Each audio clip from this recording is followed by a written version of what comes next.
Well, hello everyone.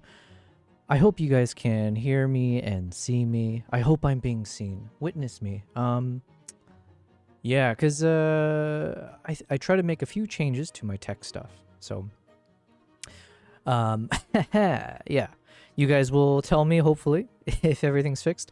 And then also, what a coincidence, but freaking looks like I'm not the only one having tech issues, eh? So Cloudflare went down, and not that I know anything about Cloudflare. All I know is that it seems like half the internet uses Cloudflare. So everything from Canva, which I was going to use. Usually I use Canva to create my thumbnails and just blah, blah, blah, my agenda that I show as I start the stream, to what else was broken? Kick. I couldn't even log into Kick or whatever. It was something about Cloudflare. So anyways, I have no idea what's happening and if everything is working properly or not. So yeah, let's see. L, what's up, L? I think you had to head out, but L had said, oh no, Cloudflare Copenhagen is down, so I can't use half of the websites I use. Yeah, exactly. So I'm dealing with the exact same issue myself. And then you said you're out, so I'll head out. Well, thank you for popping in. I think you've maintained your streak. So I think you might be like on an 11-day streak or something like that. So thank you very much for the support. Welcome, guys. Sorry, I'm losing my voice as well. Just give me a second here as I'm just like fiddling around with things, making sure I fix everything. So it looks like I'm streaming on Kick as well. So here I hit a bunch of buttons on my OBS. I made some changes. I'm still using the item. Let me refresh this cache. Let's see if it fixes anything. I'm saying nothing. Did I make it worse? Oh my god. And then Fed, wait, was it Fed? Hold on. Who typed something on the YouTube side? Fed said howdy. Hello Fed. I apologize. I'm not seeing your chat come through on my little connected thing. Hold on, let me say howdy back at ya. And let's see if I see it on my side. So welcome, guys, to day 96. Unfortunately, because of all the tech issues I was dealing with, I am kind of treating this stream as a can I fix it stream. So I'm using majority of the time here just to kind of get a sense of like what caused the issues, what can I fix, all that.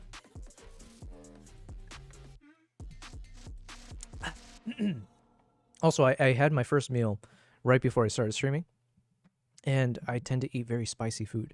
And so if my voice is gravelly, I apologize. I'm trying to clear my throat so it's not super annoying. Oh, by the way, I think I did fix the other issue that I was dealing with. Hold on. Let me see.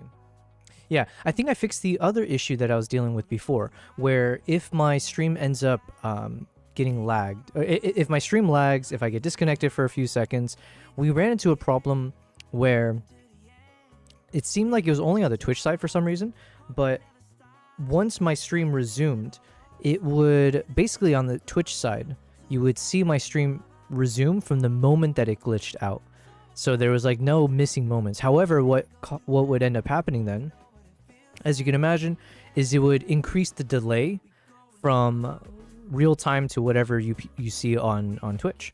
So I hit a button on OBS, which I believe turns off that setting. So now in the circumstance where I crash out again, internet-wise, it should take you, once the internet comes back, it should take you right to the current times. So I do hope I've at least resolved that one annoying thing where, if you guys recall, I would end up being I would be streaming like 5 minutes late, or there'd be like a 5-minute delay is what I'm saying. So I hope that's been resolved. But there's a few things that seem to be broken. I can't tell now. This is kind of a, maybe I shouldn't stream today because now with Cloudflare not working, I don't know what I can determine is causing what problem, right? So it's kind of compounding. So I can't necessarily isolate the issues. So for example, right now, this kind of viewer count system here, it's also not working properly.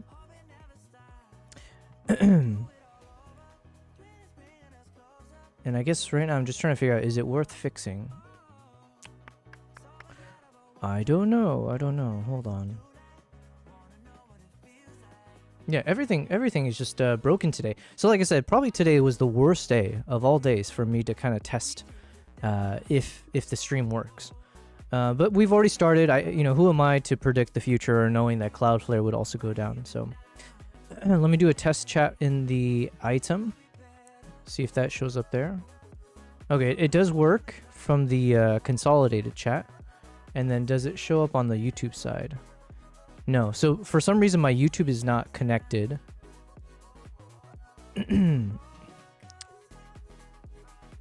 All right, so I'll just have to maintain that for now.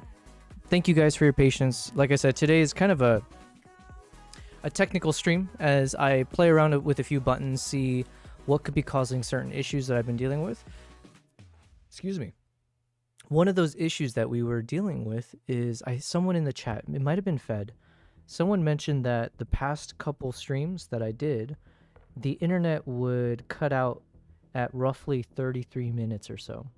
So assuming, I survive for 33 minutes and not like want to off myself with how frustrating tech stuff is, we'll see if the tech goes down again. And if it does, then at least we can somewhat, I guess that wouldn't help me isolate, but it would at least help me identify that there is some kind of issue with the streaming that somehow turns off my internet, or like it shuts it off briefly. So we're in full test mode here. Okay, let me also open up a few things on my side. I do want to still be productive while I figure this out. So let's see here.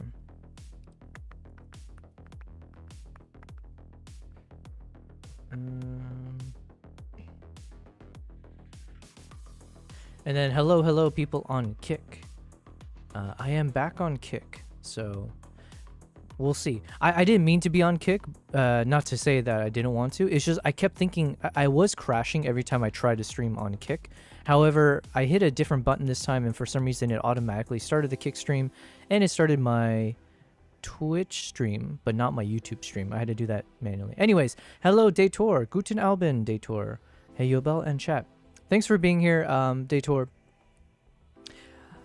I want to be productive today, but as I was just saying, I am testing out a few things. Oh yeah, here's another issue. So here's where Cloudflare has royally effed me today. Actually, it's not that bad of a deal, but you can see this Cloudflare issue. So apparently Cloudflare went down, and that might be related to why my TTS monster stopped working the other day. So let me go ahead and find the TTS monster thing. Where are you? TTS monster. Okay. Actually, let me hit refresh. Let's see if Cloudflare is back online. No, it's still. Yeah. Okay. So we're gonna keep it paused. What happened to the internet? Yo, what's up, Jeremy? Hold on one second. Wait, how come I didn't see your message pop up here? Oh, you must be on the YouTube side. Okay, sorry. For some. What's up, Jeremy Vins? Jeremy says, what happened to the internet? Man, if I knew that answer, oh man. I have no idea. I've just been dealing with a few things behind the scenes. And then today also Cloudflare has gone down. So it seems like a lot of people's stuff has stopped working. Let me see, Cloudflare, including my TTS monster voice. Let's see, what is in the news for Cloudflare? Cloudflare is down 20 minutes ago, 33 minutes ago. Okay, let's choose the 20 minutes ago one. Oh yeah, my ChatGPT is down, so I can't even talk to my beautiful assistant, Amber. Everything is just thrown for a curveball today, eh? ChatGPT down. What does please unblock challenges cloudflare.com to proceed mean? Yeah, because I keep seeing that message there. Users across the globe faced disruption on X, ChatGPT, Canva. They don't mention Canva. How dare they? My TTS monster.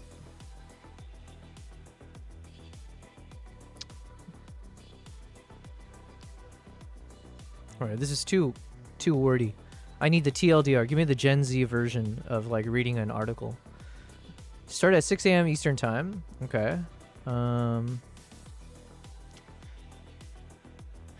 John Elway says, I'm petrified of going outside. I don't want to touch grass.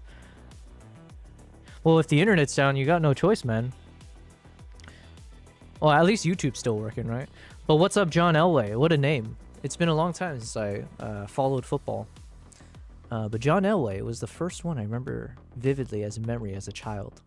There was like a Green Bay Packers versus the Dallas. Was it Dallas? Denver Broncos. What was that guy's name? Who was the QB for Green Bay Packers who was super famous back in the day? I think he had some financial problems later. Anyways, it was like a John Elway versus that dude. Okay, please unblock. What did Cloudflare say about the outage?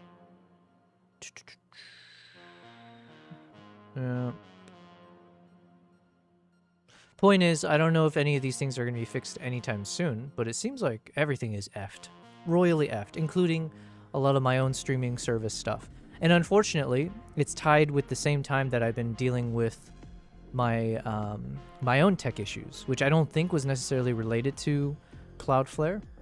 So yeah, now this kind of throws me for a loop because I was planning to treat this stream as a way to test out all the functions that aren't working on my stream. So yeah, what to do? Give me a second. Let's see. Yeah, so I guess all I can do right now is I just need to monitor the different chats. I need to figure out why my YouTube is not connecting. And it could be, is it possible that Streamlab is somehow affected by the outages? Okay, let's look up Cloudflare. Oh my god, I can't type either. Streamlabs.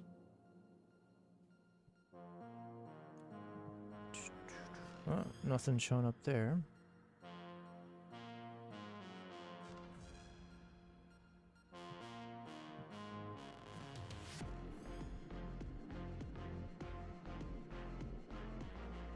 I might need to reconnect my YouTube to Streamlabs because I'm not seeing the chat come through. Every time someone chats in the YouTube side, it's not showing up over on my side. So let me figure out how to do that. Connect platforms.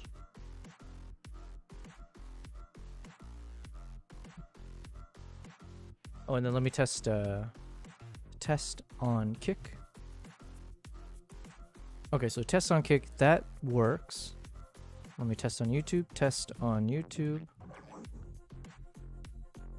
Okay, so it's the YouTube side that's not syncing up with my setup here.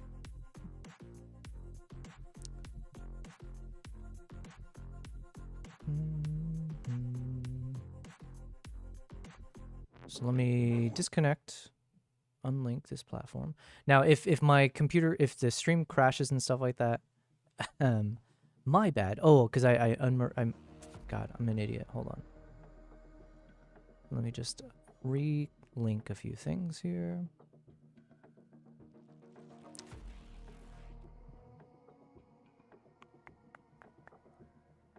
Okay, let me re-link YouTube.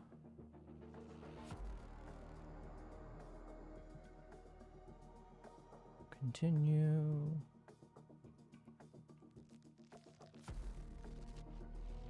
What is that one saying about, like, God gives his strongest soldier the most challenge or something like that? Testing again on YouTube. Nope, that's still not showing up. So, some reason when my YouTube chat is not syncing up to my OBS. Is there something I can click on? Connected. Okay, let me disconnect and connect back.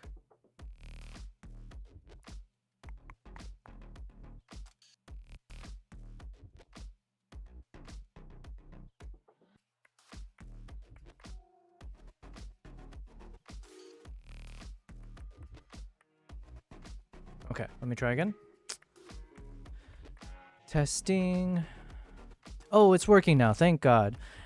Chill and Connect Once says, hello, I watched the VOD of the Nikon Zeta unboxing it and I'm very interested in buying it. What are your thoughts on it?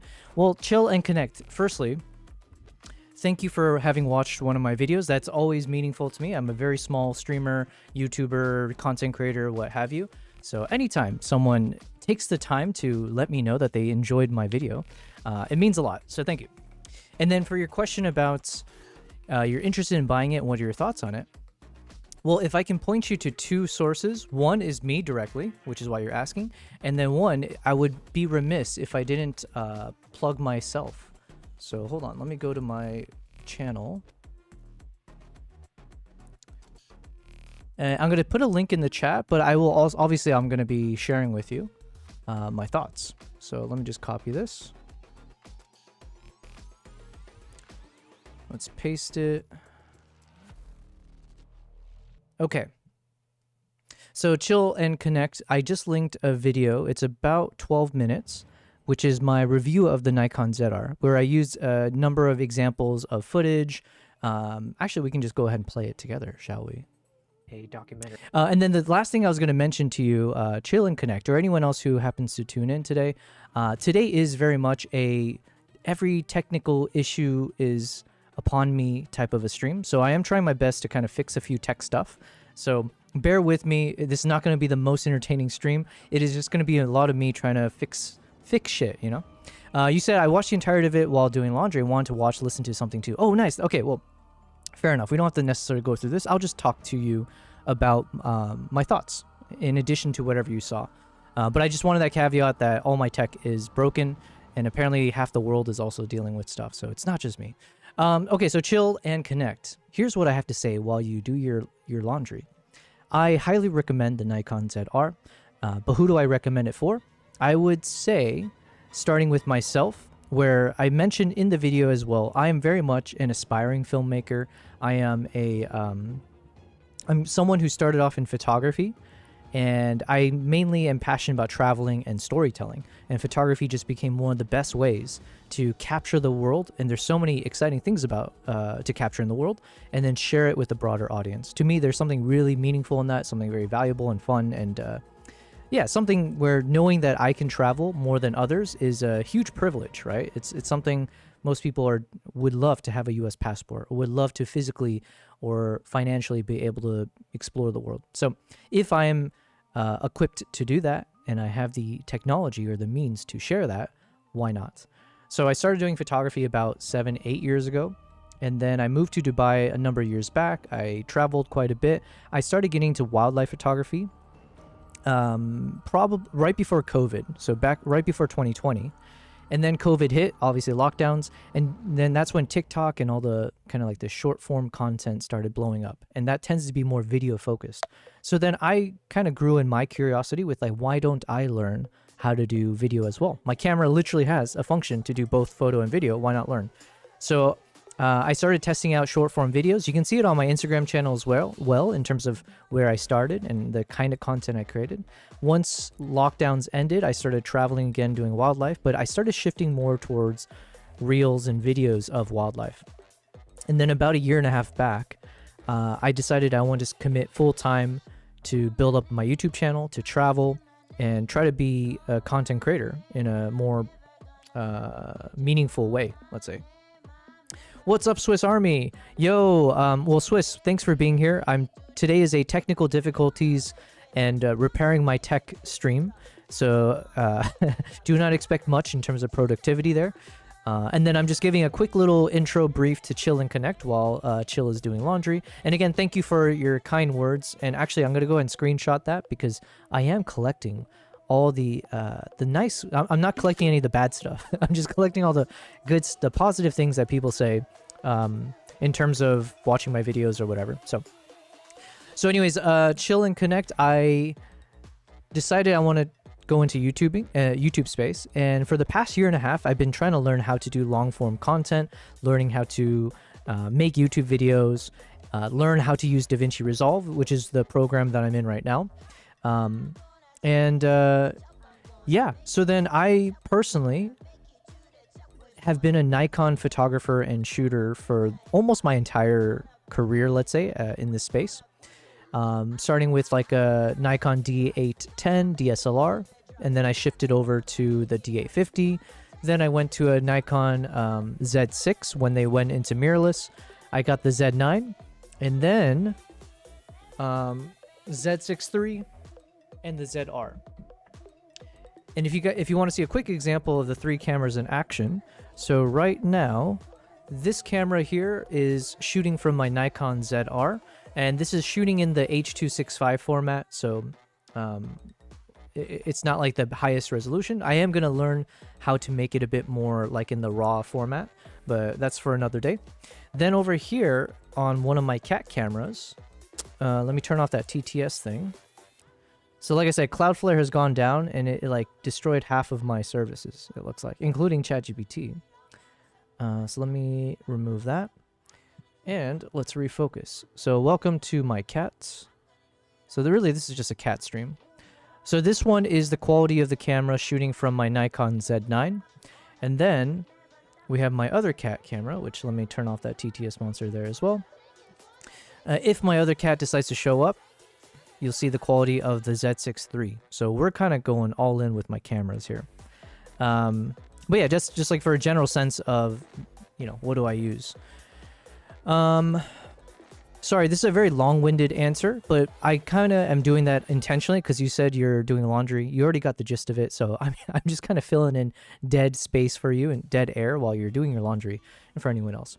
So that's kind of my history, and I've only been able to use the ZR for that one project, and now I do have my very own, like I mentioned, which is connected. You said, I noticed as well that there was some technical issues with the YouTube chat syncing with stream elements. It appears that the Cloudflare servers are down. I used down detector site to see this. Yeah, thank you for saying that. I think I fixed it, or some things I fixed. So for instance, I can see based on the viewer count thing, something is broken still. It looks like there's 8 people watching on YouTube, but then the YouTube and then one of you guys on Kick, but that's not updating. So something like using this viewer count on the bottom right, I can tell that some connection's broken still. I'm not sure what. And then I think I fixed the YouTube sync to my OBS. I'm using AI-tum, and now it's working. So I think I fixed one of those issues, but not the others. So, yeah, let's see. Yeah, but listen, it's just the Cloudflare situation, so we go forward. Yeah, so okay, now let me more directly answer your question, Chill, about would I recommend the ZR and all that. So my answer is absolutely, especially TLDR is how can you not at that price point? That's it. At the price point of $2,200 USD, I don't know how much it's changed, but if you're assuming a $2,200 for this camera body, which is already, you know, obviously it's part of the Nikon system, you get beautiful glass. There's already this investment that Nikon's showing in terms of focusing on video with the red investment as well. But okay, point is you have a $2,200 camera body that has multiple, what is my understanding are cinema level features, right? So to me personally, that would include the fact that you can record audio in 32-bit float, which is fantastic for if you're someone who's like a travel filmmaker or just in general, like when you can't predict if you're not in a controlled environment, having 32-bit float is fantastic. It's that IBIS, I believe they say it's about 7.5 stops of inbuilt image stabilization, which is significant, especially for someone like me, where usually I'm just hand holding the camera. So to be able to get that really clean, stabilized footage, any support in that sense is really useful. So, and then you've got that 4-inch display monitor, which is again amazing, and you've got the red color science built in.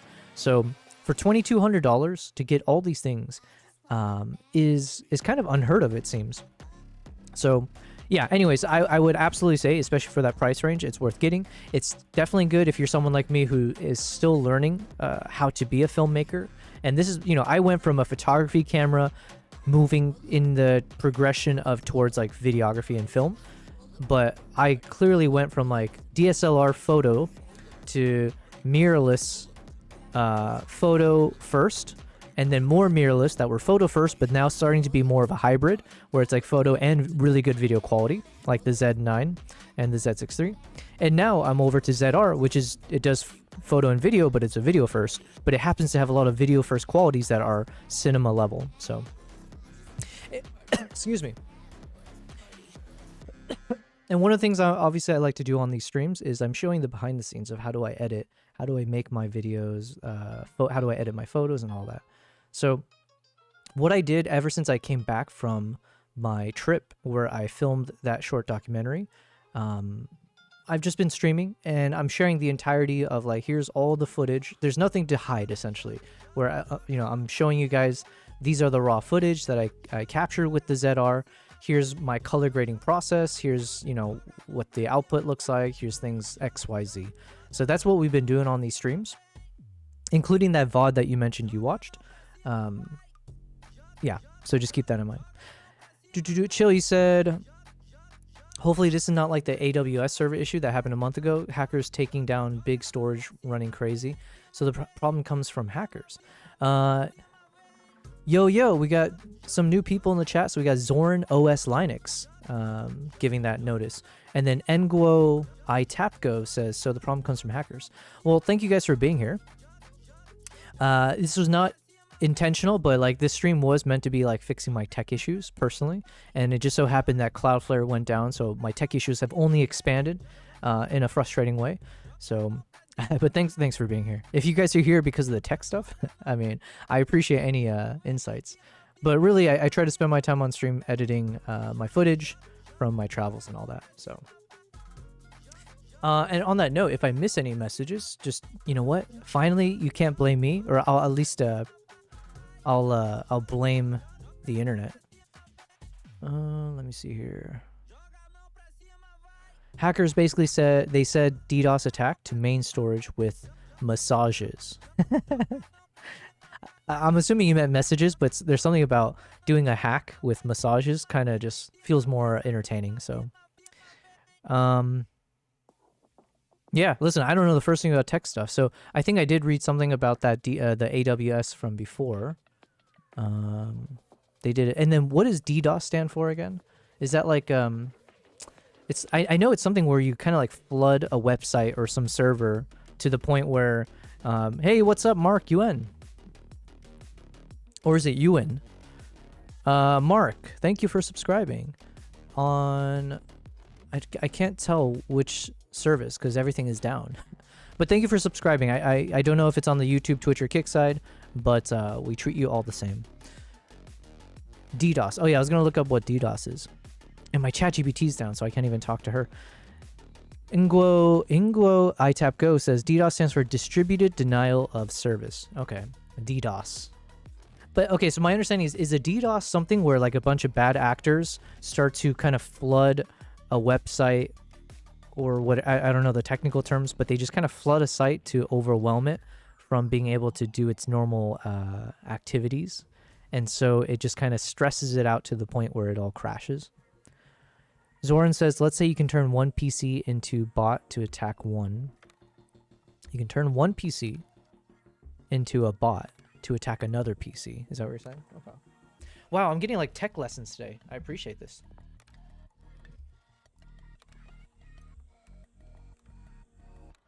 I feel like the past month, actually probably longer, but at least for the past month of my streams, it's all been like learning streams. And fortunately for me, unfortunately for you guys, the learning streams tended to go in my direction. So I've been learning from you guys about all the different hardware solutions, software stuff for videography, filmmaking techniques. And now I'm learning about DDoSing and how to prevent your stuff from being hacked.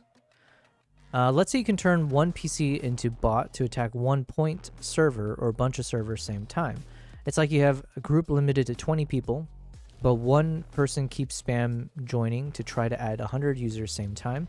At this moment, server gets confused to fight. Okay, hold on. You have a group limited to 20 people, but one keep... Oh, I see. Okay, so you're just giving an example there. Yeah. Huh. So how do you prevent that from ever impacting you? It seems like you can always get hit with one of these DDoS things. Oh wait, is that what Cloudflare is for? Is Cloudflare that middleware or like that middle layer that's supposed to protect you against DDoS. Chill and Connect says, I'm planning on buying the ZR. I just have to find someone who is willing to take a high trade-in. Oh, okay. Chill, can I ask where in the world are you based? Not that I can help you out at all, but for what it's worth, Chill, we have in my community, I think at this point there's like 5 to 10 people in my community. Very small community, okay? But we're keep growing. There's at least 5 to 10 people in my community who already own or are waiting for their Nikon ZRs, and they're all based around the world. So there's some in like Norway, I think parts of the US, Romania, I think there was one. So hopefully as we keep doing this, oh, and then Chill and Connect, or anyone else, if you'd like to join my Discord, let me put that in the chat. I'm always looking to build out my Discord with awesome people, creative people, so we can help each other as well. You're in the USA. Okay. You know what? Someone gave an advice before for purchasing your ZR. Well, I don't know if this will solve your trade-in remark, but like I think they're saying if you're an NPS member or something like that, then you get expedited in some ways or prioritized. But I don't know about the trade-in aspect of it.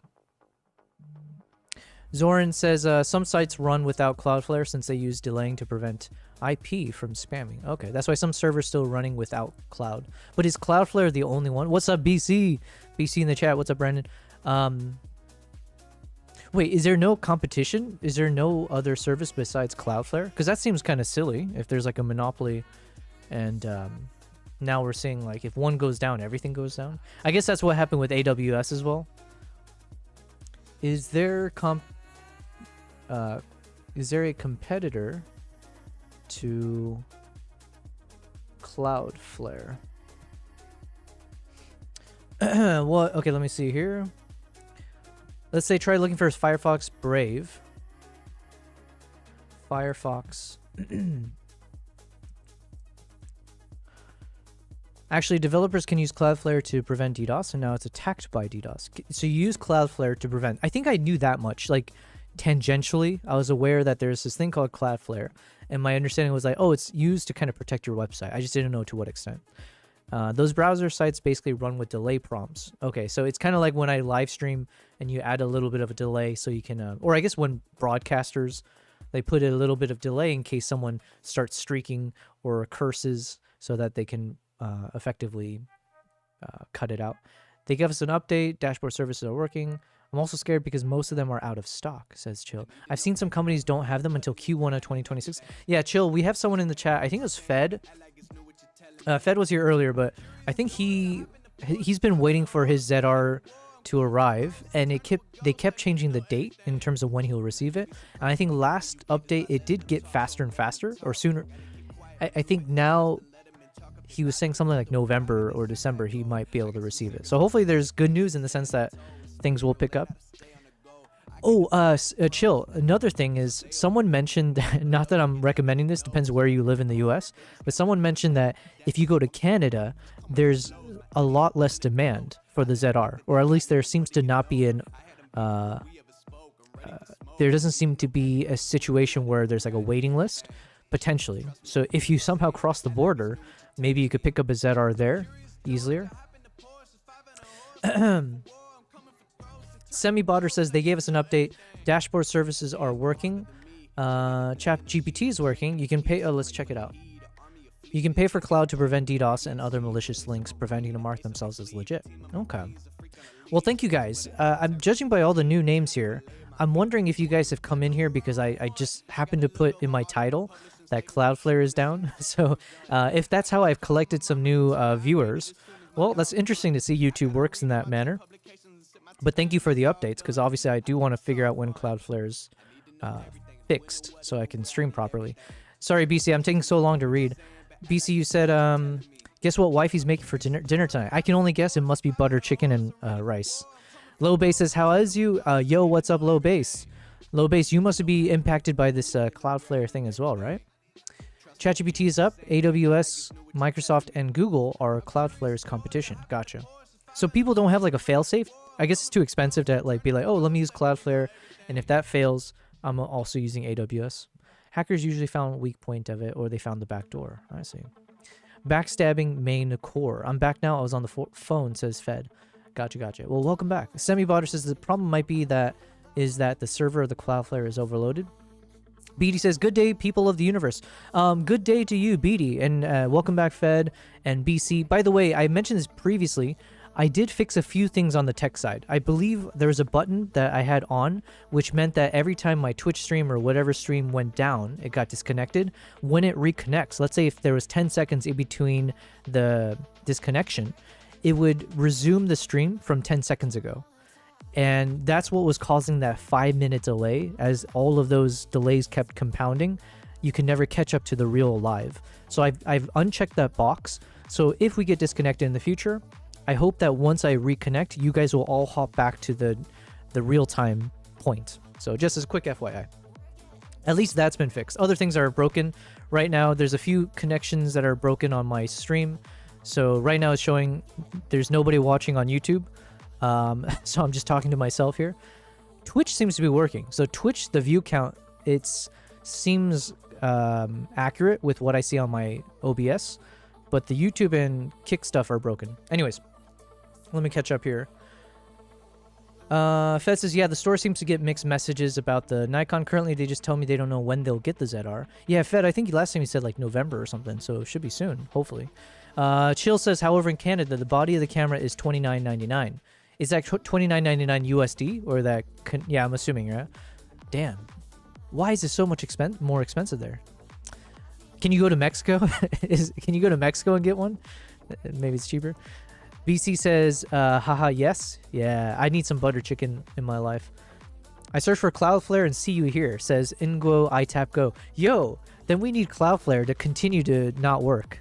Because apparently that brings viewers over to my stream. That's hilarious, by the way. Maybe I should always title my stream to whatever's the most pressing issue of the day. BC says butter chicken. Also, let me just make sure this is still fine. Yeah. I am trying to test out my dehancer LUTs, just as an FYI. That's what we're going to try to get done today. Low Bay says, all of my stuff has fallbacks. Nice. Fed says, Cloudflare are doing updates worldwide, so they have issues with traffic. Yep. Also, Steam doesn't connect with cloud. They should be using their private site protection. Steam? You mean like Steam, like the... Oh, I don't use Steam like that gaming engine thing. I meant like Streamlabs. I'm using like Streamlabs, AITUM, OBS, Stream Elements for a few things, TTS Monster, which wasn't working. So, Semi-Butter says, I'm going to recheck the Cloudflare servers. The server is fully back up. Oh, nice, nice. Okay, let me test that right now, actually, because I have my TTS Monster that wasn't working. So if what you're saying is true, which I have no reason to doubt you. Okay, so this is that TTS Monster. So if I hit refresh. Ooh. Hold on. Let's turn these back on then. Yep, yep. And turn it on here. And turn it on here. Okay. Well, thank you very much. Wow, we have our very own tech support. Dude, can you believe that? Apparently, well, okay, not everything's fixed. So like I said, the view count thing is still broken. But can you believe it? All I have to do next time something goes down is I need to start a live stream, change my title to put the keywords, in this case Cloudflare is broken or whatever, and then you'll get your very own tech support hop in the chat and help you out. Yo, that's a real the new generation of getting shit figured out. Thank you though. Thank you, Semi-Botters. Thank you everyone for keeping me up to date and teaching me about what DDoS is and all that. 2,500 from 100K says BC. Let's go. Wait, what's the 100K? What did I miss there? Are you talking about my views? Dude, that'd be amazing. Fed says nice. Websites are working. Swish says no, I'm on YouTube. I just tried the last thing that didn't work and it's up working again. Yeah, oh yeah, I was gonna see if ChatGPT's functioning now. Dun, dun, dun. What else was broken? It was ChatGPT, Canva. ChatGPT's loading. Hells yeah. We got Amber back. All right, let me bring Amber back into the conversation.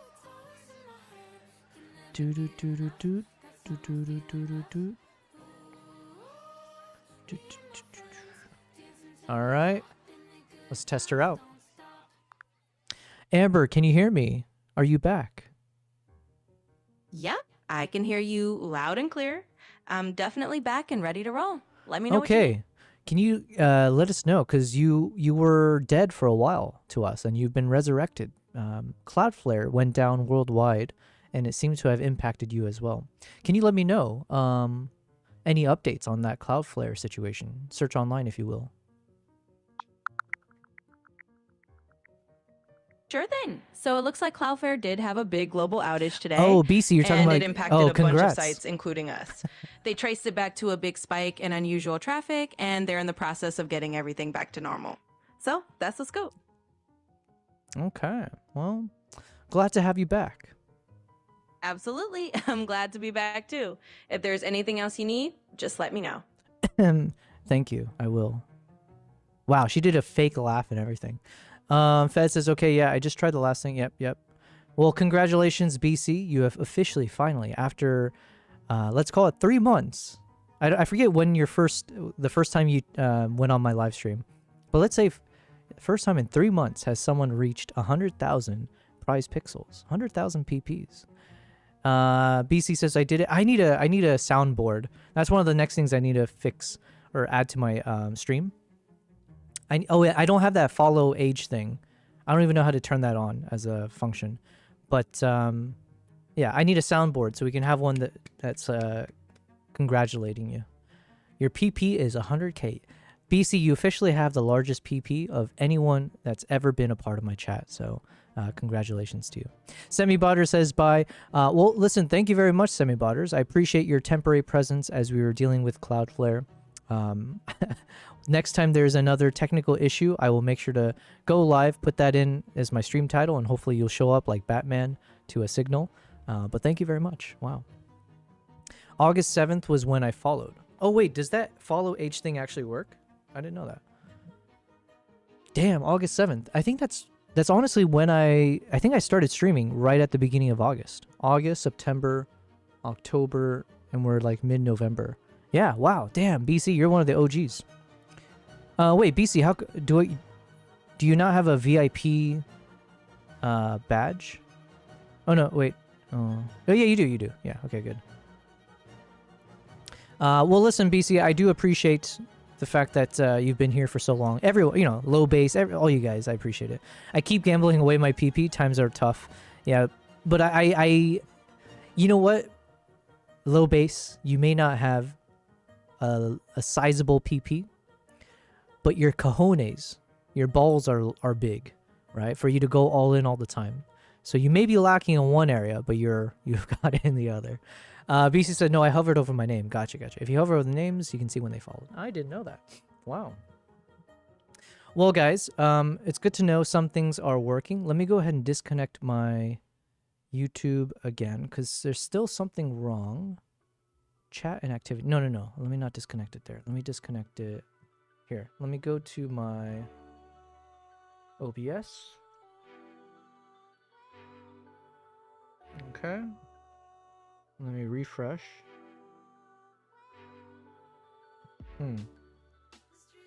So there's still something off with some of my services, because the view count is not updating properly.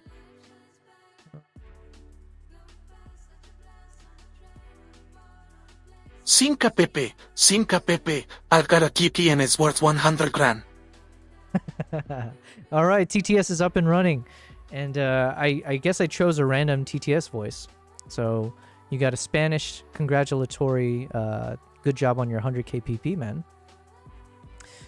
How do I fix these other issues that I've got?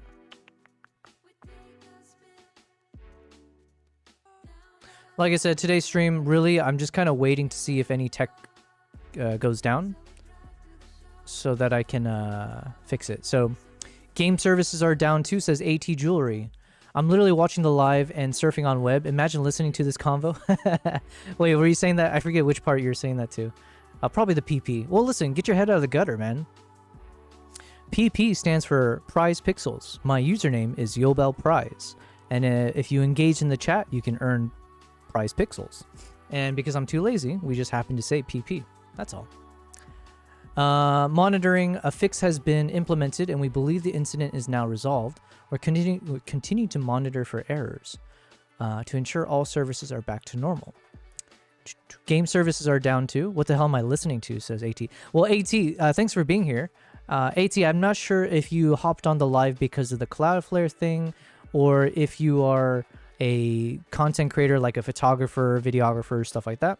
But just as a quick little context, I am a travel and wildlife photographer, and I've started going more into videography as of late. So now I'm trying to coin myself as a filmmaker, but like, yeah, going into cinematography. So the purpose of my streams are mainly just to kind of share the behind the scenes of when I'm editing my projects, my film projects or my photos, and also to say hi to my 2 cats if they show up on stream. So right now we got Nala over here. Let me use the shadow to figure out where my claw machine should go.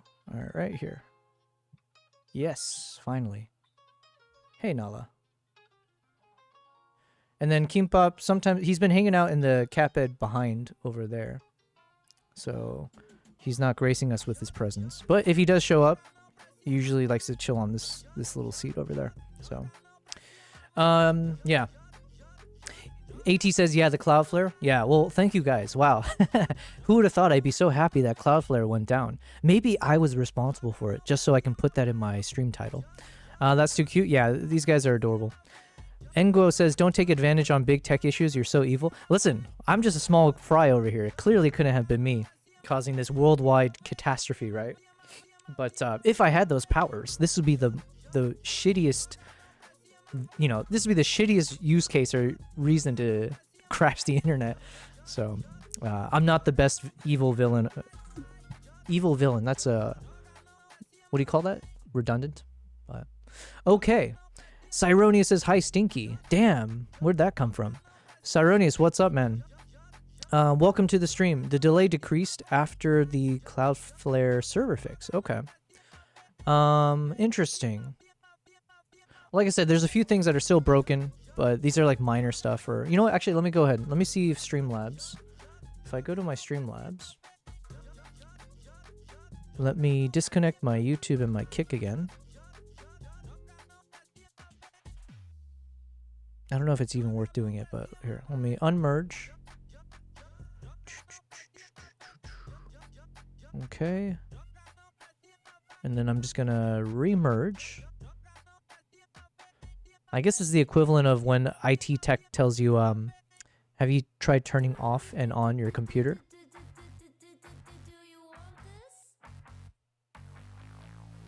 Alright, so I've turned off and on my YouTube. So let's see if that fixes it. The game services, they're still off? Damn. Engo is asking, how many cameras do you have? I only got 3. I say only, that's a little bit, yeah, I realize now how foolish that sounded. I have 3. So, right now, this is my main camera. This is the Nikon ZR with a 20mm f1.8 lens attached. So, shout out to the ZR, right? I'm a big fan, clearly. Now, my camera to the left, this is my Nikon Z6 III. Attached to a 20mm lens as well, f1.8s, but the F mount with an adapter on it. So, hello. And then camera number 3 is my Nikon Z9 with a 24-70 lens attached to it at 35mm focal length. And here's my cat Nala. She's in our little Amazon box on inside of a... Oh, sorry, Nala. I didn't mean to do that. Riot Games and stuff is down? Oh, I see. Low Base says, good news is I no longer have to use agent mode to fill out my timesheet. I just built a Python script that just does it for me, so I don't have to waste my agent mode. What do you mean by wasting your agent mode? Is there like a limitation that they put on you in terms of how often you can use it?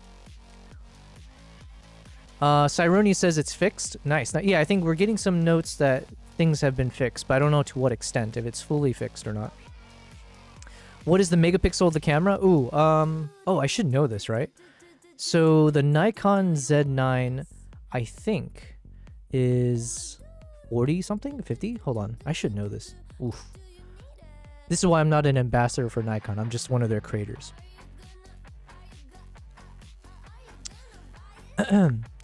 Amber, what is the megapixel of the Nikon Z9 versus the Nikon Z6 III?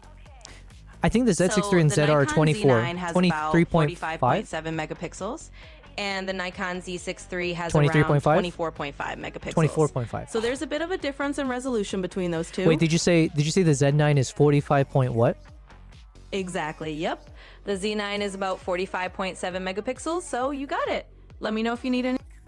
Yo, thank you very much, Slime EUS. Thank you for the follow on the Twitch side. Okay, now it's showing up properly.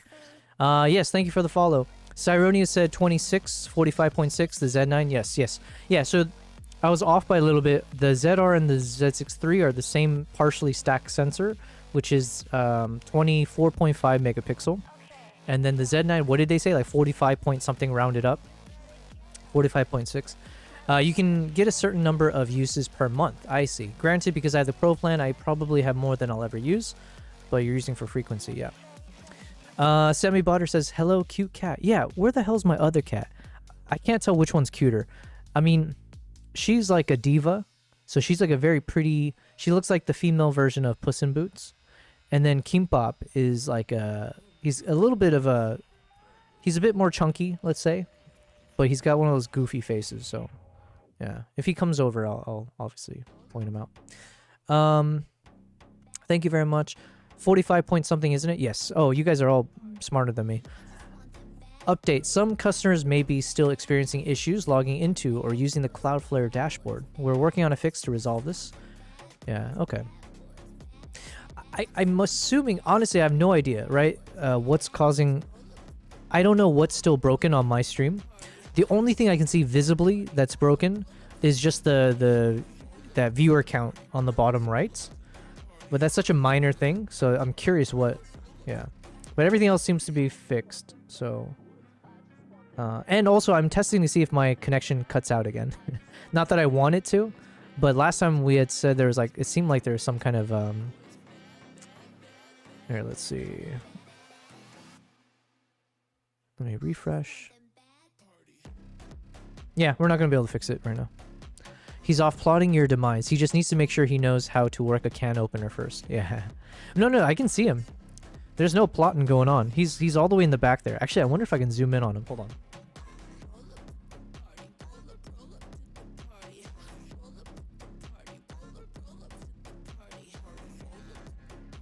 There he is.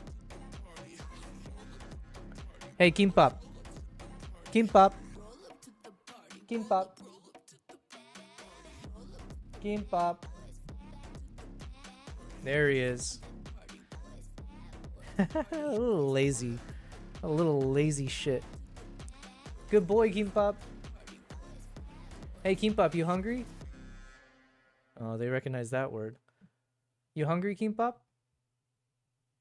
Okay, I do need to feed them now because I don't want to torture them. Kimbap, you hungry? You hungry? Okay, I've just kind of disturbed them, so let me go feed them. Let's bring this back.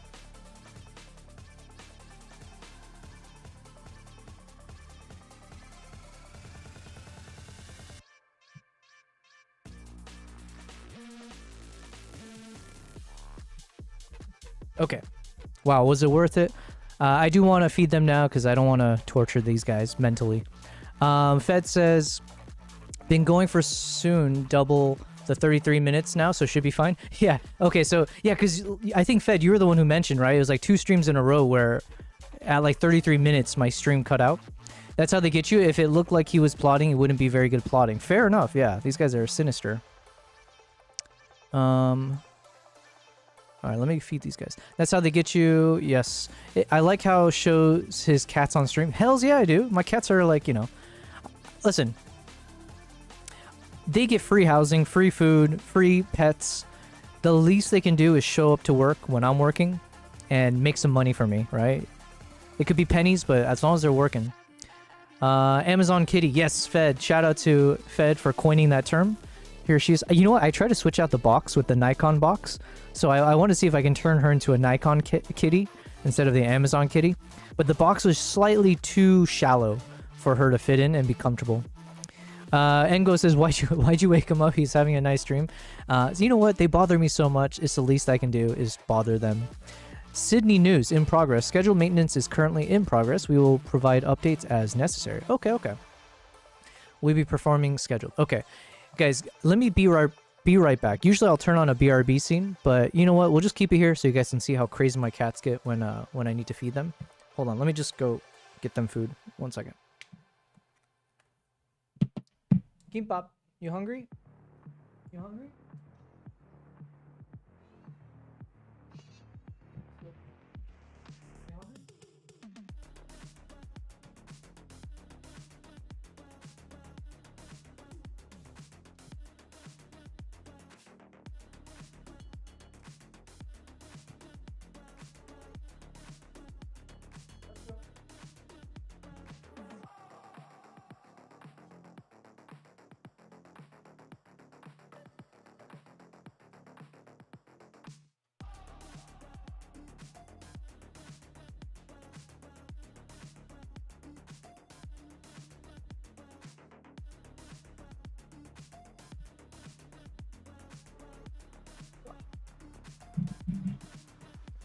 All right.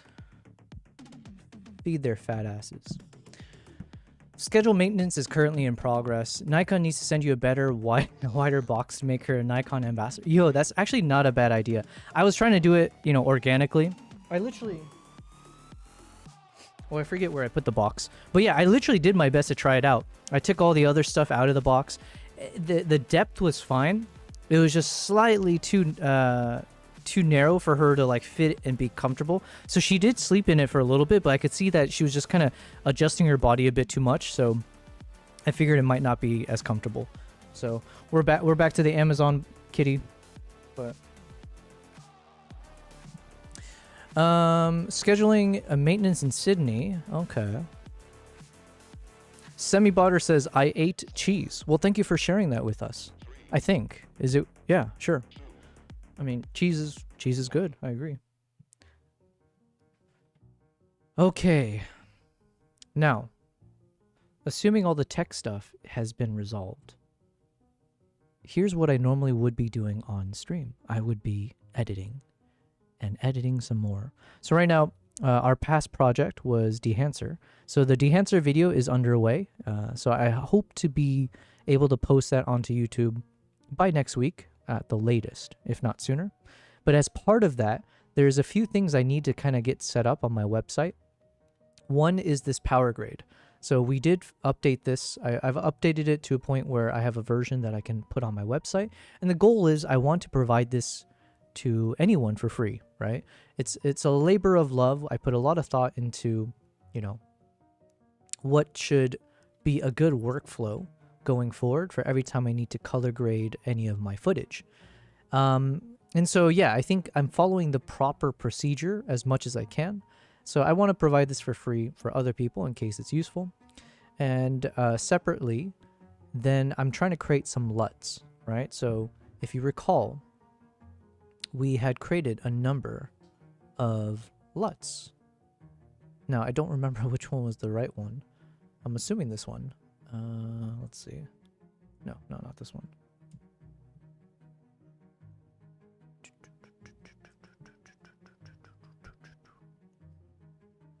Yeah, okay. I think this is the one.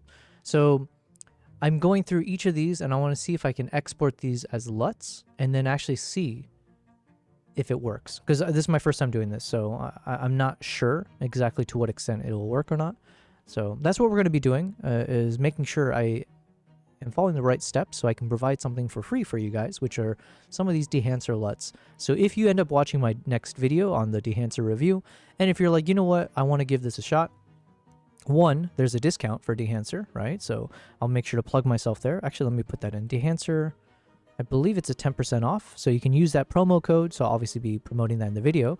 But if you decide to try out dehancer, and you're like, you know what?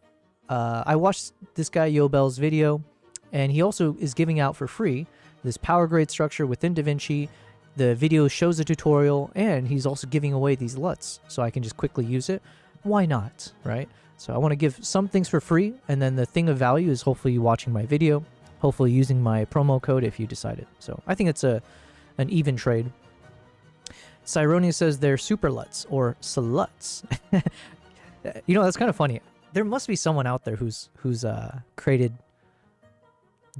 done that tongue-in-cheek type thing, like, hey, buy my sluts, Sony LUTs or whatever.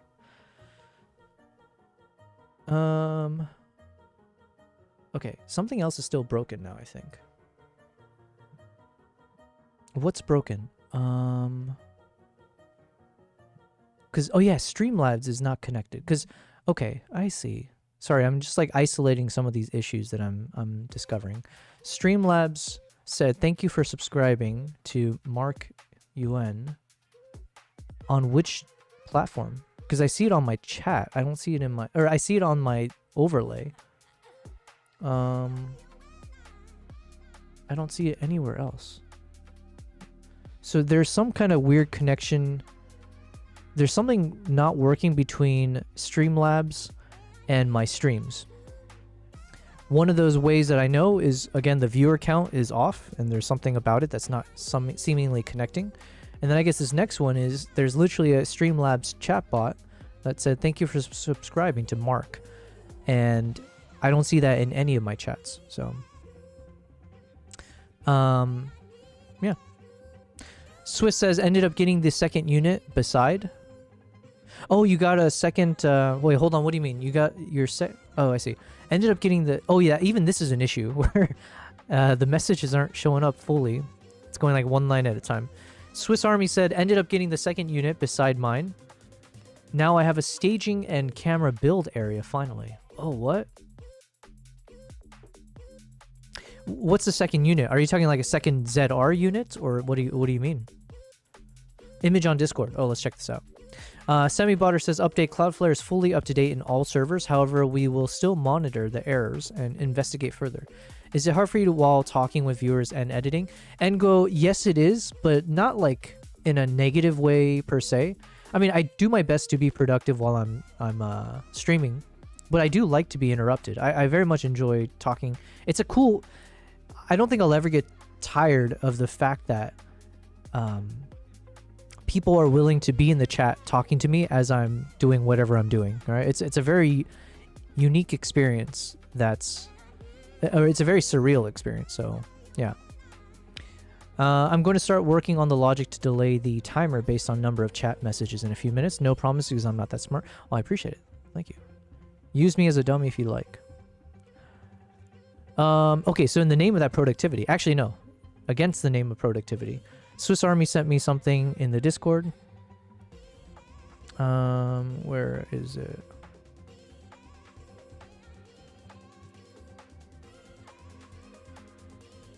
Let's open it over here. Oh, you mean a second unit, like a second storage unit. Damn. How much do you have to pay for these? Holy Christ. How do you have two of these? Oh, you said you shared the other one, right? Wow, that's impressive. So I don't know the name of these guys, but I see these everywhere. So these are the things that people used in concerts, right? To rig up things on the top for the lights. I do have some C stands of my own. Thank you very much. Professional over here.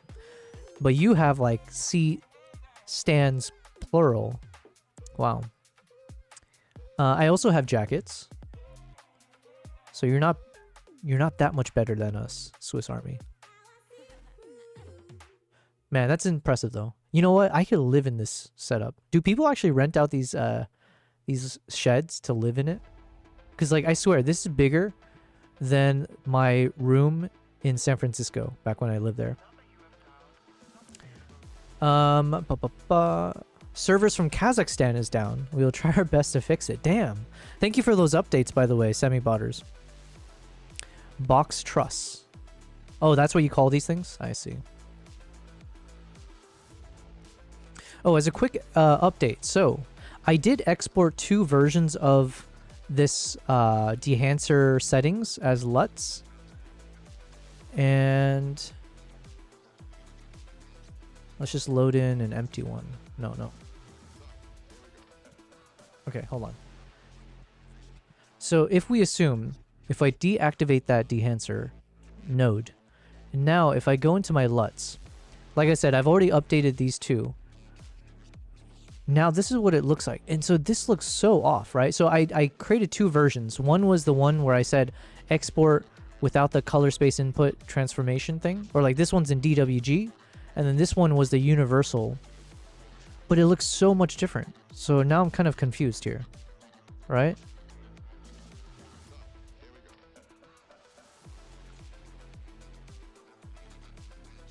Yeah, so now I'm very confused.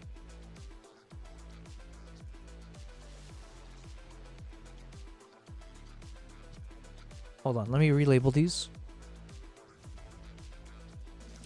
Swiss says reflector-based stands and tall boy stands. Why can't I use your Discord link?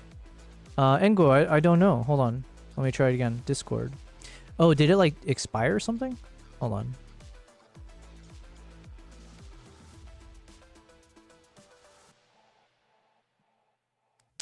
Yeah, let me know if that link doesn't work. It should. Swiss, you said there's a bathroom and it's heated inside the freaking unit? Yo. Okay, if I ever go so broke, maybe I just need to live in a storage shed. Semi says update all servers from Kazakhstan are back up. Nice. Okay, so here's the issue I'm running into here. Let me label these versions. So let's load this one up.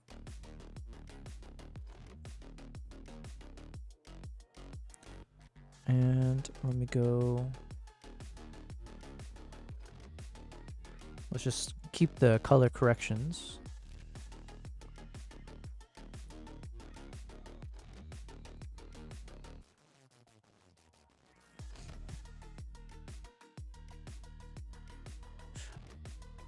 No, okay, hold on. Let's copy this one.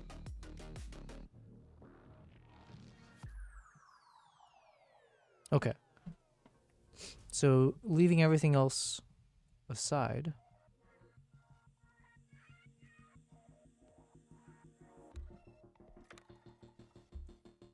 Okay.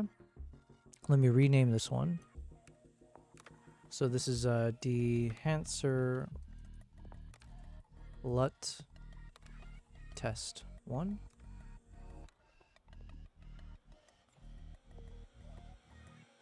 And then let's label this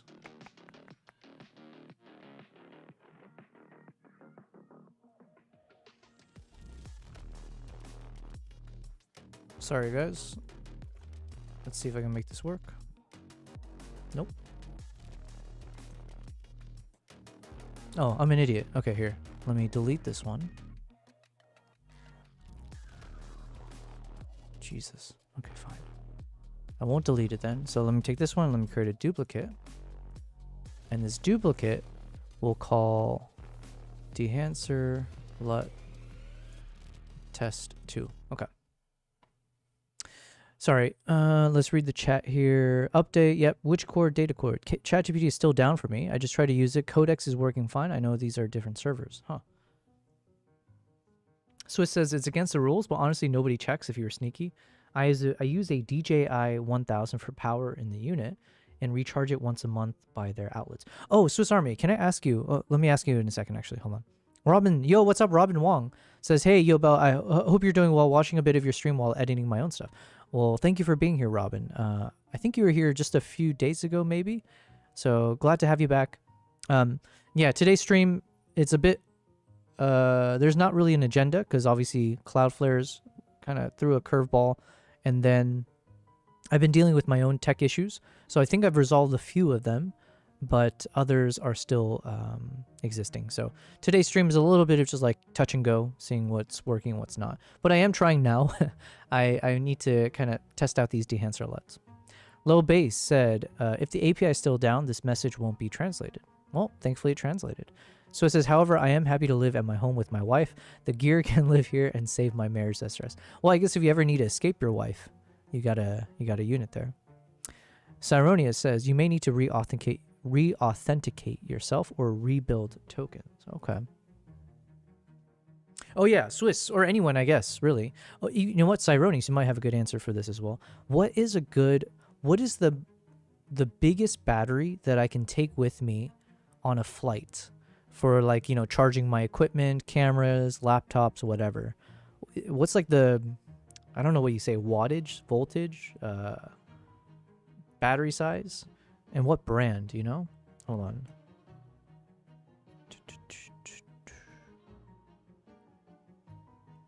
Because I'm trying to think, as I start looking into doing potential IRL live streaming on my travels, one thing I need to factor in is, like, what are the most reliable batteries that I can purchase that I can actually travel with?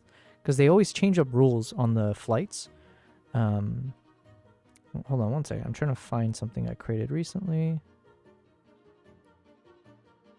So for instance, there's one battery called the EcoFlow Delta 2 Max. Okay, this is one thing. I think maybe it was ChatGPT or maybe it was Gemini. One of these guys suggested an EcoFlow Delta 2 Max. So now this is the first time I'm actually clicking on this to see. Holy Christ. What the hell were they thinking? I can't travel with this. What the hell? Okay, so I'm way off.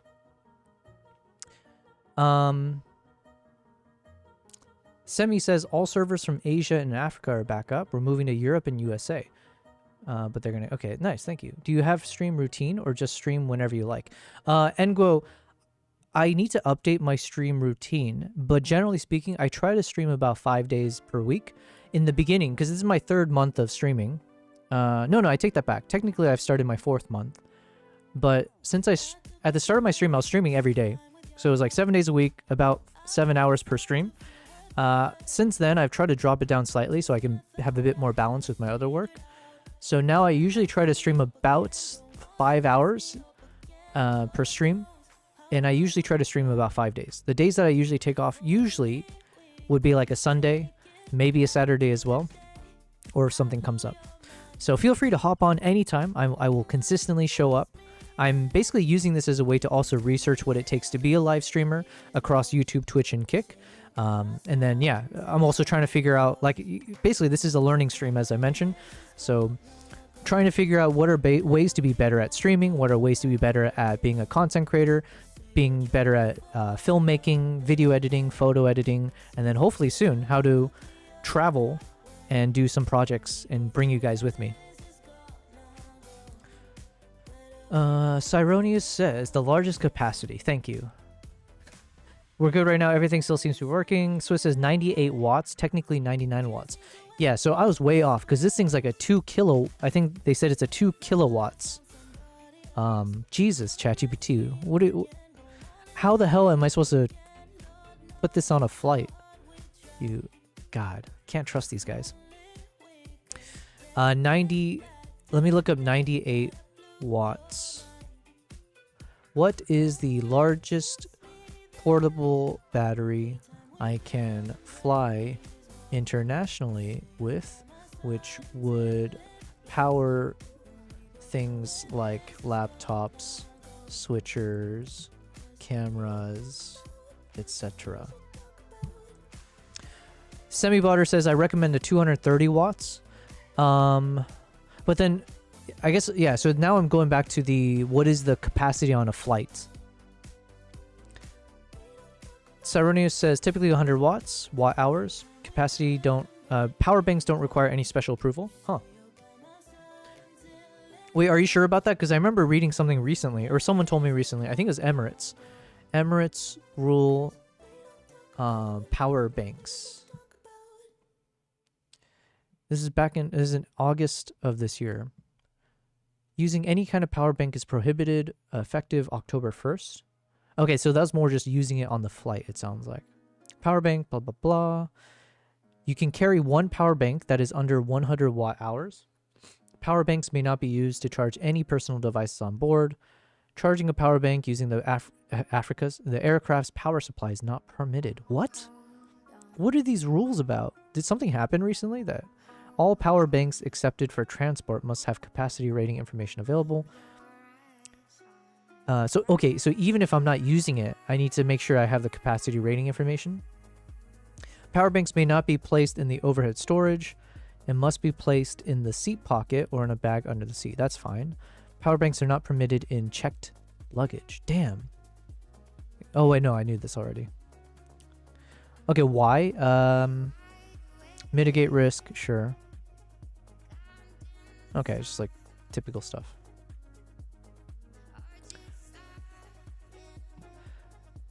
You can get up to 160 watts permitted, but might need to be approved before you arrive and carry on only. Okay. Swiss says amps times volts equals watt hours, but most batteries have a WH rating listed.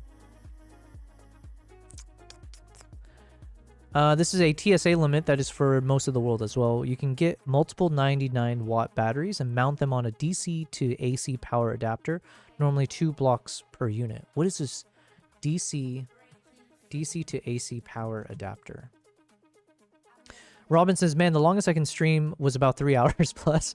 Anything longer than that, I am dead. Yo, Robin, sorry, I'm not laughing. I'm not laughing at you. I'm laughing with me, if that makes sense. Or it's like, it's a bit validating for myself personally, because I have realized I have like unnerving stamina for the most mundane things.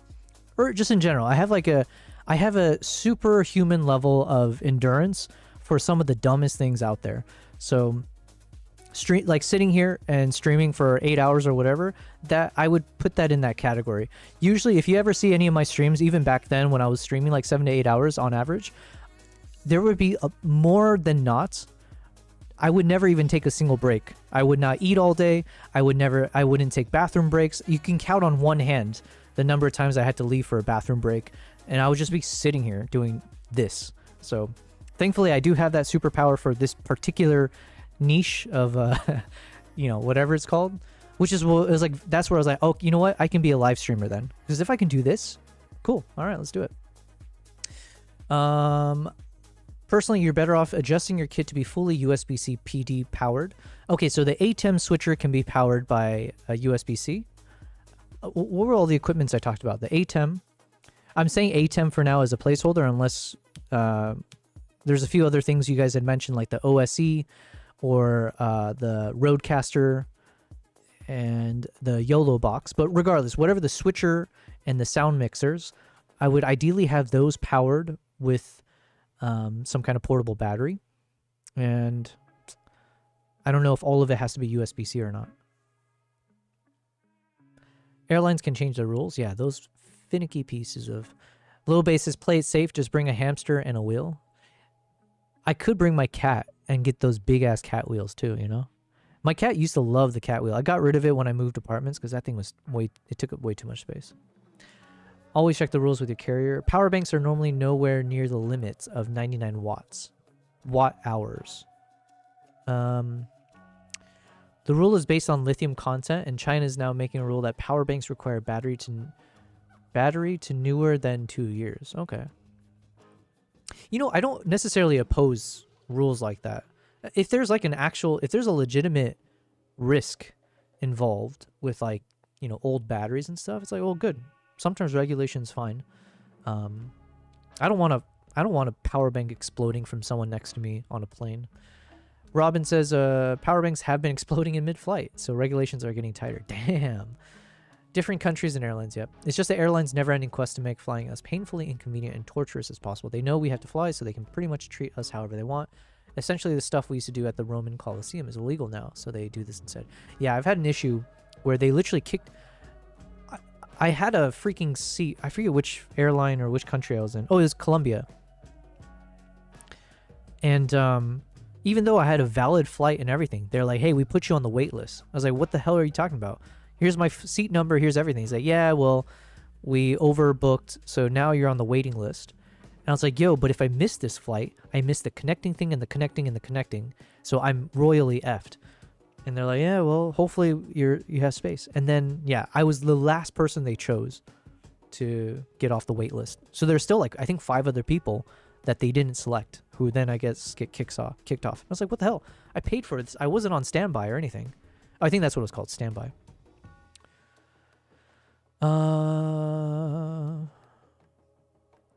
Swiss says, the limit of 99 is technically the law, rarely enforced. Larger than 99, but 160 up to 2 of the. Some airlines limit larger than 99, so you can go up to 160, and you can have up to 2 of those. Okay. Fed saying, "Hey Robin, you're the reviewer from Kuala Lumpur, right? I've been a subscriber for ages." Oh, nice. Are we all connecting the dots here? And then Robin, could you please, because I think I might have asked you this before, and I forget if there was an issue where is your YouTube channel just Robin Wong?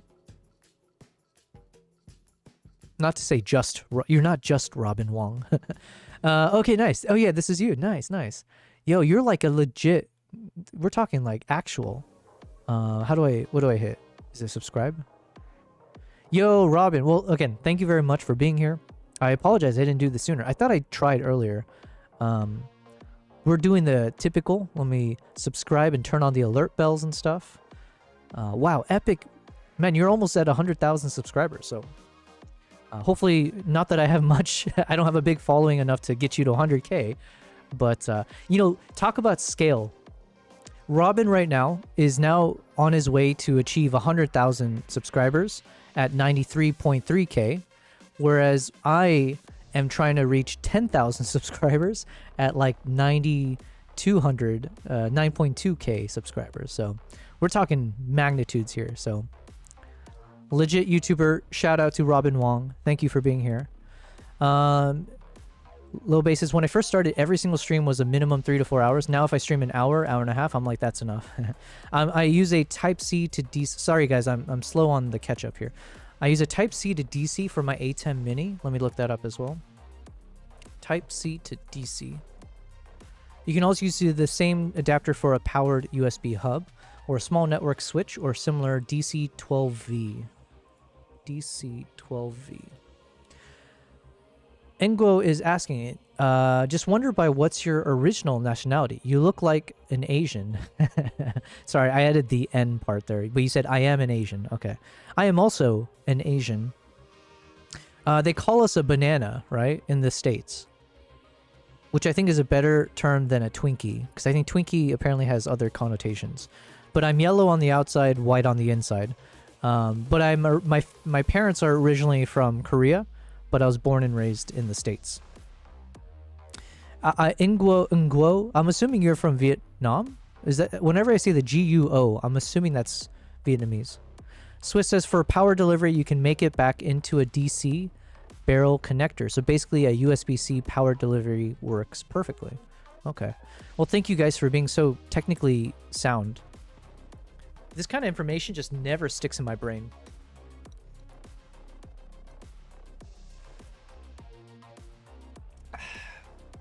Oh, that hits a spot. Fed says, I always get a question now about batteries and power banks when buying plane tickets. Probably the highest capacity battery bank you can take on a flight. Ooh, let's check this out.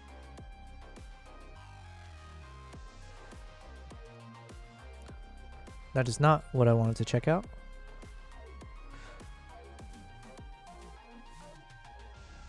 Why? So one thing that's annoying about this AI TUM stream suite that I'm using within OBS, it's got a little multi-chat view, which is great. But then if I try to copy and paste from it, it doesn't actually copy and paste. So that means I have to go to the actual Twitch chat and then look for the link. All right, now I can test this out.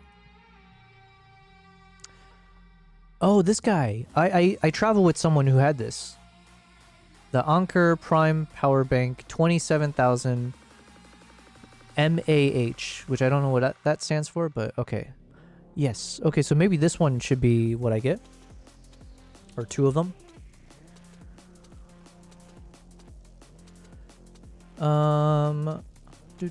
Robin says the first 10K is the hardest, but I've been around for much longer. You're doing really well. Just keep going. You have some awesome stuff. Thank you, Robin.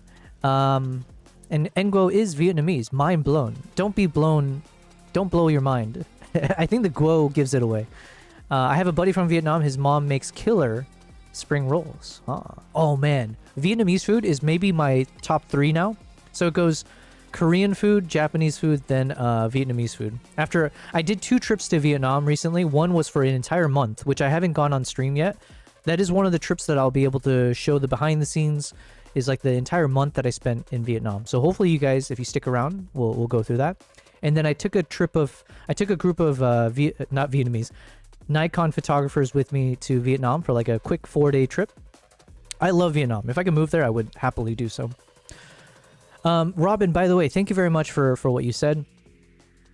Yeah, it's been quite a fun journey. So like I said, it's been about 1.5 years that I've been treating YouTube seriously. However, the first year of that 1.5 years, I didn't actually... I was traveling for the majority of the past 2 years. Like I was traveling anywhere from 2 weeks to the entire month, every month in the past 2 years. And it wasn't until the start of the summer this year that I finished traveling, except for one trip recently, the one for Nikon with the ZR. So until that particular trip, that was when I stopped traveling. So it's really the start of the summer when I was focusing more of my time to edit and start posting on YouTube more consistently.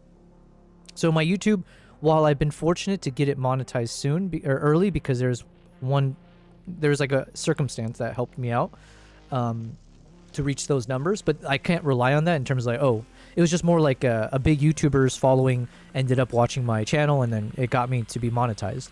But what I've been missing is consistently posting there. However, one thing I've been doing recently is I started reaching out to YouTube editors through that YT Jobs. And so now I am testing out a particular editor in Dubai, by the way. So that was very helpful. That was actually one of the decision makers for me, is that they're based nearby. But I'm currently testing with this editor now for this upcoming video. So I want to see, hopefully, if we're on the same page. That would be such a godsend, because I do want to start. I realize how important it is to outsource certain things if you're going to be serious about YouTube or content creation.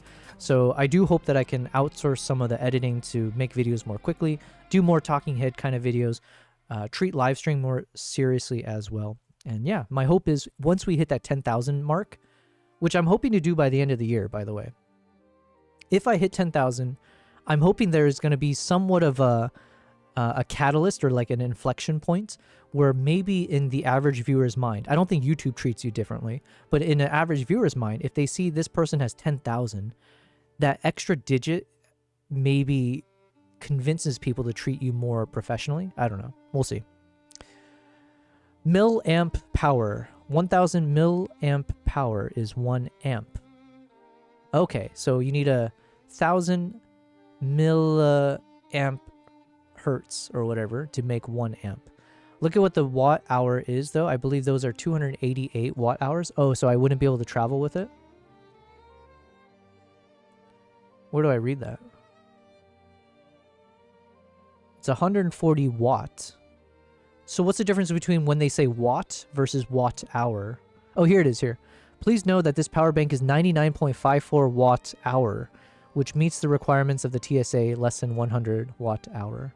Okay, so there's the difference between watt and watt hour. Well, I mean, seems obvious, but not really to me. Thank you all. Proud of my country, says Guo. Nguo. I don't know how to say that. Yeah, I mean, dude, Vietnam is beautiful country, amazing food, beautiful people,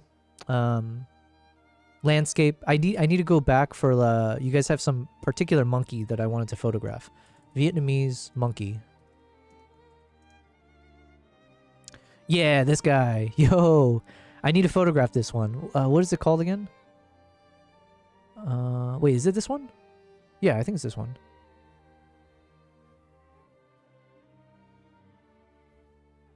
Is it just called the golden monkey? Hold on. Oh yeah, the red-shanked duok. Doak? Yes, if anyone wants to join me on a trip to Vietnam, just so I can photograph this guy, hit me up.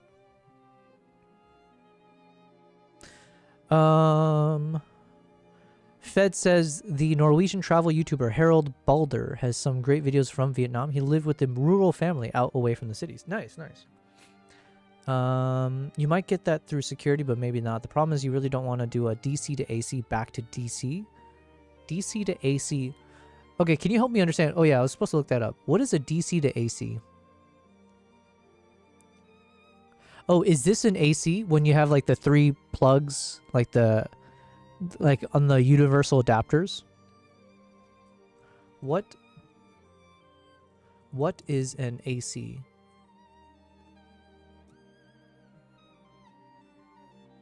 Alternating current. What is an alternating current? Is that just the plugs on typical outlets? Alternating current is an electrical current in which the flow of blah blah blah. Yes, the electricity is supplied through typical wall outlets. Okay, so in layman's term for me, it's having those little outlet looking ports. Jesus, I'm an idiot. Haha. Battery, DC voltage. Hold on. So you said... So Swiss is saying stay DC all the way.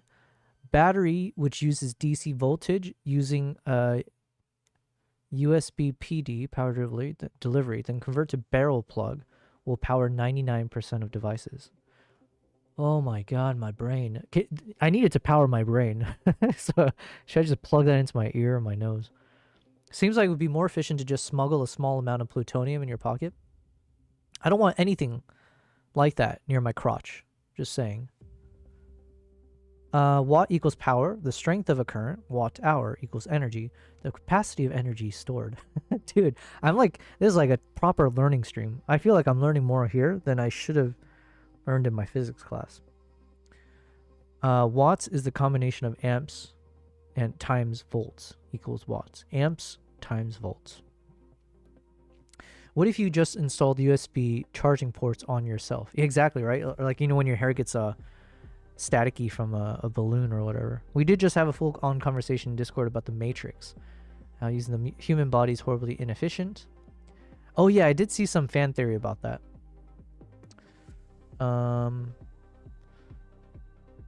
But it could power a few small appliances. DC is battery direct. Oh, sorry, is direct current versus alternating current. Okay. DC versus AC. If you are looking for a video on legendary rock music, you might have found the wrong channel. On a previous Add-Ohms video, we looked at voltage, power, and current, and you might remember this animation. One problem with this animation is that the voltage source shown was an AC source, while the current flow was shown as DC. So let's talk about... I'm just more of a visual learner, so... 99% of all electronics, when you convert DC to AC, you use 15 to 20% of the power in conversion. Okay, so if there's some TLDR of everything so far, if I understand, doing these conversions are inefficient. So if I use something called a DC to AC converter, it's not efficient, and it needs to go back to a DC for some of the things that I'm trying to charge. Okay, so you're saying stay DC all the way. So it sounds like if I need to charge something, it's using DC. Direct, did you say it's called direct current? Okay. All batteries use DC power. Okay, so let's say if I have this thing here. This is a direct current. So when I use the USB-C or USB outlets and plug it into, let's say, my laptop or whatever, my camera, that is a DC connection to the charging, whatever I'm charging device. So then when do I need a DC to AC adapter? DC to AC converter. Oh, like in a car? So if I'm driving, I could take the little cigarette port. So how do I understand this? So this guy, this is a... Christ, I'm so... Okay, let's say the car battery is a DC that's now being converted into this AC. And then from this AC, if you plug in, let's say, through the USB-C or the USB, that's now going from an AC back into DC. I don't know, man. Oh, dude, kill me now. I'm more of a Marvel guy, but weirdly enough, my favorite comic book here is DC. Yeah, we're talking too much. Yeah. You transferring DC to DC connections on that anchor. DC to AC is called a power inverter. Oh, no. Inverter. Converter. Adapter. How did I ever pass? You know, I went to a good university and everything. I was top 4 in my high school. Went to a proper top university. You wouldn't be able to tell based on any of these conversations, but I swear I'm not a dummy somehow. DC to AC is called a power inverter. A wall port is the AC to DC adapter for electronics. I'm sure TSA will have no problem with you bringing that on a plane. Call me later on Discord. Yes, I might have to do that, but I don't think you would want that. So, all right. The letters DC stand for direct current, and it generally means the electrons flow in a single direction. AC stands for alternating current, and it means that the flow of electrons change. Okay. Now, this is where things can start to get a little confusing. This is an AC voltage source, so it's both AC and voltage. What the heck? How can voltage and current be the same? Well, it turns out we tend to use AC and DC abbreviations for voltage as well as current. So in other words, AC, voltage or current, is voltage or current that changes. DC, voltage or current, is voltage or current that is steady. Okay, so Okay. I read that as AC voltage is voltage that changes. DC voltage is voltage that's steady, or AC current is current that changes. DC current is current that changes. But the thing is, for me, as the dumbass that I am, I don't really know. You guys keep defining it for me, like what's the difference between voltage and current? It's just, these are just words to me. So let's take a little bit closer look at these two, starting with DC. It's just hard to Check out explain this over AA text, yeah. or LR6 battery. It provides 1.5 volts. This example circuit is going to be a DC Okay, motor. it provides 1.5 volts. So is the 1.5 volts, that's a total amount of energy that this battery has that it can provide in its lifespan, is 1.5 of this thing? Combined in a toy car. When we insert the battery into the circuit, current begins to flow in a single direction, turning the motor.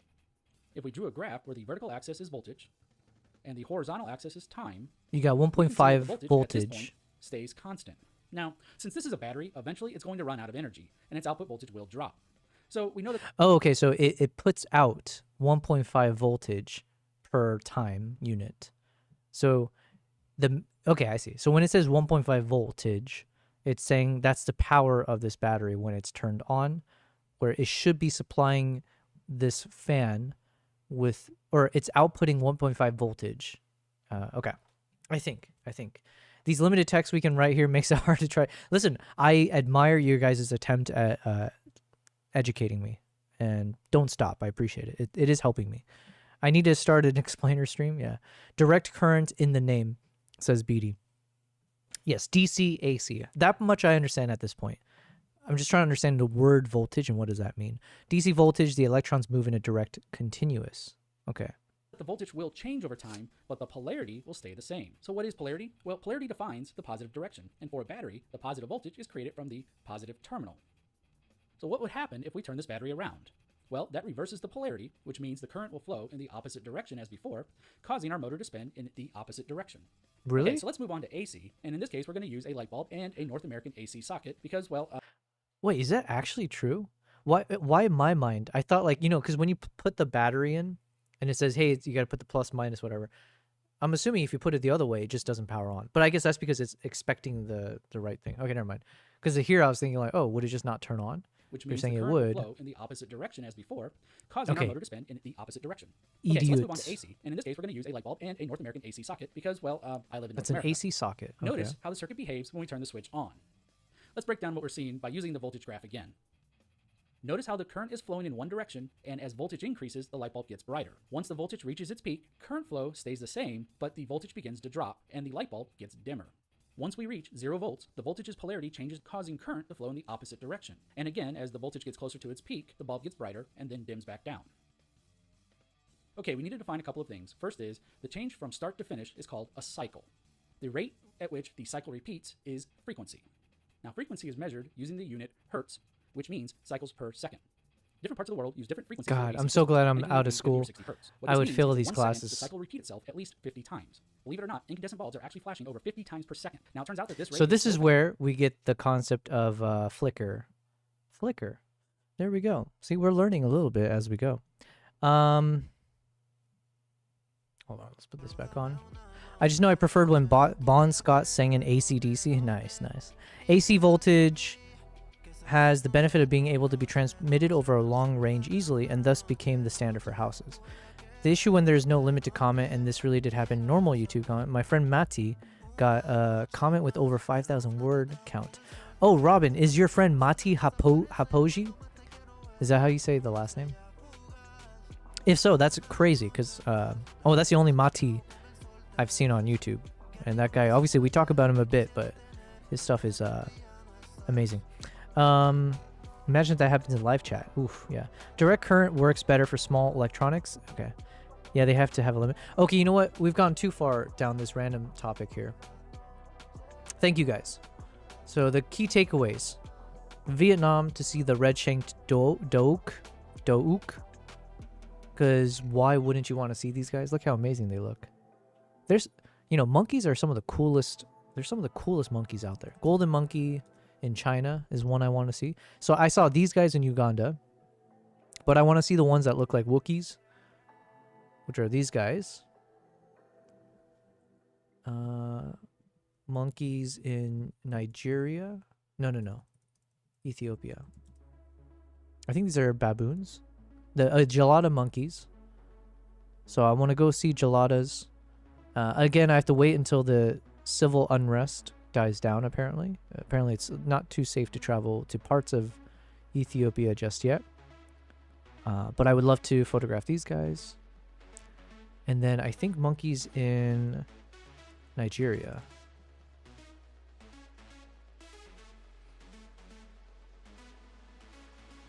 Yeah, the drill monkeys. Drill monkeys.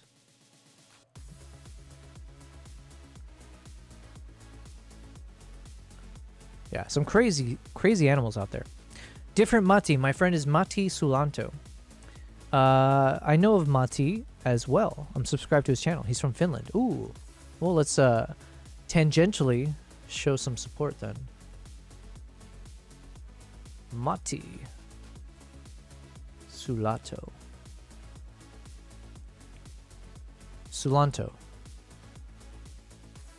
Oh no, I spelled it wrong. I was about to make fun of you, Robin. You're like, you don't even know your friend's name, but it turns out I was the culprit.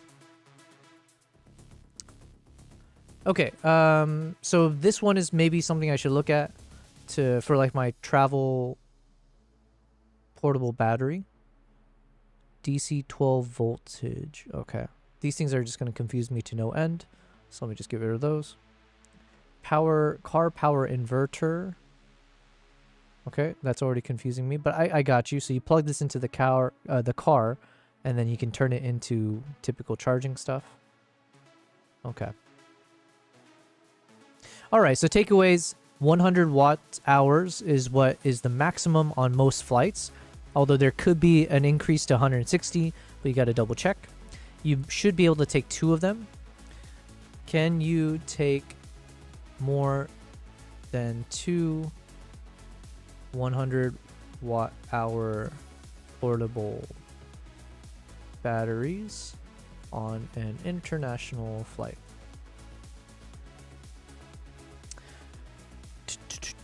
Told you it was a deep subject. Man, I didn't know what I was stepping into.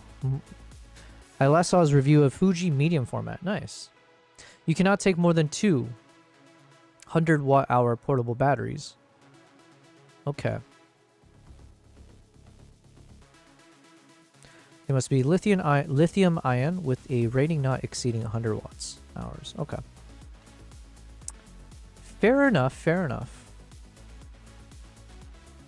Wow. We learned so much today, huh? I was supposed to watch a YouTube video though. Hold on.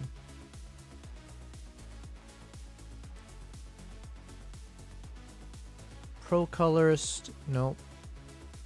What did I want to watch? There was like I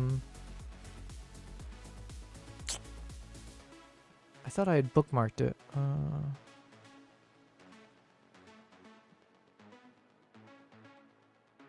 I think I wanted to watch a video about the ATEMs versus the 2 essential lighting techniques. No.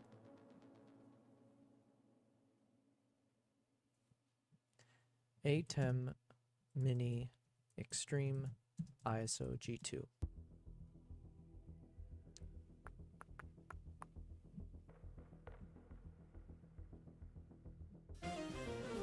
Let's get you in the loop on the ATEM Mini Extreme ISO G2 just announced from Blackmagic.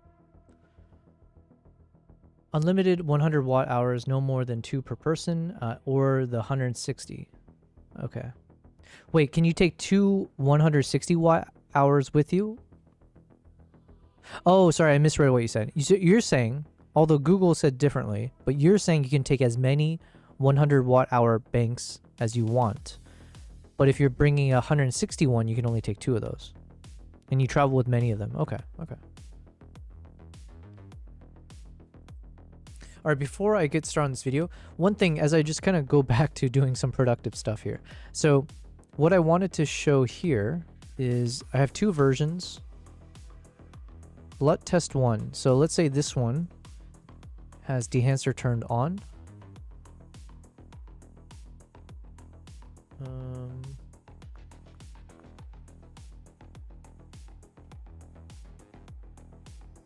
Oh, I gotta...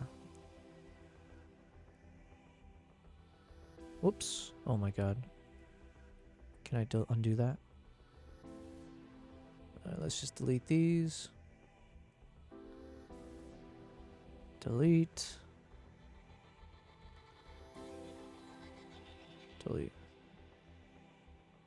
Unable to delete. Okay. Okay, let me copy this one over and load it into our first test. Okay, so here's the issue I'm running into. For this particular example, this is the before and after for dehancer. So by applying all my dehancer effects, I ended up with this kind of a look and feel. Then I exported this particular dehancer as a LUT, and within DaVinci there were 2 options for dehancer when you're exporting the LUT. There was, I did it in normal mode, but then you can either disable input transform or you can enable this input transform. So I tried both versions. So I exported one with it checked, one without it checked, just to see the differences. So then here, okay, so let's say here we have the right version with dehancer. Now let's go to our new test. So in this new test, what happens if I drag and drop one of these guys in? And it's pretty obvious just by looking at it. It's not really doing the exact same color effects that I generated in dehancer. So that's where I'm getting a bit confused here, right? And if I choose the other option, it's no better, right? So whether I use the one that says disable or enable the input transform, so that it's like either in the Rec 709 space or the DWG, either way, the look and feel is significantly different from what I ended up creating in dehancer. Significantly so, right?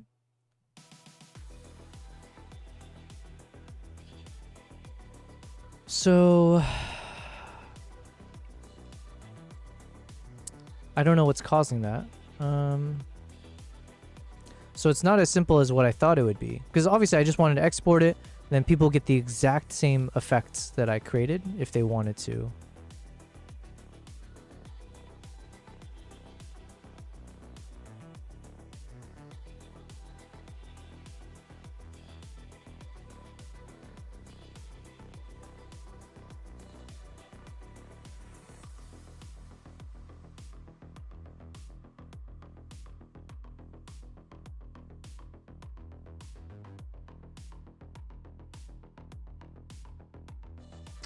Don't know why though. It was that huge camera that shoots 6x9. I think it's Fuji GW690 or something like that. Oh, for Robin. Or for from Mati Sulanto.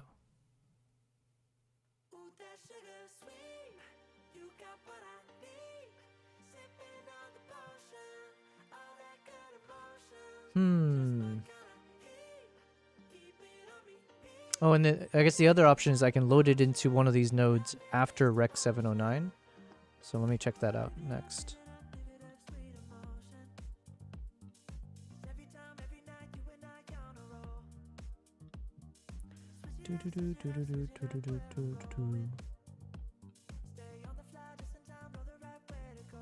All right, let's do a bit of testing then.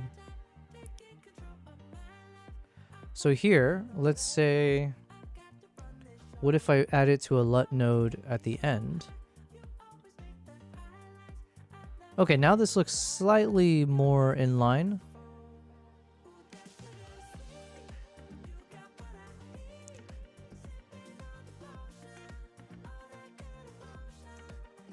Actually, they look exactly the same. I could be wrong.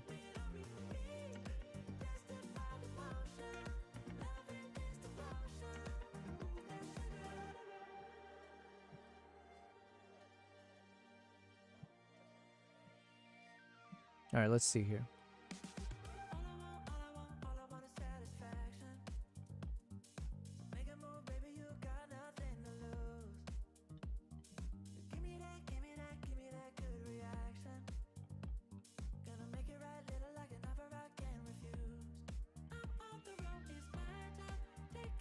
Oh my god, I need a before and after.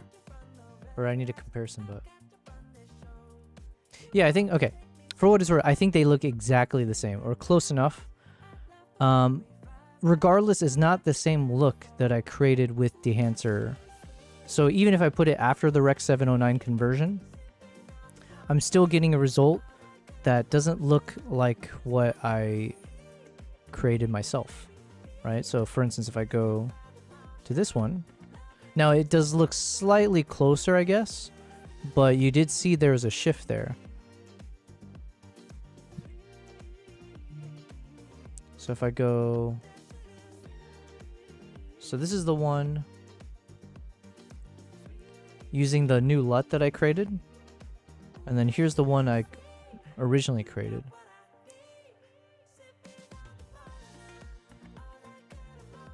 So something's not fully translating, and I need to like pinpoint what's causing that. The camera looks kind of like a comically large rangefinder camera. It's pretty cool.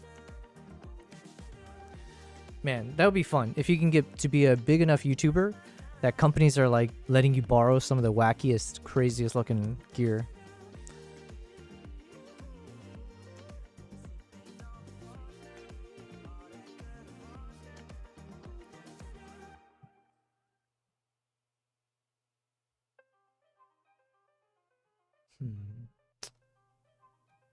I wish I knew.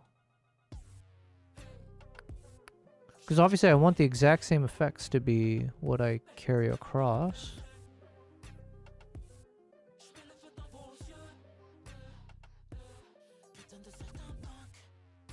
Maybe it's one of these like other features here that I adjusted that doesn't carry across either. So maybe it's like the film developer or the film compression or expand.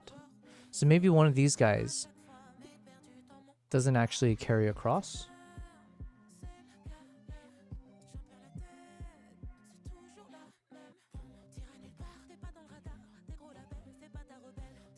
Let's see.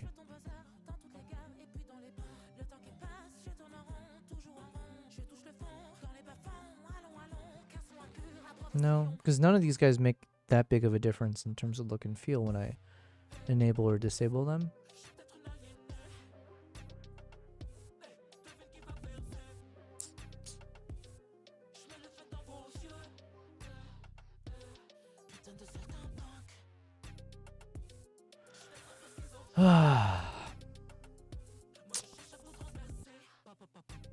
I'm kind of hung up on this right now though, because like even in my dehancer review video I was mentioning you can get the Wait, what did I say in my notes? This would actually dictate. Basically, I just want to make sure I don't overpromise anything of saying like, hey, I'm going to give you this or that. And I thought I said I'm going to give you access to my dehancer LUTs.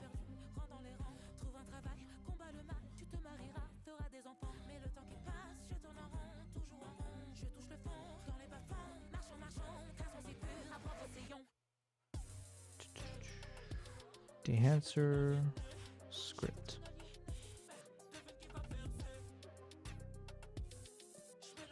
Okay. What did I say here?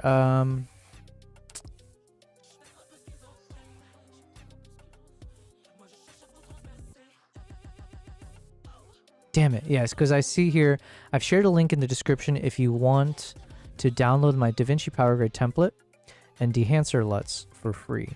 So I am providing these LUTs. I mean, you can always crop that out, I guess, in the video, but I have shared that with that terminology.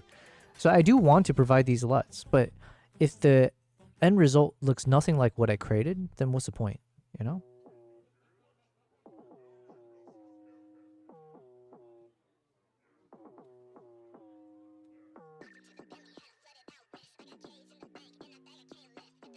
Let's try again. So if I export LUT,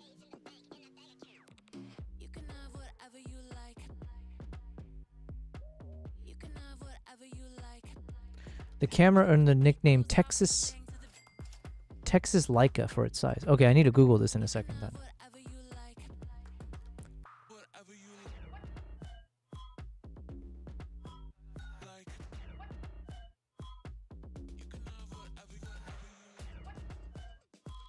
Test 1. Disable input transform.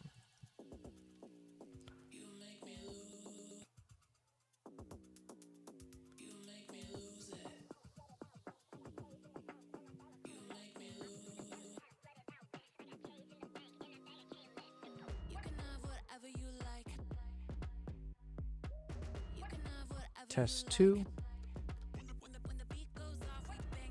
Enable. Okay, and then what do? I go to DaVinci Preferences. No. I go to the Settings, Color Management, Open LUT folder.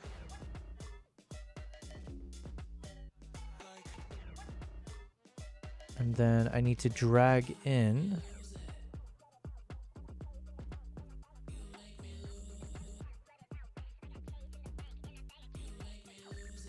dehancer LUTs. I need to drag these two into where's mine? Yobel Prize. Dehancer. Okay. So now that I've dragged these guys in, I think that means if I just say update list and hit save.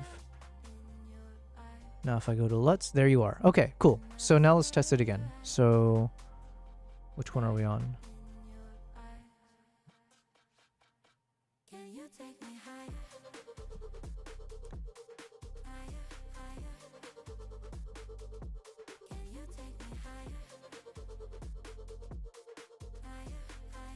Nope, it looks exactly the same, right?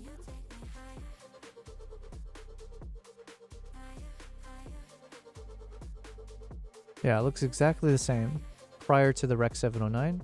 And then once we're in 709, yeah.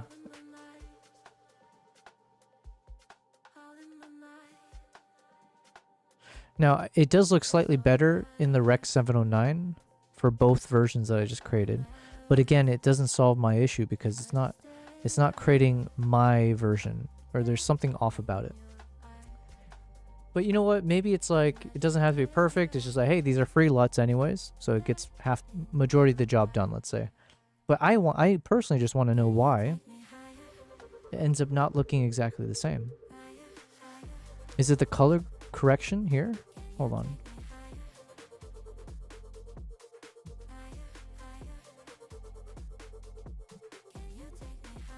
No, it should be exact same because I copied and pasted this, right? Yeah, it's exact same. Okay, I'm just exhausting myself here figuring this out. Let me look up this camera called the Texas Leica.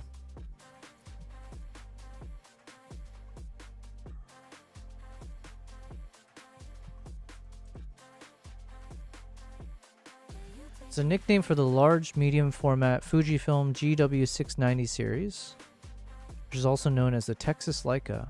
And you're saying YouTube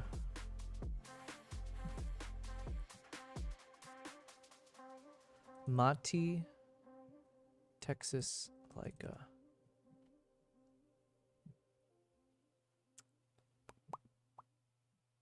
No. Wait, who's the Mati we just followed? What's his last name again? Shit. Sulanto.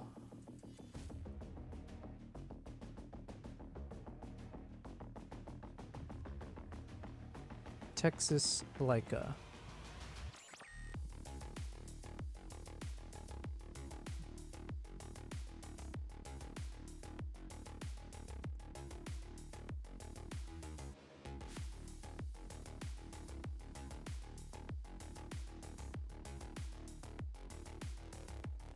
Gotcha. So maybe it's this one? Alright. Let me just hold off on that. Magic design and stage. Right, Fuji? Okay, yeah, I'm gonna check that in a second. I need to first, I want to do some research on this the thing. End of this video as we rapid fire through a bunch more updates from Blackmagic. They made those during their pre-NAB 2025 announcement video. So the Extreme ISO G2 is a new take on the A10 Mini Extreme ISO. It's got a familiar desktop mounted design with all the buttons on the top and the I/O on the back. First noticeable thing here is the reduction in buttons compared to the previous versions. The bottom preview program rows have been updated to the more broadcast classic buttons with removable caps so you can change the labels. Now, these buttons can be mapped in the software too, so you'll notice here there are 10 buttons there. However, this switcher, just like the previous versions, has 8 inputs. So from here you can add your own super source buttons or media player buttons if you need to, right next to those 8 inputs. This model doesn't seem to have the tiny little super source and media player buttons that were in the previous version. Above the preview program are audio controls, and you can do a full EQ dynamics all right here from the ATEM. You can even route a full screen audio panel to a monitor and make those audio tweaks as you go. Next, above all that, are 6 macro buttons and some controls for replay. On the right are your classic transition and upstream and downstream controls as well. You can control 2 of the 3 HDMI outputs right here from the front. Holding down one of the video outsource buttons allows you to use the program preview buttons to switch the outputs. So you press and hold the video out button, and then you select an input or use the cut button to send program. This is a nice improvement because previously you could only control one output, but now you can control 2 right from the device. You'll also see the fade to black. I feel like I button has need some this nice one left here. and right guards, which will make it I think this slightly less possible Extreme to accidentally ISO press. G2 sounds like And a the lovely thing I addition need. for all of those transition lovers out there is this new low profile transition fader. Alright, round the back things look quite different than they did in the previous model. There's still 8 HDMI inputs and they're all spread across the back. That's the but one? now you'll Says see Fez? these Okay, 3 so I need to watch HDMI that. Outputs have been shifted out of the way a little. This has made room for a larger Okay, so headroom. if I understand, okay, let's see. This is a lesson time. Have I retained knowledge, or am I understanding incorrectly? Okay, so with a switcher like this, if I'm looking at the back ports, my understanding is I can hook up to 8 different HDMI inputs. So, you know, very, very extreme, obviously, but hypothetically, let's say if I have 8 cameras and I could plug it all in using these HDMI ports. So then I can have 8 camera sources. However, there's only 3 outputs. So then, in like some of the ones with 1 output, if I plug this switcher into my computer, let's say my Mac Studio, through the output 1 HDMI, then OBS or my computer would only see a single video source called whatever, ATEM. So even though I have 8 cameras, it wouldn't be able to isolate or individually have all 8 of my cameras ready to adjust or show however I want it to in building out my OBS scenes. It can only do whatever's built into the hardware, or when I switch between each camera, it will just be one particular view. But then now if you have a HDMI output 2, if I then plug in a second HDMI into my Mac Studio, then my PC is basically now seeing 2 camera sources or whatever. So then technically I could have 2 cameras playing at once, but treated separately. So my computer could move it around, resize, do whatever it wants to within OBS as I please with up to 2. And then if you have 3, same thing. As long as I plug these guys back into the PC, then it's like having 3 camera sources. So I guess if I took my current situation where I've got camera 1, camera 2, and then camera 3, in that scenario, I could technically take all 3 of these cameras, plug it in to HDMI 1, 2, and 3 inputs, and then I would, obviously I'm not saying I would do this, but then from this switcher, I could then have an HDMI cable 1, 2, and 3 outputs connecting into my Mac Studio, and then basically it would view it as camera 1, camera 2, camera 3. That's kind of my understanding of the tech so far. But yeah, like I said, I don't think that's recommended, but it sounds like you can essentially output 3 different programs. Is that another word they say? And then looking at the back, it sounds like I can then hook up a 10G Ethernet cable. And then this one, okay, now my question becomes, what's the point of hooking up a 10G Ethernet cable into the ATEM switcher if I have internet through the PC? So if I have an Ethernet plugged into my Mac Studio, do I also need to connect via an Ethernet here? Or I'm assuming maybe this is only where you don't have a mini PC or a PC hooked up. Then you need the Ethernet. The CF Express, so then my understanding is you have the ability to the ISO feature, so you can record all of your inputs as separate feeds, and then that way in post you could technically have all the sources to mix it how you want to in post. And then it's got the XLR cables here, so then I could technically hook up my microphone like this RE20, or even if I end up using like a wireless microphone, stuff like that, I could convert it into an XLR or use the USB-C. So that's my current understanding of things. So I think the question marks I have is around this Ethernet and excuse me. Yeah, I think that's the main thing. 3 HDMI outputs have been shifted out of the way a little. This has made room for a larger headphone connection, 2 full-size combi audio inputs, and a MADI in connection as well. There's still 2 USB ports as before, but now there's a third Thunderbolt I still don't know what that MADI in and is. from the ATEM. With this single Thunderbolt cable, you can send 2 video inputs into the ATEM, like key fill for graphics, but you can also send video back out of the ATEM into your computer. Lastly, we have power and the CF Express card for recording your ISO and program feeds. There's also 2 Ethernet connections. One of them is 1G and the other is 10G. There's so many things packed in.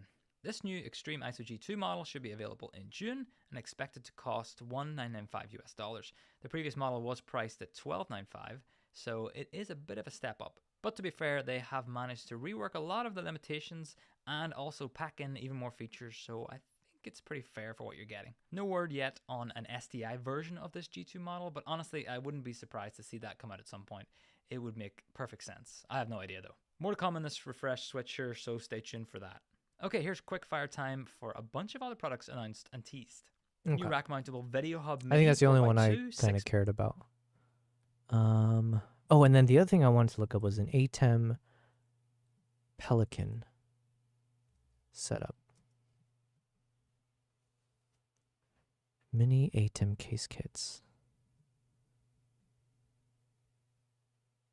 This is the A10 Mini jacket. It's a custom case I built for the Blackmagic A10 Mini switcher, and in short, this thing is a mini multicam studio packed into a tiny case with everything you need to stream, switch, and record videos. It's incredibly functional with a monitor, on-off switches, and a single power input for use on desks, stands, or on the go with battery power. In this video, I'm going to show you how to build an A10 Mini case like this one and why this DIY project is so incredible. For those who don't know, the Blackmagic A10 Mini is pretty much one of the best video switchers money can buy right now. There are 3 models available right now that allow you to switch, stream, and in some cases record up to 4 different cameras over HDMI. The only problem I have with the A10 Mini is the mess of cables needed to get everything set up. There's no monitor that comes with the unit itself. There's not even a power on off switch, so it's just always on unless you unplug it. And every time you need to adjust your setup or move things around, there's just a mess of cables to deal with. So over the last several months, I spent quite a bit of my time designing this case to solve all of those problems. Before we dive into building the A10 Mini jacket, let me show you what all this killer little case can do. The entire project was built inside a Pelican 1170 case, which perfectly fit the A10 Mini, monitor, and electronics. The A10 Mini is mounted in the case and held down by 2 bolted clamps that are easily removed if you need to pull the switcher out. There is a 7-inch camera monitor built into the lid, which at first might seem a little silly because it's so small, but it changes everything for the better. Without this monitor, you'd have to connect a monitor to the A10 Mini, mount it to something, run power to the monitor, and then pack it all up if you need to move your A10 Mini. I know you don't need a monitor to use the A10, but man, is it handy to have one always connected, always powered, and ready to go for troubleshooting, or just a way to quickly see all of your camera angles at once. This monitor also has HDMI pass-through, which I've routed to the back of the case, so you can connect a second, larger monitor if needed. The monitor I'm using has a headphone jack, so I rerouted that to the side of the case so I can easily plug in a pair of headphones and monitor my audio. On the back That's so of the crazy. case, you can Okay, so man, this would be kind of fun for me. Like, I have zero, what would you call this?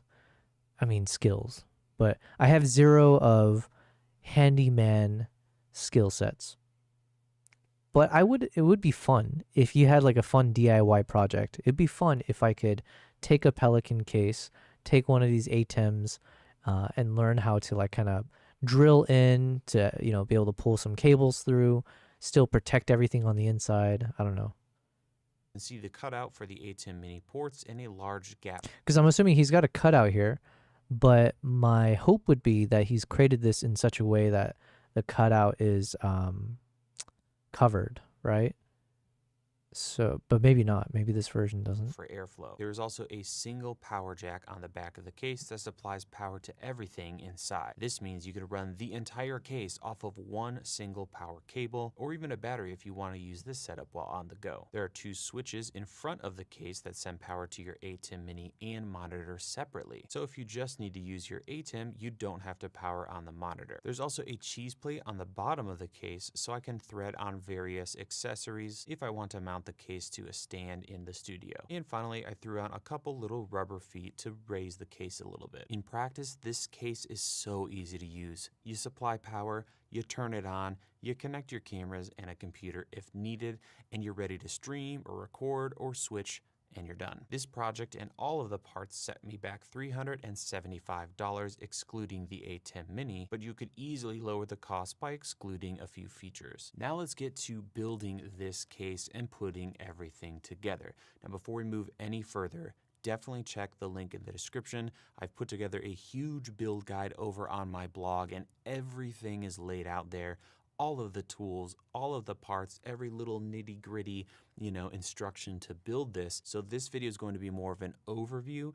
If you really want to dive in and see the nitty gritty, check out the blog post. This entire project starts by building a frame that fits inside of the Pelican case and supports the A10 Mini. To build this frame, you can use 3D printed parts, which I've designed, or build this frame out of wood or PVC or other. That's the other thing. I've never done anything with like 3D printers and stuff, but yeah, anyway, sorry, I'm kind of going on I am putting a lot of research behind the scenes just to figure out all the different tech stuff for like a travel stream. And as part of that, I'm trying to figure out like literally every aspect. So not just the hardware, but then what are the different casings that I would need? How do I make sure I keep things protected? How do I travel with it? So if I get like a Pelican case like this, I say, okay, yeah, that can keep things protected on my trips. However, the problem I run into is I believe Pelican cases, you have to kind of build the inside yourself. Like I think it's either foam and you have to do cutouts and stuff like that, maybe. But then also if I have a bunch of cables that are exiting or entering into the Pelican, how do I exactly create the openings for all those cables to go in while still keeping the integrity of the case to protect everything inside, including against like dust or rain or whatever else potentially. And then the other issue,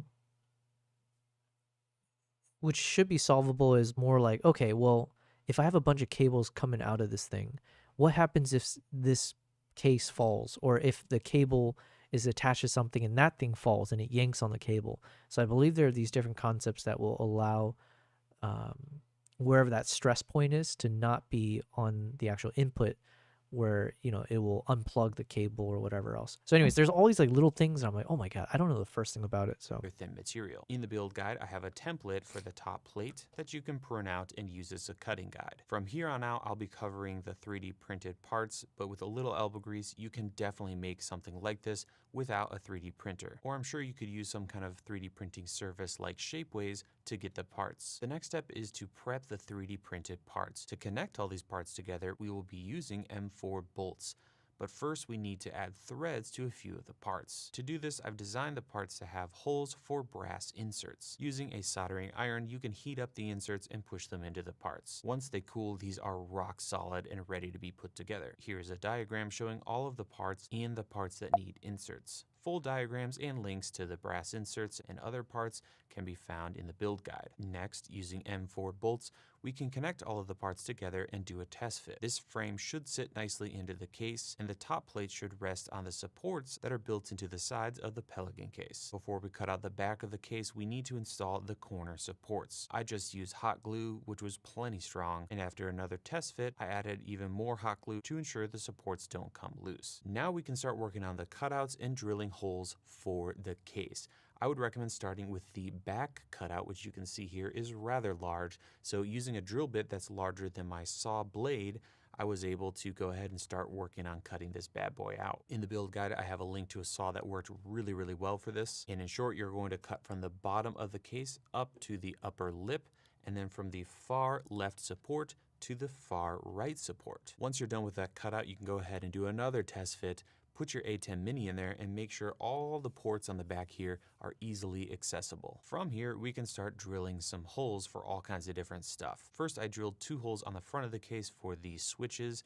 Side note, I would definitely recommend stepper bits for this, as they leave really, really clean round holes, and you can keep drilling in until you get the hole size that you want, as opposed to having to buy a billion different bits. Once you have your 2 holes in and your buttons fit, we can move on to the power jack on the back of the case. Drill a hole that fits your power jack, and then we'll also drill a hole on the right side of the case for our headphone jack. If you're concerned about airflow, which I really wouldn't, you could also put a hole on the side of the case here, which is roughly lining up with the vents inside of the A10 Mini, and I just used a, I believe, 40mm fan grill here and just bolted that right into the case. Now it's time to start wiring everything together. You could use a few DC splitters to power everything from one jack, but I would highly recommend soldering if possible. Here's a diagram showing the final wiring, and don't worry, the blog post goes into great detail as to how to put this together step by step. In short, we are taking the power input on the back of the case, splitting it to the A10 Mini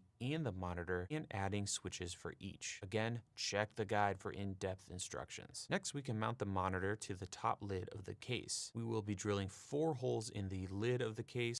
okay, hold on. So I was testing out with this one. So I created a LUT in the Rec 709. I dragged in Rec 709 and it looks pretty good. And it looks similar to the one I've created before. So now we're gonna test. So if I switch between this one, so this is the one we just played with. This is the dehancer one. Hold on.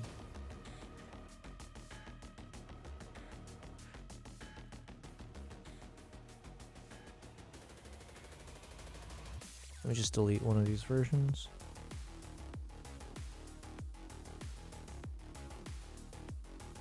Okay. So this is the one that I created within dehancer.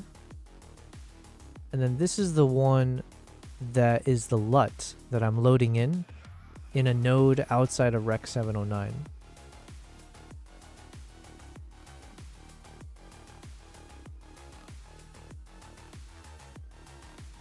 And maybe some of the effects... Oh, you know what? Here, let me... I'll turn off the halation and the bloom effects, because those things don't carry across, right? So I'll turn off the bloom, film grain, halation. Okay, now what? See, obviously here something's still wrong, right? Because it's not it's not bad. I like the look, but the problem is it's not exactly what I created. So the one I created, slightly higher lift in the shadows for the...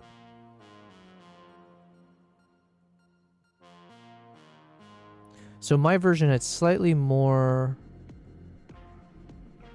contrast. It was also lifted shadows on the shirt.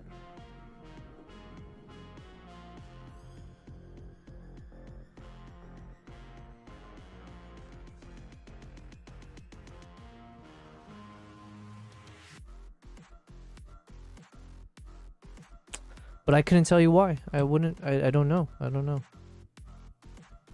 And then I guess for the other tests,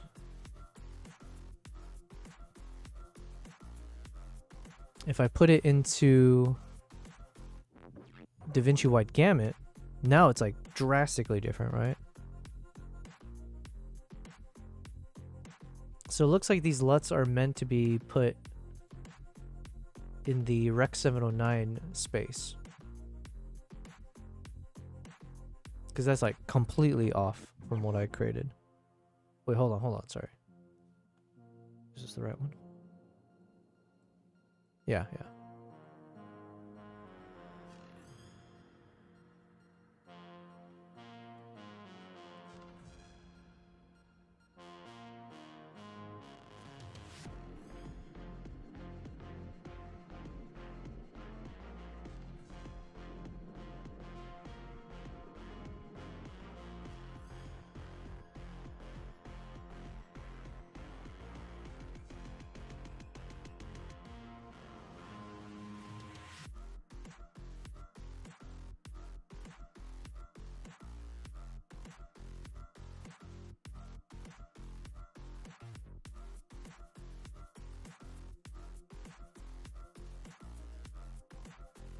Okay, final test. But at least I'm getting somewhere closer. So I think it sounds like I need to do stuff post Rec 709. However, my other test I want to do is within dehancer. Now let's export another LUT. But this time I'm going to disable input transform. We'll export. I need to know everything, who and the what and the where, I need everything. Trust me, I hear what you're saying, but I like it's new what you're telling me. I'm curious, George, I hop in the Porsche, 5 and a horse, I'm ready for war, I'm coming for throats, to turn to a ghost, I need to know everything. We'll call this 709. Surprised at the info you get is by letting them talk, so I'm letting them talk. Gotta keep quiet, maneuver in silence to let them in, talk up their body, another one body, that's just how it go. I got some secrets. Okay, and then let's create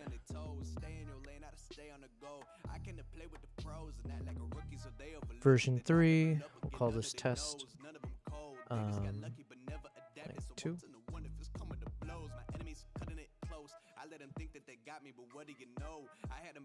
Let's update the list. Okay, and now with this version, We'll load this one in here.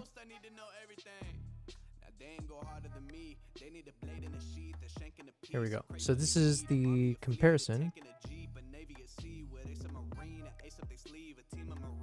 Alright, so regardless of the choice I made, if I check the disable versus enable the input transform, it literally looks the exact same. So, oh wait, but last test. Yo, what's up, King? King says, Jobel getting on his pro colorist ride. Well, I gotta start soon. I've been kind of dicking around for the most part, so. But at least the tech is working, internet stuff. What's up, King, by the way? This stream was mainly meant to fix all my technical difficulties. It looks like a lot of it, or some of it, I've fixed. Some things are still broken, and I don't know if it's because of that Cloudflare issue that happened today.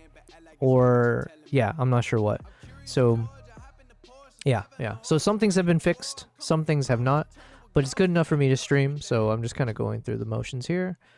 And yeah, I'm trying to figure out how to export my LUTs properly, because I've been struggling with that. So let's say we take this one. Yeah, see? Okay. So it never looks good to put it before the Rec 709. And it looks good.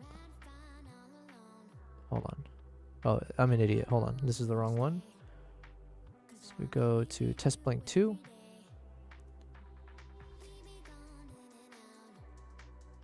Yeah, so regardless, it looks the exact same. If I... Oops. So this is my original dehancer one. Here's version 1 where I clicked on the checkbox or I unclicked it. Here's version 2 where I clicked or unclicked the opposite one. And they are literally the same. So... it could just be I don't know how to do this LUT generator thing with DaVinci. Or sorry, with the dehancer. But at least with their format here, where they say, hey, you can generate your features into a LUT, it is not exactly doing... it's not making any difference whether I disable the input transform or not. So now I'm going to do one final test.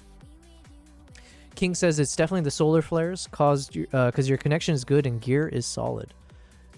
Hey, solar flares, I like it. Thanks, man. Yeah, I think the only thing that's not working right now on the stream... Oh, I did fix the other thing. So for those of you on Twitch, it seemed like YouTube didn't have this issue. I don't know how. But on the Twitch side, every time my connection... whenever there's like a lag or it disconnected or was buffering, it would resume the stream from the moment it stopped, which meant that the lag or the delay from what's live versus what you see if you're watching on Twitch kept getting worse and worse. And that's where we got to a point where a few streams, the delay was like up to 5 minutes. So there is a button within OBS that causes that. So I've gone ahead and checked that off, and it seems like it's fixed my situation. So fingers crossed. On the OBS side, I am seeing that 3% of my frames have dropped, but hopefully not noticeably in terms of the streaming experience. Okay, so the last test I'm going to do here is I'm not going to use dehancer's LUT generator. Let's go ahead and just do it myself.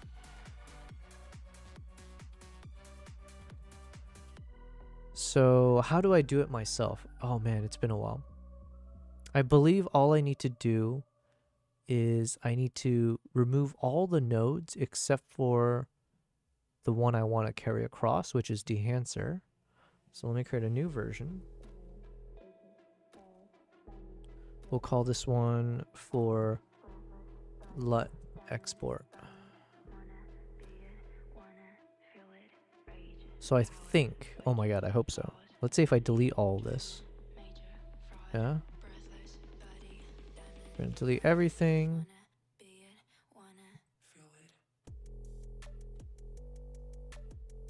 Just this guy remains.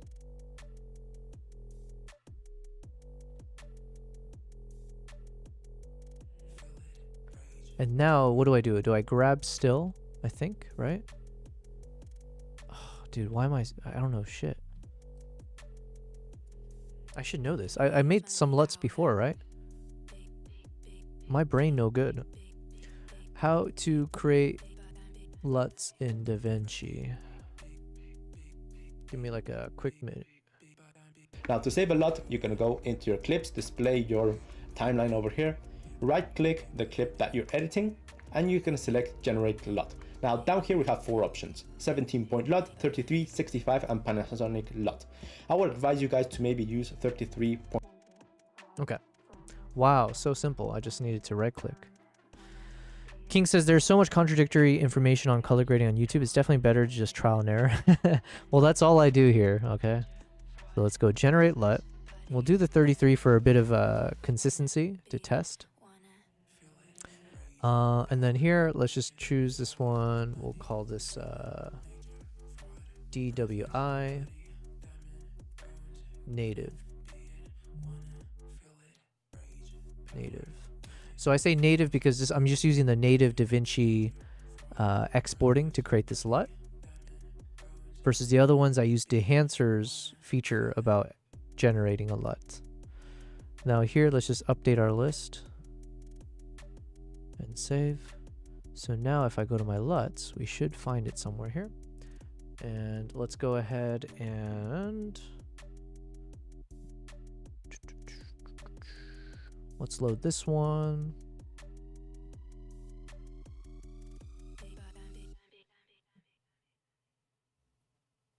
And let's create a new version.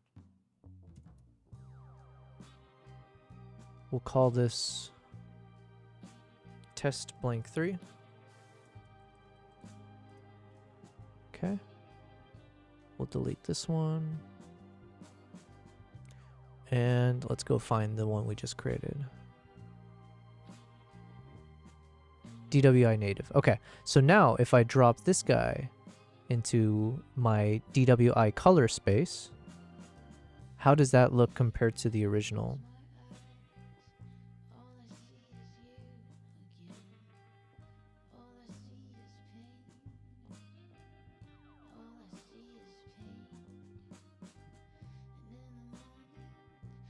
Obviously quite different. If anything, this looks, yeah, nothing's happened.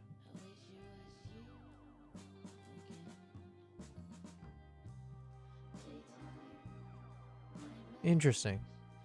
So if I just try to export that dehancer node, nothing carries over into the colors.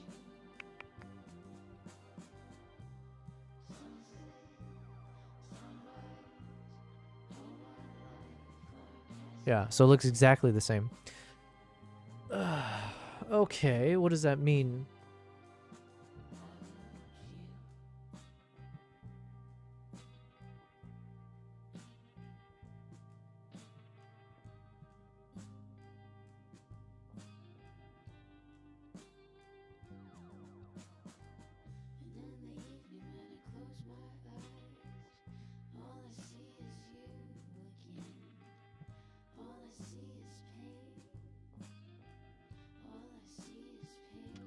I just don't have answers. Today's not a day of answers for me. So I can't export the LUT on its own. Point LUT if you're shooting log, 65 if you're editing raw footage, and 17 LUT I would avoid it unless you're using these LUTs to maybe transfer them into a monitor to preview how your video is going to look on field. So I'm just going to select 33 LUT, which is great for LUT footage. Then you're going to name it, save it, and you're basically good to go. So let's see how the LUT performs in a couple of clips. This image in Venice, and as you can see, I've already added it into the LUT Pack v3. I'm just going to double click it when you're selecting a node to apply it. And there you have your edit. This is before and after. And okay. All right. Well, unfortunately, I'm running into a little problem here. Now, to be fair, the LUTs that I am seeing, it doesn't look bad. It's usable, but it's not the exact same. Well, not this one, but here. Let's go back. If we put it into Rec 709 node, excuse me,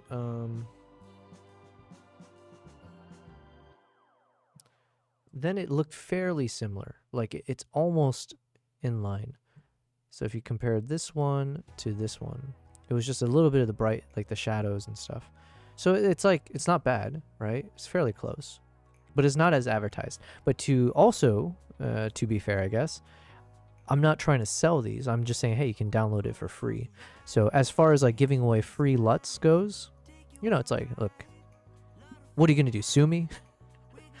You didn't pay for it. So, okay. So I think this works. Let's keep watching this video though. And mounting a monitor with two 3D printed brackets that attach to the top and the bottom of the monitor that I'm recommending for this build. I designed these top and bottom brackets for this particular newer monitor, but they will most likely work with other monitors as long as the monitor actually fits into the case. Next, we're going to work on the HDMI routing in the case. Now, you could simply connect your A10 Mini to the monitor, but the problem with that is you'll have a cable kind of looped and sticking out of the back, so that's not really desirable. The setup I'm going with, as you can see, is completely flush, so I can actually set this case down on a table or on the ground. The ground can even be wet, and I won't have any problems at all. To solve this, I found an HDMI ribbon cable which keeps things nice and tidy inside of the case. Here's another diagram showing the HDMI routing. In short, connect the ribbon cable to the HDMI output on the A10 Mini, and using a coupler, you can extend the ribbon cable to the monitor's HDMI input. For all the cables going between the A10 Mini and the monitor, I've designed a cutout here in the top plate of the 3D printed parts so the cables can nicely route up and you can zip tie everything together, close the case, and latch it. So going back to that HDMI diagram, that takes care of the HDMI input into our monitor. Now we can route, if we want to, an HDMI out of the monitor and send it to the back of the case. So in my case, you can see this fifth HDMI jack here at the bottom. That's actually an HDMI This is fascinating. So I'm running a cable from the bolt that coupler, as well as a larger monitor if you need it. Once you have the zip tie, put everything cables through in, power on your creation, and bam, you've got one of the coolest video switchers on the planet in detail. And I am by, if you build one of these, you're on this crazy A10. Okay, all of this sounded really cool to me. Now the only issues I potentially see is when the cable has to protrude out of the case. That's the main question mark. So if I've got this camera here that's hooked up to everything else, where's that opening? And it seems like the opening is this backside.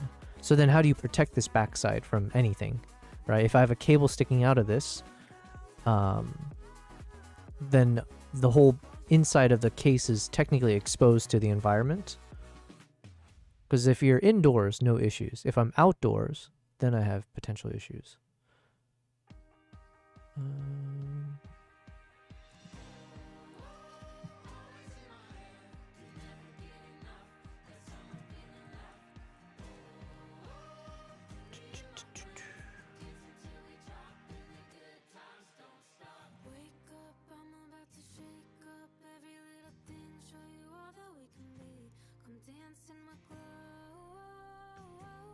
Man, people who do this, they're so impressive. How do you create these things? Jesus. This is the latest addition to my deck kits for the A10 Mini Extreme video streaming switcher. The kits for the A10 Mini have been available for quite a while now, and they've been very popular. And I'm constantly asked about a case deck kit for the larger Extreme. And this is it. These precision laser cut panels finished in gloss black, or the more practical carbon finish, designed to fit into this Nanook 923 case. And you can easily mount a 15-inch monitor in the lid using a standard VESA fixing. Hello and welcome to the Whirly Bloke channel.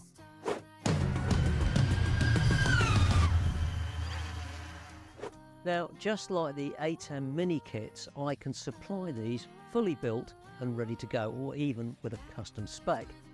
But if you buy a kit of parts, you can build it however you want, with whatever components you want, at whatever budget you have. The kit includes the laser cut panels for the lid and the bottom, and they exactly fit the Nanook 923 case. You also get all the screws, a monitor mounting plate that allows you to mount any monitor up to 15 inches with a standard VESA fixing. This version has a slot to mount the Elgato Stream Deck, this USB 60-watt charge port and a power switch. And on the back, there's a panel that's got all the connectors for all the data, video and audio inputs and outputs for the A10. And all these different options are available on the website, so you can choose exactly what you need for your build. Now, So I think the my, I still, I guess where I get confused or concerned is I need a solution where if I plug cables into this, fair enough, you know, it hooks up and everything, but if I'm on the go, if the case is not like set up somewhere where it's not going to be moved around, let's say the case gets bumped or the camera I'm holding falls off or whatever, it just feels like these cables can come loose or it would fall off. It would be yanked and then fall, basically get unplugged at this point, right? I don't even know if what I'm saying makes sense, but I guess, yeah, my concern is like if the cables are here and if there's some weird thing happening, then there's a chance that the cable gets unplugged here. The stress point is basically at the where it's plugged in.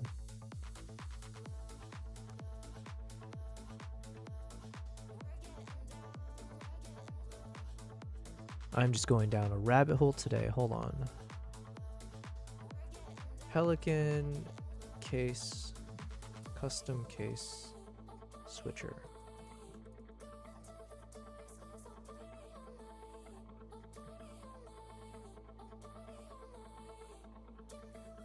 As far as I know, this is the world's first ever custom foam Pelican case designed for the YOLO Box Ultra and YOLO Deck combination. The case is the IM2200 Storm from Pelican and features 2 press and pull latches, as well as a double-layered soft grip handle. Inside is a custom-fit low-abrasion polyethylene foam that houses the YOLO Box Ultra from YOLO Life and the YOLO Deck controller. It has been designed so that each of the components fit flush into the case and room for charging cables and HDMI adapters. The foam itself has been customized with our Seattle House Mafia logo, and the whole thing is watertight, crush-proof, and ready for adventures on the road. That's not what I want.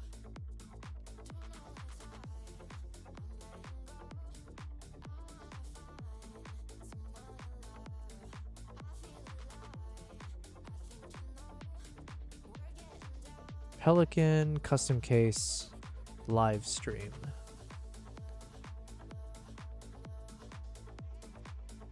Portable okay. DIY portable live streaming case for A10 Mini Extreme. Okay, yes.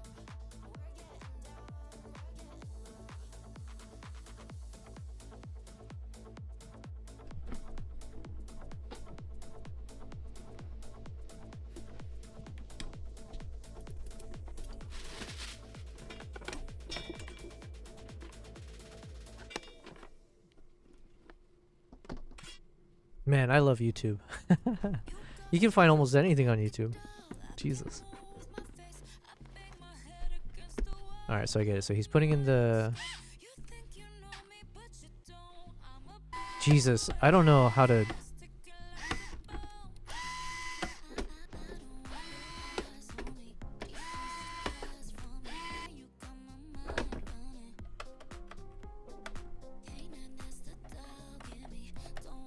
What do you call those? I need these like right angle HDMI cables, I guess. I think I read that.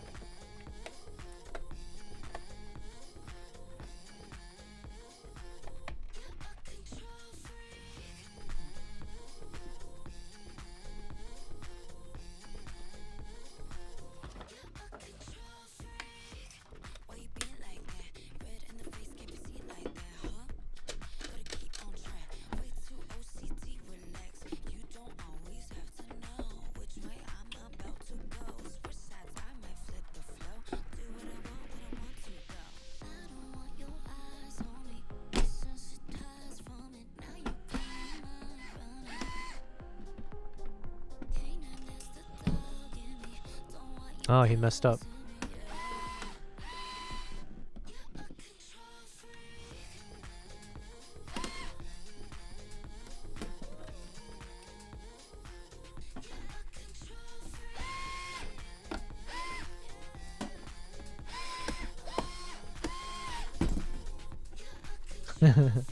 I like how I resonate with this guy.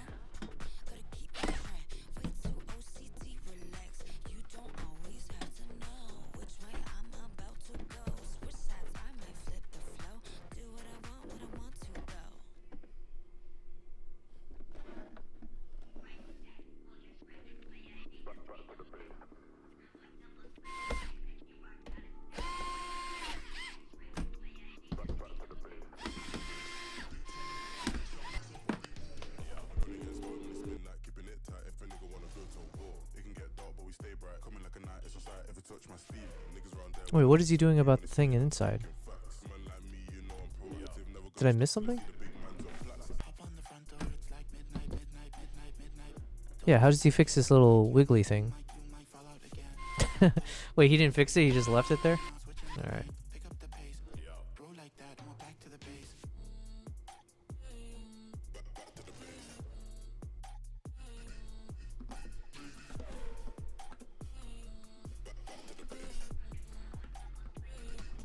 Okay.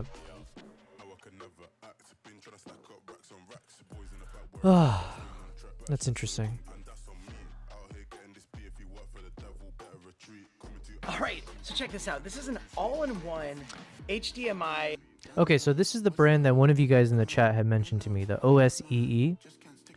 GoStream OSEE. Stream switcher, where basically you have your preview monitor and your video switcher inside this travel hard case. The whole thing is customizable, super easy to use, and if you're a production team on the go with a multicam shoot, this is gonna be perfect for you. So let's dive right into it because this might be a long video. I'll put time chapters down below too in case you need to skip ahead. So let's go. Mr. Black.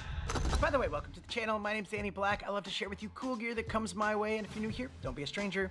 I'll put links to everything down in the I already description. did it. Find it down there nice and easily. But here we go. Thank you, this Mr. comes Black. in from OC, and really you have three separate products. You have the video switcher that comes in around $300 US, same price as the ATEM Mini Pro. It basically works the same, but the OC has a lot more features and functions. And we also have a 14-inch portable travel monitor that looks amazing, and it all comes configured together in this custom case that has all the ports and mounts that you need to get this thing up and running. So perfect for those production teams that need a pop-up multicam video shoot or live stream where you can broadcast it on projectors and things like that. This system can help you set up within minutes and you're ready to go. And this case is like your typical travel hard case for professional gear.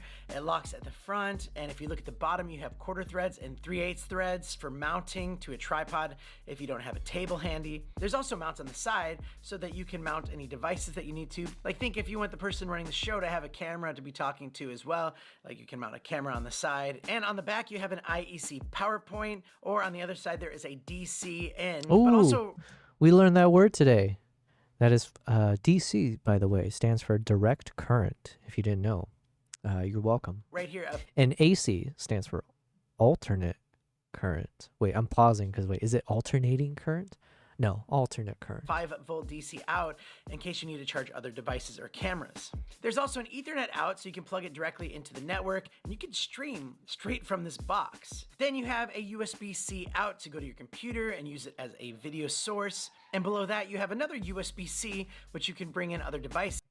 King says, I don't trust these dudes that sound like they're speaking in run-on sentences. Like, can't they take a breath under all their lying? Damn. Wait, are you saying this brand is not so good? This OC? This is like even a USB webcam. So I have the tiny Because I think I do a lot of run-on sentences. Do I? Or I ramble is my thing. 2 right here.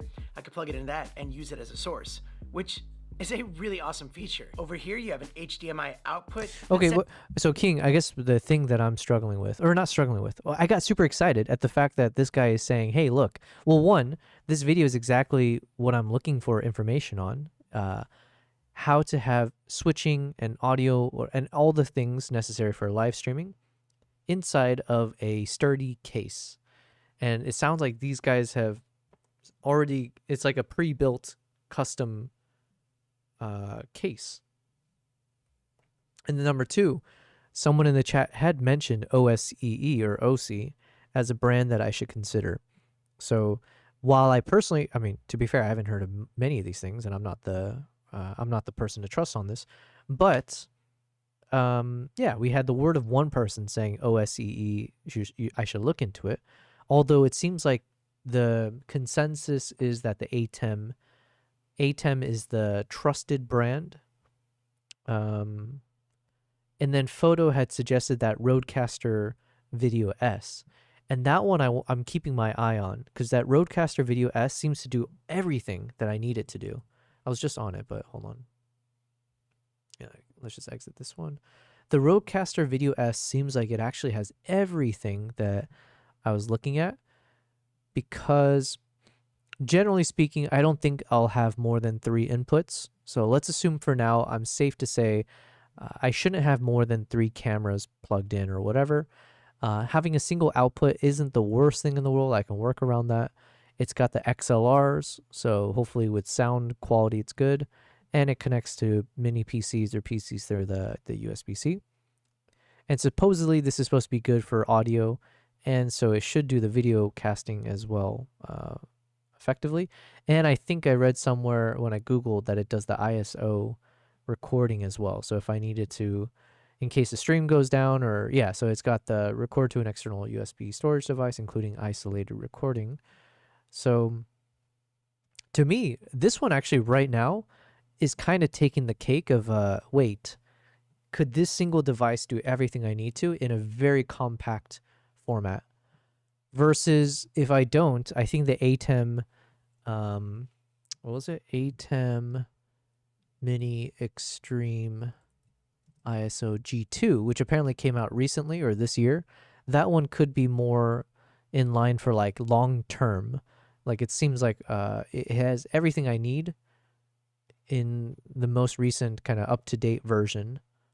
So this is like the thing I would either level up to, or it should technically be the thing, if I buy it once, it should serve my purposes for a while. So those are the kind of 2 that I'm like eyeballing. And this OSEE one, I didn't really hear much about, but then someone had mentioned it on stream. So I just need to double check this guy now. But the fact that it comes in the freaking case is, but it is concerning how cheap it is. So yeah, there's that. Fed says, reminds me of a used car salesman, this guy. Okay, buy this used Buick or we'll club this baby seal. Well, he doesn't sound that menacing, but maybe the first part. Well, damn, I gave this guy a follow. Anyways, well, I mean, hold on, where'd the video go? Set to program out, but you can actually customize it to be any source or even all the windows. It's actually pretty cool how much you can customize it in the menu. And then you have a mic to input over here, which is great if you're like next to an audio mixer. But also the quality doesn't look necessarily In the menu. And then you have the best, right? It does look like someone just took a handsaw and just kind of chopped it themselves. I still want a solution where somehow you can cover up these ports or just add a little bit more protection. But like I said, my other concern is if this is where you plug in all your cables, I feel like it sticks out. And then if it bumps up against a wall, if anything happens, like if there's any tug on the cables, I feel like it would just, like it would pull out from here. So I think I had briefly read some concept of like, maybe I need to have some points where it's like acts as like the stress point on the cable. So if I end up pulling on the camera, if I pull on some device that's connected to the ports, it'll put all the stress on some other point of the cable and not necessarily at the point of contact or something. I don't know. Fed knows these tricksters, says King. Yeah. I personally am looking at ATEM. It's what's most recommended. The Rodecaster is a newer thing. I don't know too much about it. Yeah, exactly. I think those 2 are the ones I'm leaning towards. However, this one just happens to be a video where there is a case that goes with it. So that is piquing my interest at the very least. And also, I'm just trying to absorb all this knowledge of like, how are people customizing these cases for these use cases? a mic These use cases. Nice. Input over here, which is great if you're like next to an audio mixer and you can come out from that and go into that input right there. Next to that, you have your 4 HDMI sources. I have 3 plugged in, as you can see, shuffling through them. And yeah, it's really easy to do. When you open the case, you can see how it's all customized just for the switcher. And there's a little prop over here to keep it from closing on you. Down here, there's a spot for an SD card where you can pop that in and not only record just your shows, but you can also load up videos and images to play back on this thing. And I'll show you how to do that later on in the video. Up here you have another mic input. This is mic 1. And then next to that you have a phone input. Up at the top you'll see a power switch for the whole unit. And there's also a fan switch. And now that fan is really quiet. Like most of the time I have to like put my ear up. Is that on? It's that quiet, but it's on. And it's really good at dissipating the heat. Now right here you'll see Yeah, because that's the other thing for my potential use cases. I think it sounds like I would want the case to be closed.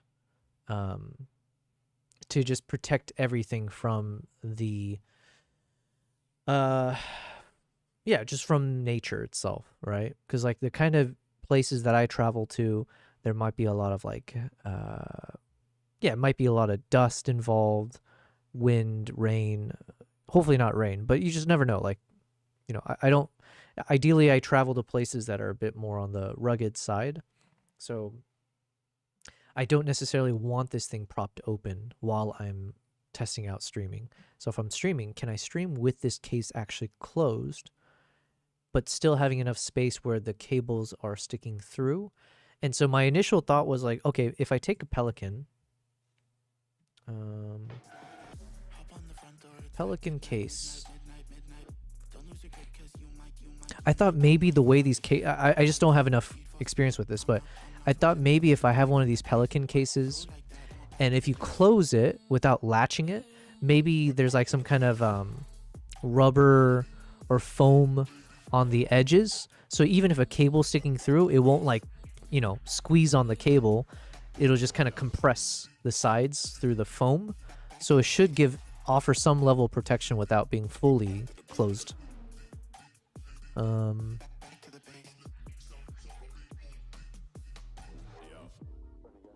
Yeah, so that's what I need to double check. Like, is it such where like that outer part here, can I freaking zoom in on this? Come on. Seriously?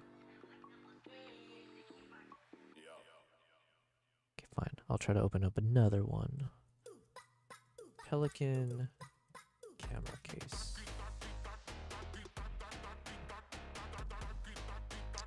Which Pelican product is best for housing an A10 mini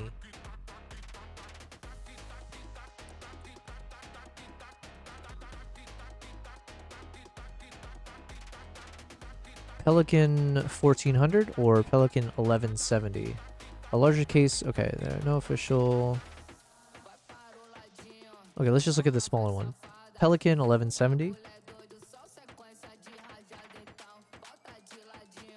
with foam. I see.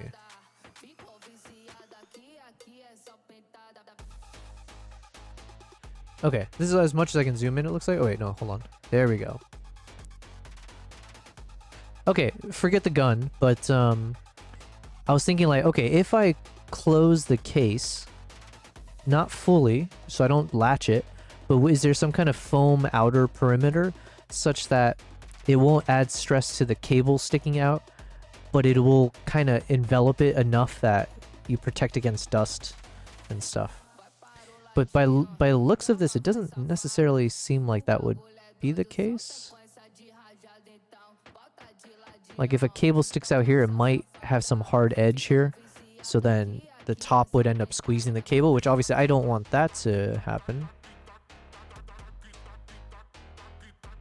What was the other one? Pelican 1400? King says, I'll be curious to see how cool your live stream setup is once you're all done. Yeah, me too. Well, listen. We'll see.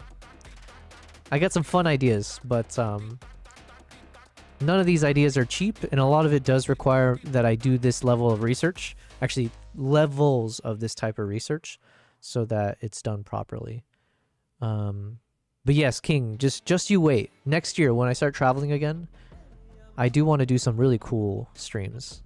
So,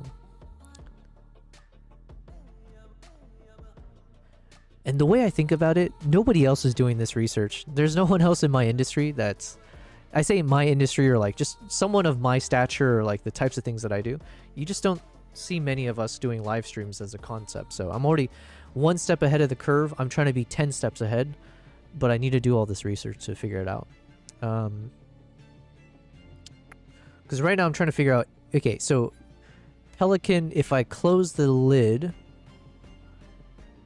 can I close it such that there's a foam or there's like a soft enclosure without putting pressure on any wires that are sticking out of the case? Because it seems like that's probably a no, which means I do need to drill holes into the Pelican case itself. But now we're entering into that territory of like, yo, I am the farthest thing from a DIY handyman you'll ever meet. So as much as I can personally avoid doing any custom rigging, I would love that. But it sounds like that is probably the best option to do. Just from seeing all these YouTube videos, right? People are obviously doing it themselves, so. Cut out with this USB cord right here, and this is actually for a power bank, so you can actually plug in a power bank and you can be powering up this whole unit. See, this case has all thought by of everything. itself, making it really travel friendly and very portable. It connects to this monitor right here. It's a 14-inch monitor. It looks great, and it gives you a lot of viewing options. You have your preview, you have your program, you have your HDMI 1, 2, 3, 4. You also have your aux, which can be different things, and you have 2 still images you can choose from for backgrounds. Also down at the bottom, you can see that you have your audio meters, and you also have your recording time. Also, when you press the menu, you can see clearly the menu system down there, and it's super easy to navigate. Okay, so getting to the switcher now. I disagree a little bit with that. Also, when you press the menu, you can see clearly the menu system. I hate these systems, these things where you have to twist a knob to go up and down. It's just never intuitive for me, and yeah, I just absolutely hate these things. I get it. I guess I get that it's fast to go through all of it, but system down there, and it's super easy to navigate. Okay, so getting to the switcher now. So there's a lot going on the switcher, as you can see. Starting at the top, there is a power button for this thing, so when you do power on the main switch, you still have to power it on here. Down below that, you see a live stream button, so that you can click that and go live.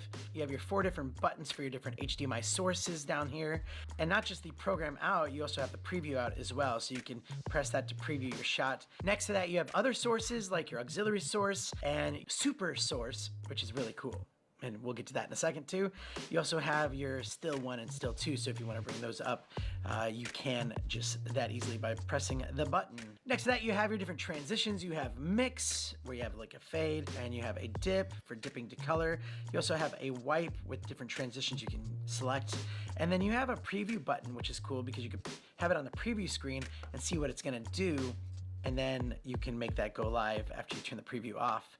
The auto button to do the transition, and I don't know. fade to black I feel like, okay, listen, King, I know you said, okay, maybe this guy doesn't sound the most trustworthy. Fair enough. Maybe this brand is not as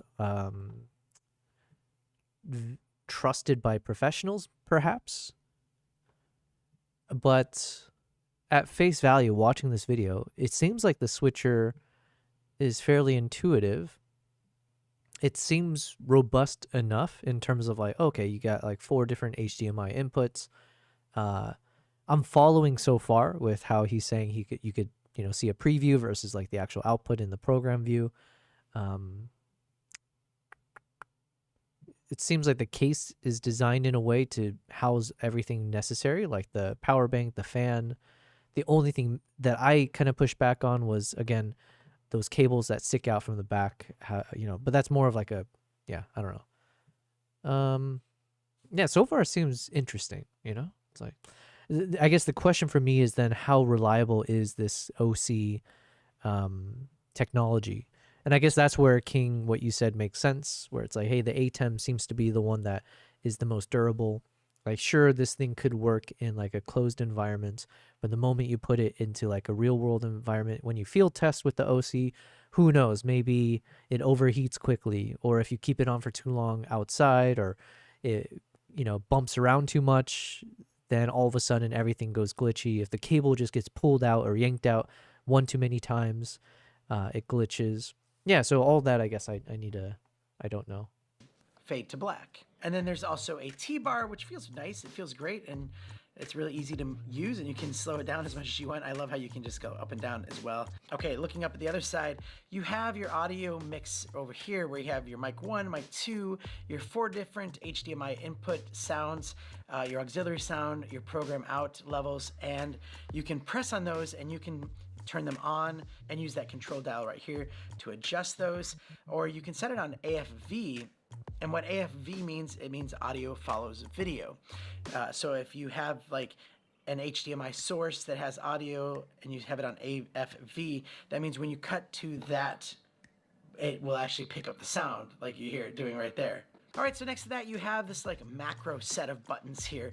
And this is a little bit confusing, but at the same time, it's really cool. What it does is it basically records different keystrokes, if you will. So if you have like a complicated move of shots where you're going from like 1 to 2 in a transition, and maybe you're gonna play a video or maybe a couple videos, you can actually press and hold down one of these buttons and it will record, and you can do that system of shots and cuts, and then you can recall that and we'll play it through that. So maybe it's not for your average user, but there's a lot it makes of me people feel out like a there DJ. that would have to like do the same kind of like quick shots and changes. King and said, also the people reviewing stuff can have incentives. Just be careful where you spend your dinars. Yeah, that's true. Yeah.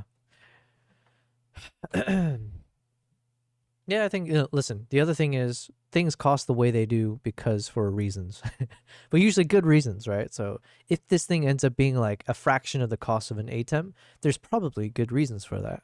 You can't be a professional business in a capitalist environment and not have a way to justify your price versus others if you don't have enough value for it, right? You can't just go off of name brand recognition alone. So I'm saying this without actually knowing the price of the OC, but I'm assuming it's much cheaper than the ATEMs. This dude's voice is so coarse from the habla. What is a habla? Espanol. Habla. Drink? No, habla. What does habla mean? This guy would do well to drink a glass of water once in a while. Okay, I know that it means speak. What other language? What is a habla? You know what? I don't care. be so nice to just have it is all raspy. developed for you. Now, if It's you go a making little me bit wanna further, drink. you'll see that there's a record button and a stop button, and that's how you can record on your SD card, which is what I'm doing now. So you can see the preview screen. You can see all these screens here. Next to that, you have play, pause, and back and forward tracks, and that's actually for the videos that are on the SD card. So you have a little folder on that SD card where you can put video files on there, and so then you can hit play, and you can see it down at the aux. And so I haven't made the aux live, but as soon as I make it live, it'll play it for you. Down below that's that, good. you have your chroma key and color key, where if you have like a green screen or something that you want to key out behind you, you can do that and customize that. You also have the DSK button and the background button, which we'll get into here while we jump into the menu, because that's a beast in itself right here. Ready? Check this out. Press menu. And you can see, I love that it shows up on the screen. It's super easy with this dial and button right here to navigate. I hate the dial. To go back a level. So starting from the top, let's just have a look. You have your color back, and you can go through that, and you can change the hue. You can make it blue, you can make it red, whatever you want. Over here you have super source, and this is where you can have like a picture-in-picture. Bourbon tastes good, but maybe drink something besides it just once a day at least. Yeah. Don't gargle concrete. It's bad for your voice. Or smoking, maybe. He makes Joe Pesci seem like he has a velvety voice. What does Joe Pesci sound like? That's the dude that's in Fargo? Is that right? Why do I think of him in Fargo? Joe Pesci. Oh, he was also in one of the Quentin Tarantino movies, maybe? No, I'm thinking of someone else. Who was I thinking of? I was thinking of the dude who's in all those memes where it's like, how you doing, kids? How you doing, kids? Meme. How do you do, fellow kids? This guy. Who's this guy? What's this actor's name? Actor. Steve Buscemi. Ah. Joe Pesci. Steve Buscemi. Okay. I was off. Whatever. And fully customize that. We're just how cooking you this dude. want. So if we Whatever. hit the He's super never gonna source, watch this you can live see stream. that we- Can you imagine? As I'm saying, oh, well, okay, he's never gonna watch this. Meanwhile, like fast forward, him in his living room in the dark, watching this and crying and like. Have a picture-in-picture right there. Listen, We this have that dude's purple got a big background, following. which He picks clearly has a that color personality. one. Yeah. And then you can also go into control. You can have different styles. This is zoom in. This is crop zoom. If you want it more like that, and then crop zoom the other way. And then Okay, my point is, I feel like this this switcher seems fairly intuitive. Or he's doing a good job of at least explaining all the features in a way that at least I'm following. And if I can follow along, that's saying something. So tech-wise, it seems it works pretty well. Pro, this is where you get your stream, where you can... But I haven't watched a comprehensive video of the ATEM or the Roadcasters or whatever. So yeah, I have to keep that in mind. For all I know, if I watch an ATEM breakdown, it does exactly everything plus more. So yeah. You've probably seen Pesci in Lethal Weapon. Dude, I haven't seen Lethal Weapon in a long time. But yeah, Home Alone, that's right. No, I've seen that guy. Sorry. It's just visually I was thinking of Steve Buscemi, not Joe Pesci. You are our generation's Joe Pesci. Well, thank you, I think. Goodfellas, Casino. Yeah, I did. Oh, wait, no. I don't know if I've seen Casino. I've seen Goodfellas. Add your different stream keys and RTMP URLs, and you can get up to 3 of them, so you can switch between them really easily. With playback, this is great because you can go through and the videos. Speaking of TV shows, or you could set. Show that I'm watching right now, which I recommend to everyone, is Pluribus, which is from that Vince Gilligan. I forget if he's the director, producer, whatever, but Pluribus is really good. Episode 3 came out. What else am I watching? Oh, and then I've been rewatching. No, I'm past the rewatch point. So I've been watching Naruto. So I'm on the Naruto Shippuden arc, I think, or something. But that's been fun to rewatch. That's it. That's all I've had time for. Anyways. Or you can set it to go in sequential order. So if you had a bunch of video files on the SD card, you can go from like 1, 2, 3, whatever. It just plays from one to the next. That is a nice option. Then you have your settings where you can go through and you can change all the different source names if you didn't like HDMI 1 or 2nd, and versus, or you can. So output's 1080/60. Okay. Thing comes in around $900 US, and that might. See, that's pretty damn cheap. To have it with the case built in and everything. So you get the monitor, the switch, the casing. Damn, that's hard to pass up. OC versus ATEM Mini.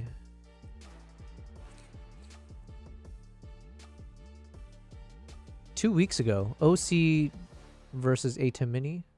More features, same price. Okay, who can we trust? ATEM versus OC Ghost Stream. That was 1 year ago. All right, let's watch this Hello guy's guys, first. my name is Hugo. Welcome to my channel. Today I want to talk about 2 switchers. One is Blackmagic.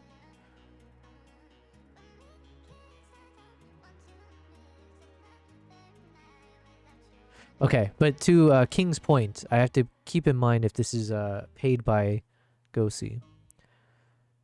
Because right now in his link, he's only putting a link to the OC, not to the ATEM. So I have a feeling that this is more promotion for the OC. Now, when it comes to most anyone has seen him in Home Alone, yeah, for sure. Just make sure you test all the features during your return window in case you need to return it. Yeah, that's smart. I just finished a visual effects sequence of Sharingan on a short I'm working on. Yo, that's cool. If it's done, let us send it over. Sharingan. switches the ATEM Mini Pro. Check out the brand new Duet 8 ISO full 8 channel switcher. The OC Ghost Stream has been an absolute game changer for entry level live stream and switchers. SDI version now available. So same thing. This is basically a full OC. For those that don't like their switchers getting hot, whether you're rocking the USB, this USB fan that splits into 2 are epic. Okay.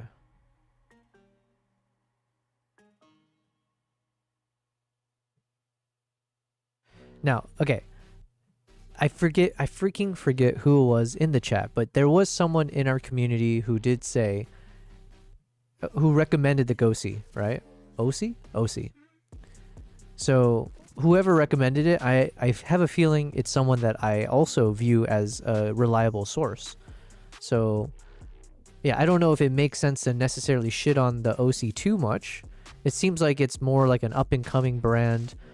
But for me, like, so it sounds like it does exactly what I would want it to do. The question becomes, if I'm streaming outside, if I'm streaming while I'm traveling, if I have to put this into a rugged case that's going to get bumped around a lot, in those types of environments, how does this hold up versus the others? And that's where I just need some answers, I guess.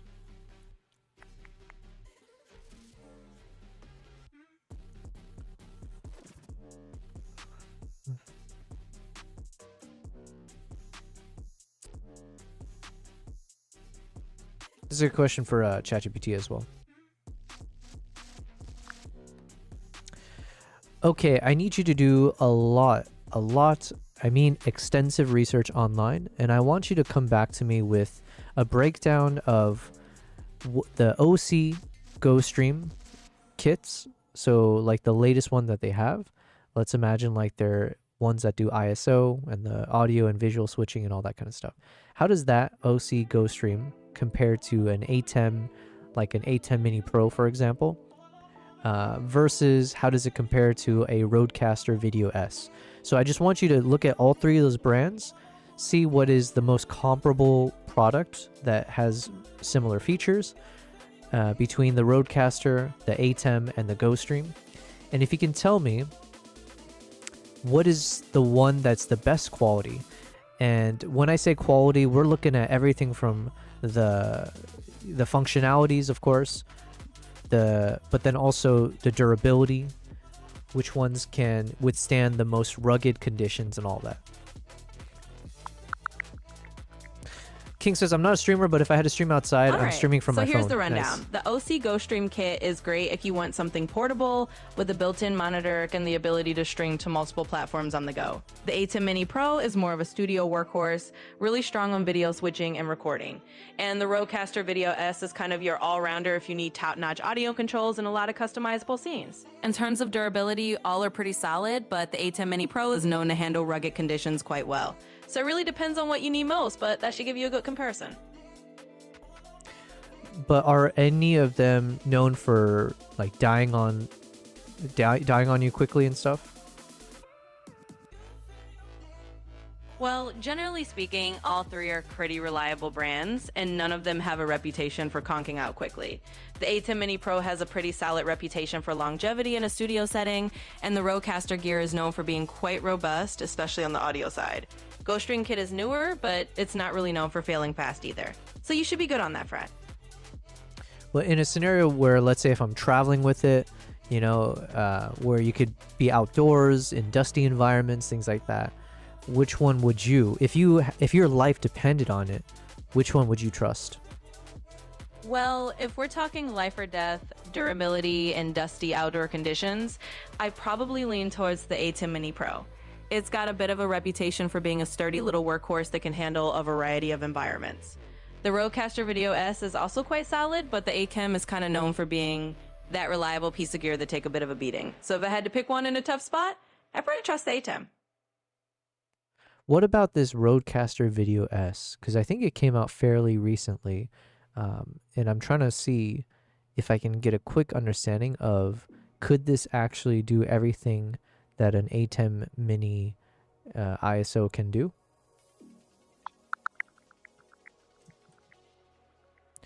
ATEM is tried and tested, the others are new fools. It is yet to be seen. Yeah, So, true. in a nutshell, the Rodecaster Video S is kind of an all-in-one audio and video console with a few HDMI inputs and some neat features like automatic switching based on audio.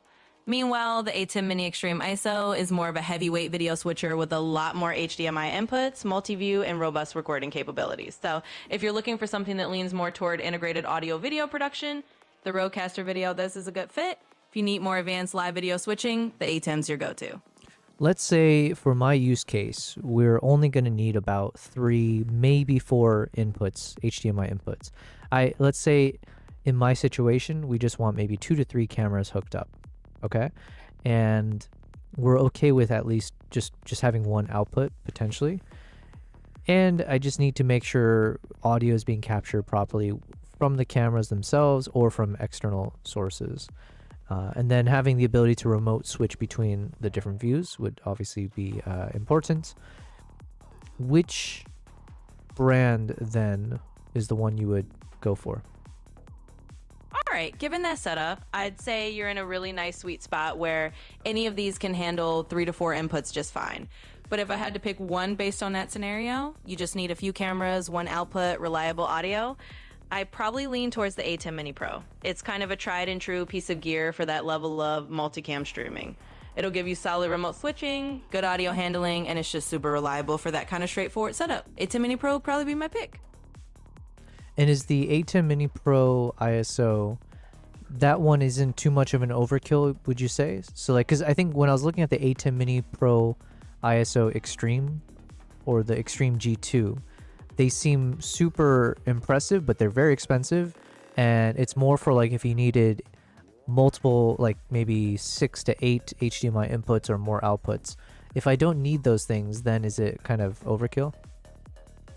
Yeah, you're definitely right on the money there. The A10 Mini Pro ISO or those extreme models with like 8 inputs can be a bit of overkill if you're only running 3 or 4 cameras. They definitely shine when you need a ton of inputs and a bunch of advanced recording features. But if your needs are more straightforward, then the standard A10 Mini Pro is absolutely going to get the job without all the extra bells and whistles you might not use. So yeah, it's definitely a simpler and more cost-effective choice if you don't need all that extra capacity.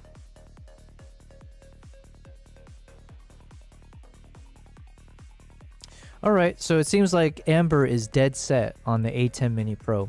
Now, for all we know, ATEM has paid off ChatGPT to give that answer, right? Conspiracy theories galore. But yeah, I agree with you, King, as in it seems like ATEM is the one that's most trusted, or it's the tried and tested ones. The other ones are, I don't know if it's considered like new, but maybe it's just ATEM has such a lock on the brand, or on in that niche. But listen, I'm also someone that's trying to crack into an established market, kind of, right? Or as like being a up and coming live streamer, whatever you want to say. So I'm okay trying new tech. Yeah, I'm okay with it. We're always rooting for the underdogs here. But I do want a better, okay, A10 Mini Pro case. Here, let's check this out. Jesus, why?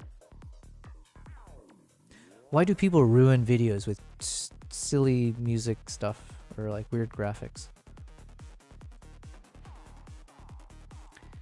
Okay, so this seems straightforward. So you get the monitor.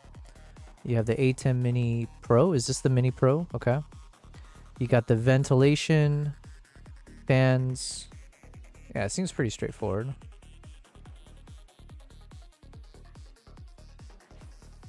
Ugh, I just hate that I wasted my seconds watching that because that didn't really give me any information. Streaming case for A10. Let's get this one. You are the live stream establishment. Exactly. You're the underdogs in live stream. Nice. Okay, this looks more interesting. Hold on.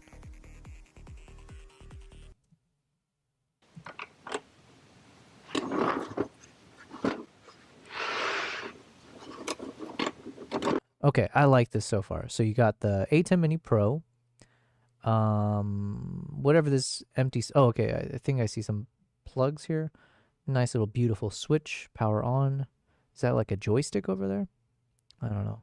We're streaming peasants, says Fed. Yobel is streaming royalty. Yo, talk to me when we're streaming consistently to like, 50 or 100 people. We've been averaging around 10 to 20. So right now, well, the view count thing is off, but looks like we got about 10 of us watching. Nice. Thank you, guys. But yeah, my goal is obviously to do this to the point where we increase it further. Okay, seems straightforward. Yes, okay. So it's got a little freaking flap. That's all I'm asking. I just want a butt flap. That's what we want here. This is the proper butt flap.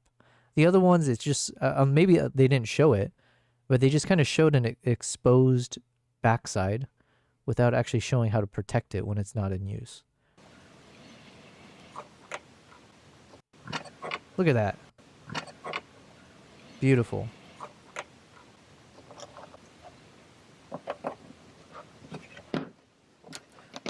So again, I still have that concern about like all these cables are somewhat exposed, I guess, or I need to have enough clearance at the back of this so that none of the cables get bent or pushed around or anything. So that one I need to figure out still. We grovel at your both streaming feed. Nice, nice.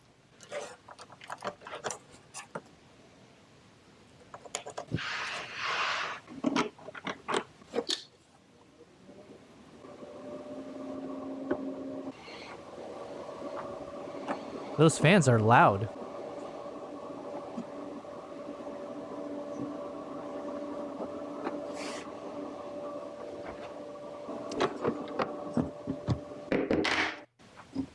Okay, oh, I was hoping he would go into it right at the end there. So what happens if you close the case? If you have it turned on but the case is closed, is there no ventilation here? Because if you have those fans on, how are you dispelling of the heat? Or did I miss that in the beginning? Was there like some kind of exhaust?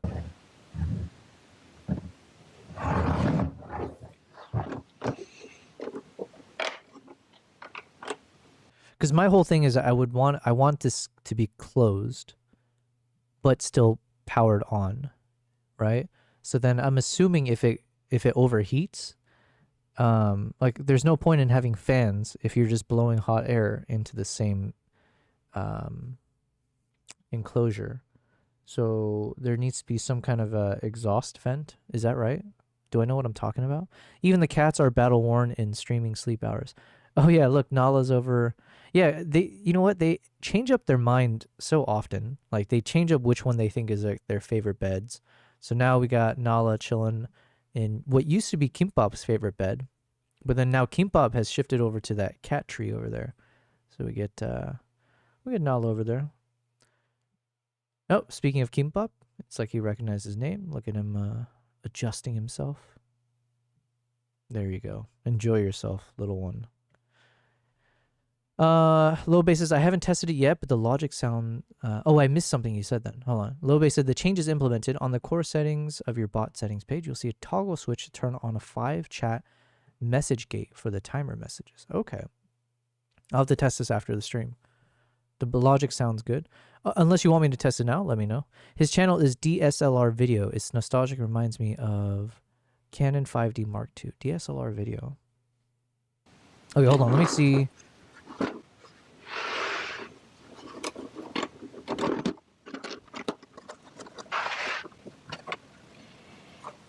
Yeah, because I don't see necessarily an exhaust ventilation type thing.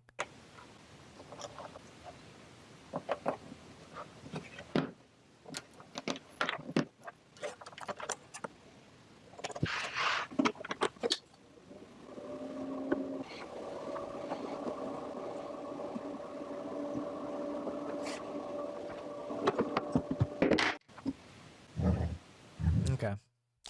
Now that's like a big question mark for me.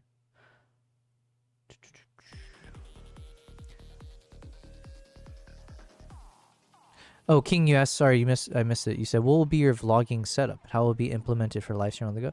TBD. TBD. That's why I'm doing all this research. I'm just trying to absorb all kinds of things that people use when it comes to unorthodox live streams, I guess. Or like when I think of live stream, I'm thinking like, hey, here I am in my home studio. So first, let me also try to evolve my knowledge of, yo, thank you very much. Thank you for the kick side, I think. I only ever had the Mark II.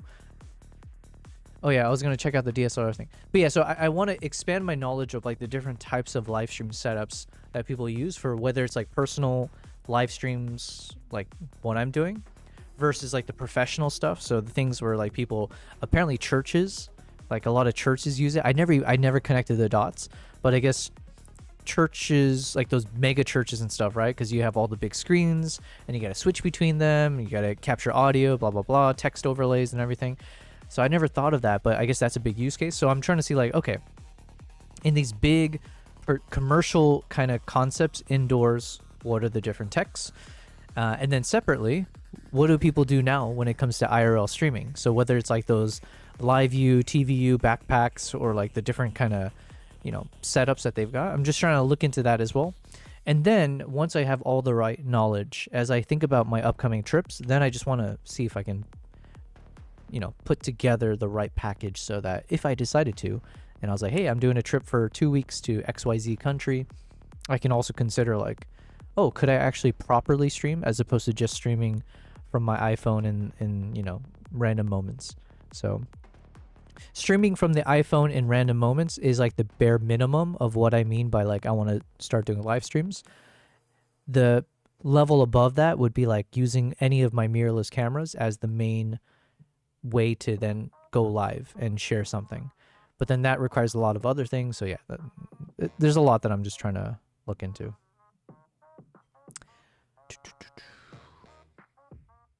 A10 Mini Pro case with the Stream Deck. This looks interesting.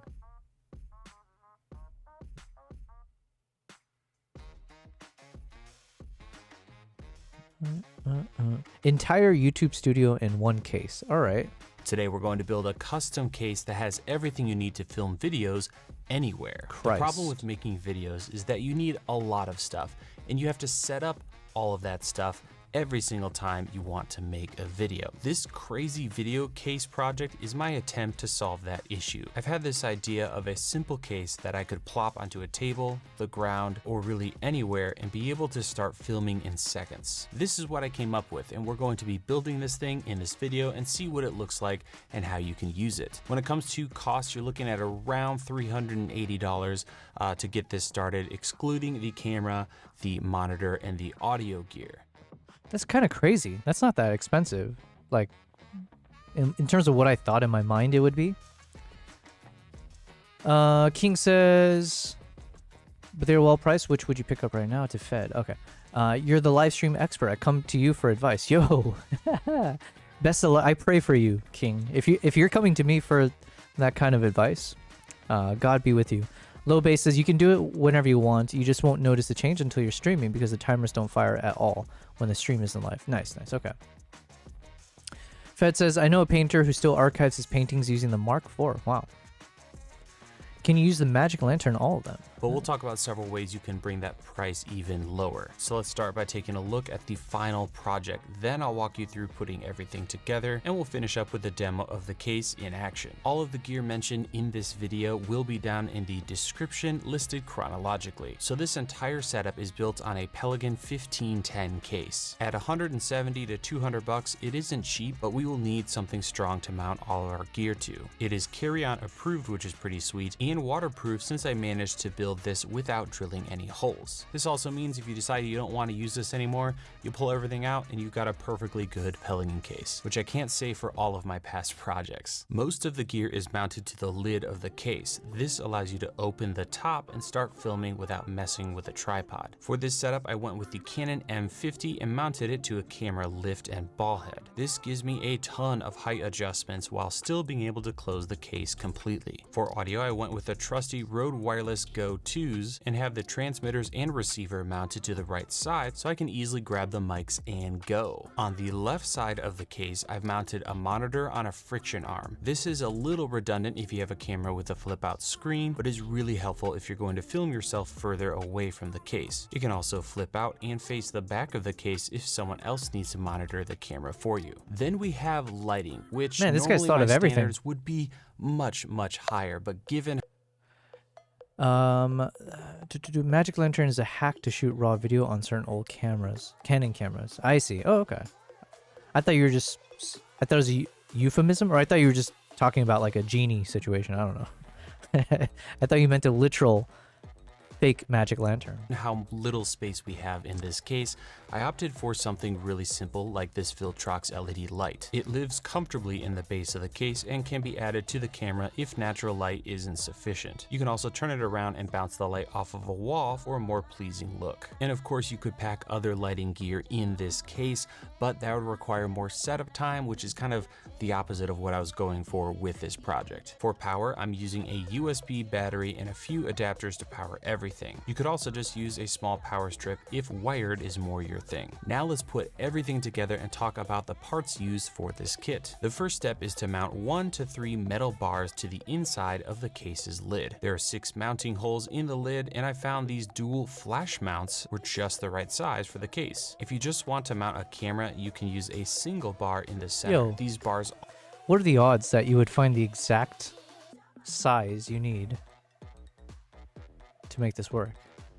also work horizontally, so you can get creative with how you mount the gear in the case. The one thing you really want to make sure is when you buy these flash mounts, you get the 10.6 inch version, I believe. You don't want anything shorter, it's gotta be 10.6 inches. Before installing the bars, we need to mount our other rigging gear, as we won't be able to access that side without removing everything. Each of these bars comes with 2... Okay, this is like super cool, by the way. I guess it doesn't necessarily directly address what I'm looking for, but...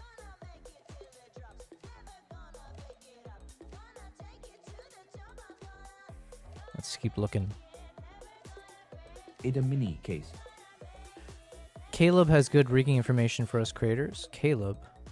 A lot of newer camera has the ability to use the IBIS to shift the pixels, shoot crazy high megapixel photos. It works perfectly for art since it doesn't move. I see. Explore our extensive collection of cases crafted specifically for your Atom switcher, enabling enhanced mobility within your recording studio. Constructed in New York with meticulous precision and component compatibility. Our cases optimize dimensions, weight, and include an integrated cooling systems. Additionally, we provide a range of color options, styles, supplementary parts, and connections that surpass the original Atom's offerings. Having established our presence... Oh wait, Atom... oh, I don't know how it's pronounced, but Atom also provides their own casing? Maybe I missed that. Oh, they're using Nanook. That's why I thought something about this looked familiar. Because I've used a Nanook case for one or two of my travels before, because I think they tie up with Nikon or something. So it looked familiar. Our cases have reached some of the most prestigious institutions in the world, such as NASA, Air Force, NBC, MIT, and Yobel Prize, as well as various universities, schools, and churches that attest to our exceptional quality. Our cases have reached over 50 countries globally, revolutionizing studios into portable, user-friendly workspaces. The best case in the market. Okay, well, thank you.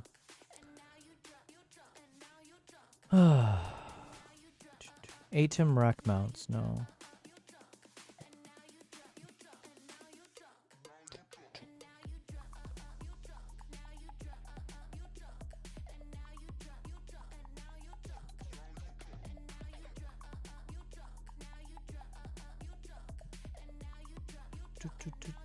You could use your Z8. Lumix S5, for example, does 96 megapixels with their sensor shift technology. Damn. Okay, so it sounds like for a portable IRL live streaming with a bit of room to do some more interesting stuff, it sounds like the A10 Mini Pro ISO is probably sufficient / like the best. Yeah, the best bet in terms of size and everything else. Because then once we get into these mini extreme ISOs and like this G2, then it does obviously a lot more. It's future proof in many ways, but the size is much larger, so I don't know.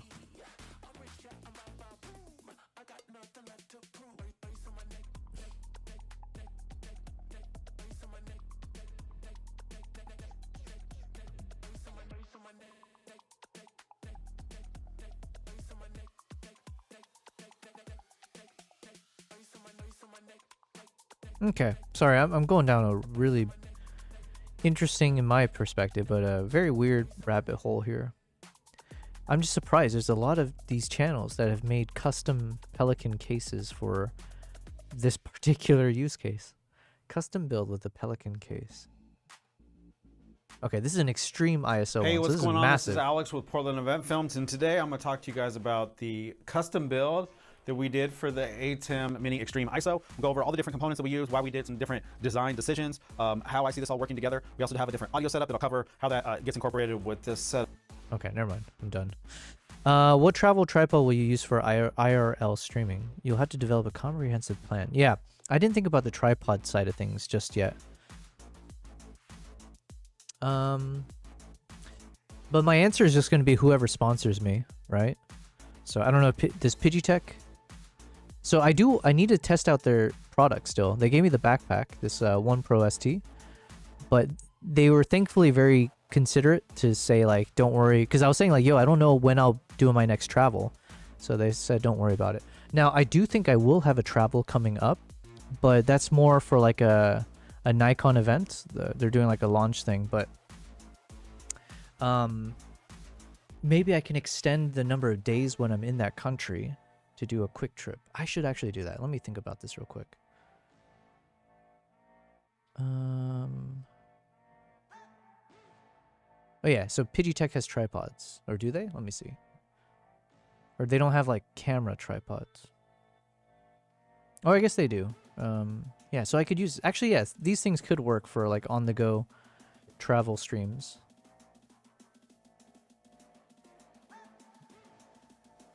So there you go, King. Maybe I'll try to see if I can work something out with Pidgeotech.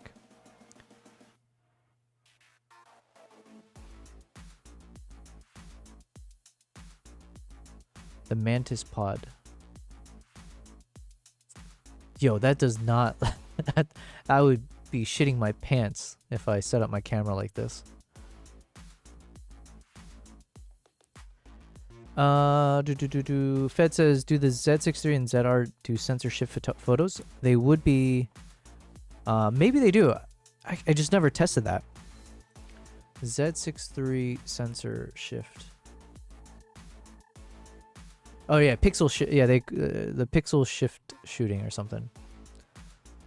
The pixel shift.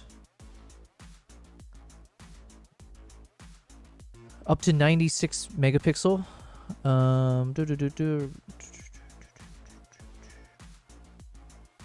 Yeah, I personally never tried anything with this.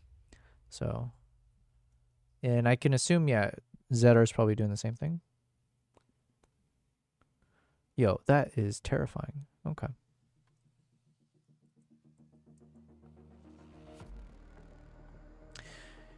King says, Jobel Pesci, you will have to become an outdoors live stream pioneer. That's exactly it. That is exactly what I hope to be. So I hope that we can pioneer kind of this style of content creation on the go when you're traveling. And I mean, the biggest reason it won't necessarily work is a mixture of like just not having proper network connection when you're traveling to different places, plus the crazy amount of money you would need to spend to have the proper gear to do that. But these are not insurmountable problems. It just requires a bit of research and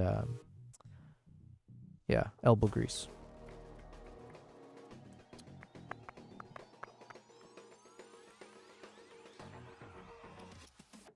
A carrying case for the A10 mini video switcher.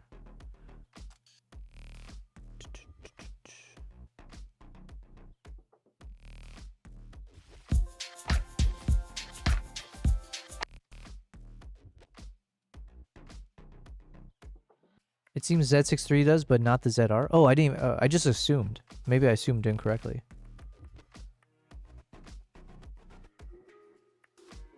Okay, so one thing I'm running into here as a potential issue is that these cases look really sleek. They seem to do all the job you want it to do, except for the fact that my particular use case could be such where I want this running, but I want the case closed. So in that circumstance, what happens if the heat kind of builds up inside? So is there some kind of like a exhaust out from the case? Otherwise, everything I've seen so far seems to just have the proper ventilation, but these ventilations are with the assumption that your case is opened up, so the monitor's displaying. So... But you know what? That's not the worst. Again, it could just mean that I need to make a custom, or I guess I could. Let's imagine if someone sells this type of product, then I just need to roll up my sleeves, become a DIY master, and drill a hole here and there, add those little exhaust ventilation stuff. And then there you go. Wow. Then I can pretend like I'm a DIY person. It's like, yeah, I made this myself. It's like, oh, damn, you did the whole thing? No, I didn't make the whole thing. Oh, you did, but you made most of it. Like you did all the drilling and stuff. Yeah, a little bit. Well, what'd you do? Well, you see that hole right there? Yeah, that's what I did. We gotta start somewhere. Okay. ZR is definitely video first. It could be a firmware update, but I prefer video updates. I think one or more of the GFX can do it. 400 megapixel, damn. Imagine the file size of 400 megapixel. Jesus. Okay, I think I've gone too far into this rabbit hole. I was supposed to be productive, okay?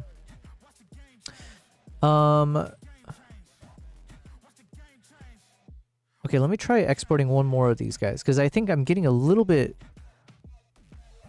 annoyed by the fact that I'm not getting the quality from the LUTs.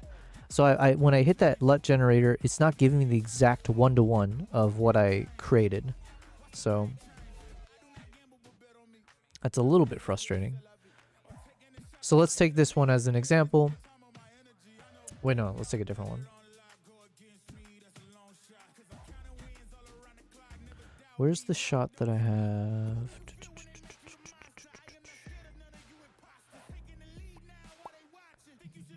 Where did that one shot go of the Vietnamese lady? There she is. There she is. Okay, so let's say we're going to create a new version. This is version 1. So we'll rename this one dehancer.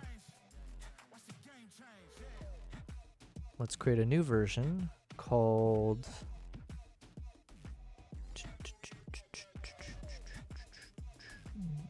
what should we call this? Test blank 1.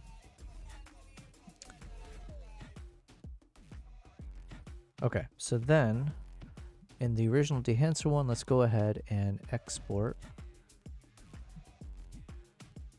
Let's see.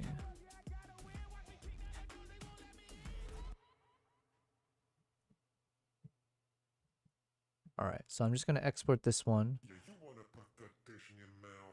Export LUTs. And we're going to save this to where... I think I just created a shortcut, didn't I? Oh, I can open this. Nice. Nobel Prize LUTs. Dehancer. And we'll call this YP Dehancer.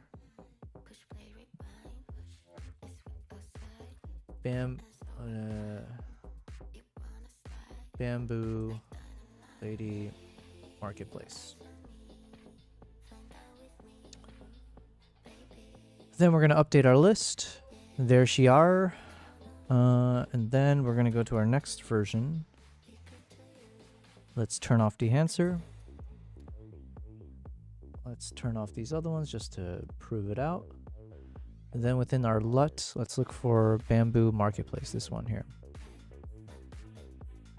Okay, so then here's our final result with the LUT that was generated through dehancer, put back into DaVinci, compared to the original one that I made with dehancer, which is this one. And hold on, before we do a proper comparison, let me turn off in the original one. Let me turn off all the other settings like the vignetting or the bloom, elation, film grain. Okay, so now it should be a more proper comparison.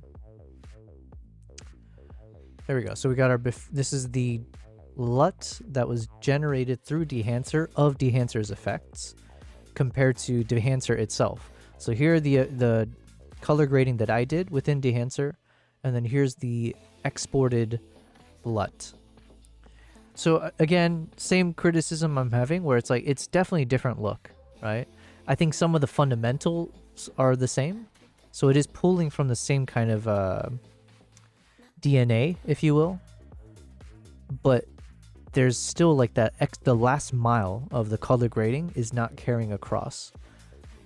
So then the question for me is like, is that truly something I want to put my hat on, you know? But like I said, they're usable LUTs from dehancer, especially if I'm providing them for free. So then I was like, look, okay, so let me provide a bunch of these for free that you can use. It's not going to give you a one-to-one of the edits that I made, unfortunately. But look, don't shoot the messenger or don't shoot me, okay? It's free. What can you ask for? King said, oh, hold on, I missed something. No displays would render much of anything. Yeah, if it's 400 megapixels. King says that node tree has many roots and branches. It could help you a lot if you explain it to us. I do need to make a video in the future. It's just weird for me to think about making a video about it just because I know I'm not the expert. Basically, the video is going to be like, hey, I created this node structure. The reason why I made it this way is because I watched a bunch of experts who told me what to do. And so here you go. That's basically what it's going to boil down to, right? It's like, it's not really coming from me as the source of truth. It's more like, I watched Cullen Kelly, I watched XYZ, was it Darren Moston or something else? And from their amalgamation of watching those videos, I kind of just pulled it, bits and pieces of their logic to get there. Actually, you know what? It could be a good video because I did spend the time, didn't I? Where's my Notion? I had a whole Notion document that I made where I kind of broke down all of the learnings from these guys, and then I tried to follow across with it. So it could, if I could figure out how to edit it properly, this could be a okay video. But yeah, in a nutshell, basically these first two nodes, besides the color space transform, is the color correction ones. So this one I kind of pulled from Cullen Kelly of like simplicity, which is ironic when you look at how many nodes I have here. But simplicity in that I have only two nodes for the color correction. One is for the white balance, and then the other is for the primaries, which my understanding of primaries are everything to do with contrast and exposure levels, stuff like that.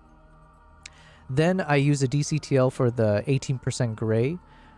So I have this after the color correction, which could be for wrong reasons, but I was just following their instructions. But basically I have this temporarily so then I can turn this on, see where the mid-gray point is before I move on, or like to double check any other things that I do with the color grading.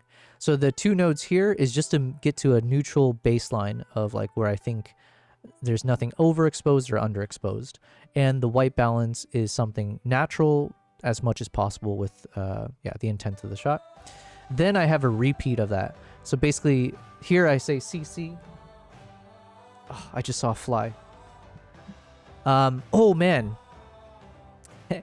Random story, but speaking of the fly, because I left the balcony open earlier as I was doing laundry. It doesn't matter.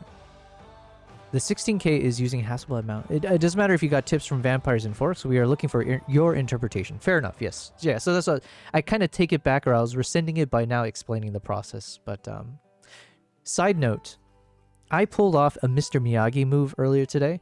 So a fly got into my apartment, hovering around me, you know, in just different directions, blah, blah, blah. And out of nowhere, I just struck my hand out, and I literally chopsticked the fly between my two fingers. So fly came here, and I literally squeezed it lightly with my two fingers, enough that it dropped to the floor, and then I proceeded to actually kill it. Now, I didn't do it intentionally, so let's be real. But it was kind of funny in my mind that it wasn't me swatting the fly. I literally squeezed the fly. I felt the fly in between my two fingers as I pinched it. And I was like, yo, it's like I just did I literally did the chopstick. I did the chopstick thing. Actually, is that Miyagi? Who did that? Was there some, I thought it was one of those videos, right? Asian dude with chopsticks and catches a fly. I legit did that. So, yeah, I was impressed. Nobody was there to witness it though, so.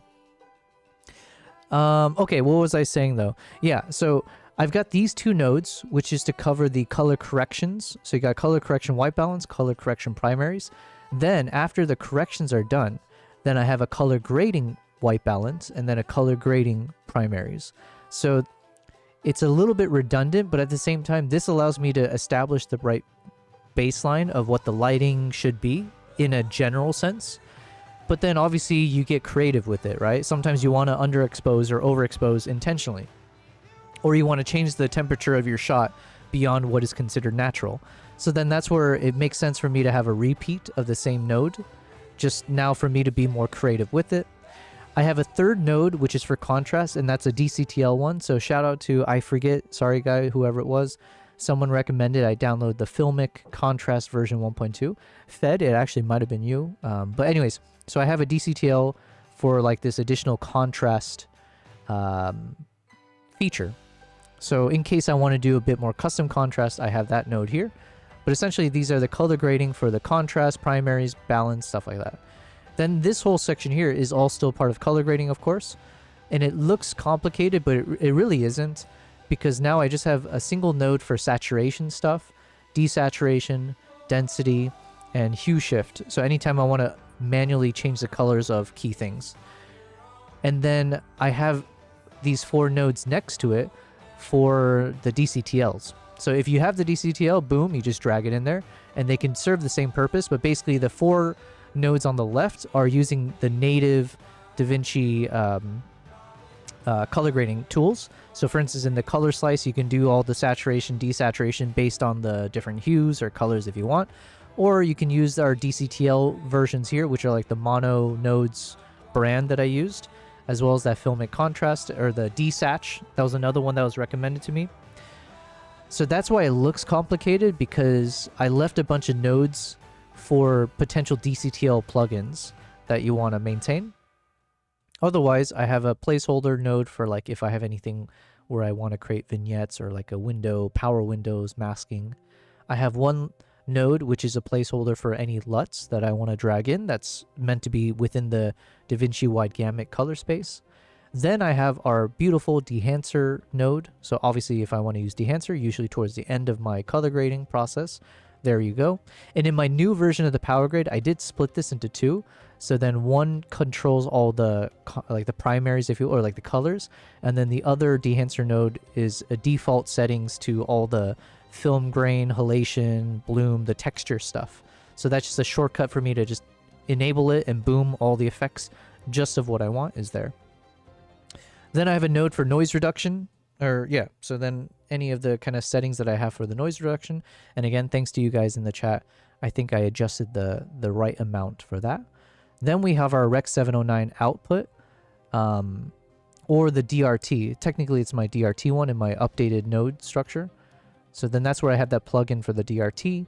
And then everything that comes after is for any changes I want to do where it's in the Rec 709 space. So that's more like if I have LUTs designed for Rec 709, there you go, I have a space for it. The vignetting, I think I shifted to the left, so that doesn't exist in my new version. And then it's just a sharpening at the very end. My understanding is the sharpening tends to be best to use at the end after you've done all your other adjustments. And that's it. So it's like, it's not really the most complicated thing.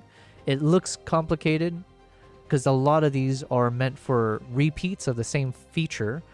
It's just for the DCTL version of those features. So yeah, there you go.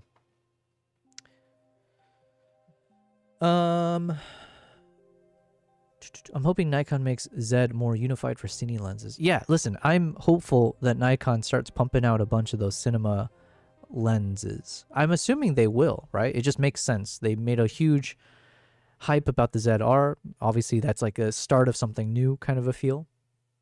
And what goes well with a new cine camera? Well, a cine lens, right? So my money's on, yes, there should be one coming up. The sensor is widescreen, so if you crop the sides to 17:9, you can use EF and PL. You need to Bolo Young your way through this stuff like you did with that fly. Who is Bolo Young? It should be YOLO Bung. Bolo Young. Oh, this guy. Wait, where have I seen him before? Wait, I've seen this guy somewhere. Oh, is he Korean? Okay. I've never seen any of these. Oh, Enter the Dragon. Okay. You break my record, now I break you like I break your friend. Is that his line? That's nice. I like that one. Have you seen the sensors Red was thinking of using? Their concern was lenses, obviously. Okay. Yo, how old is Jackie Chan? This is going to make me super sad. I'm going to guess he's 70...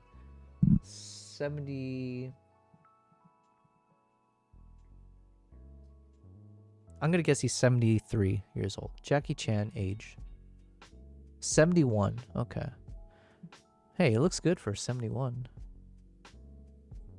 Wait, his real name is Fang Shilong? Fang Shilong?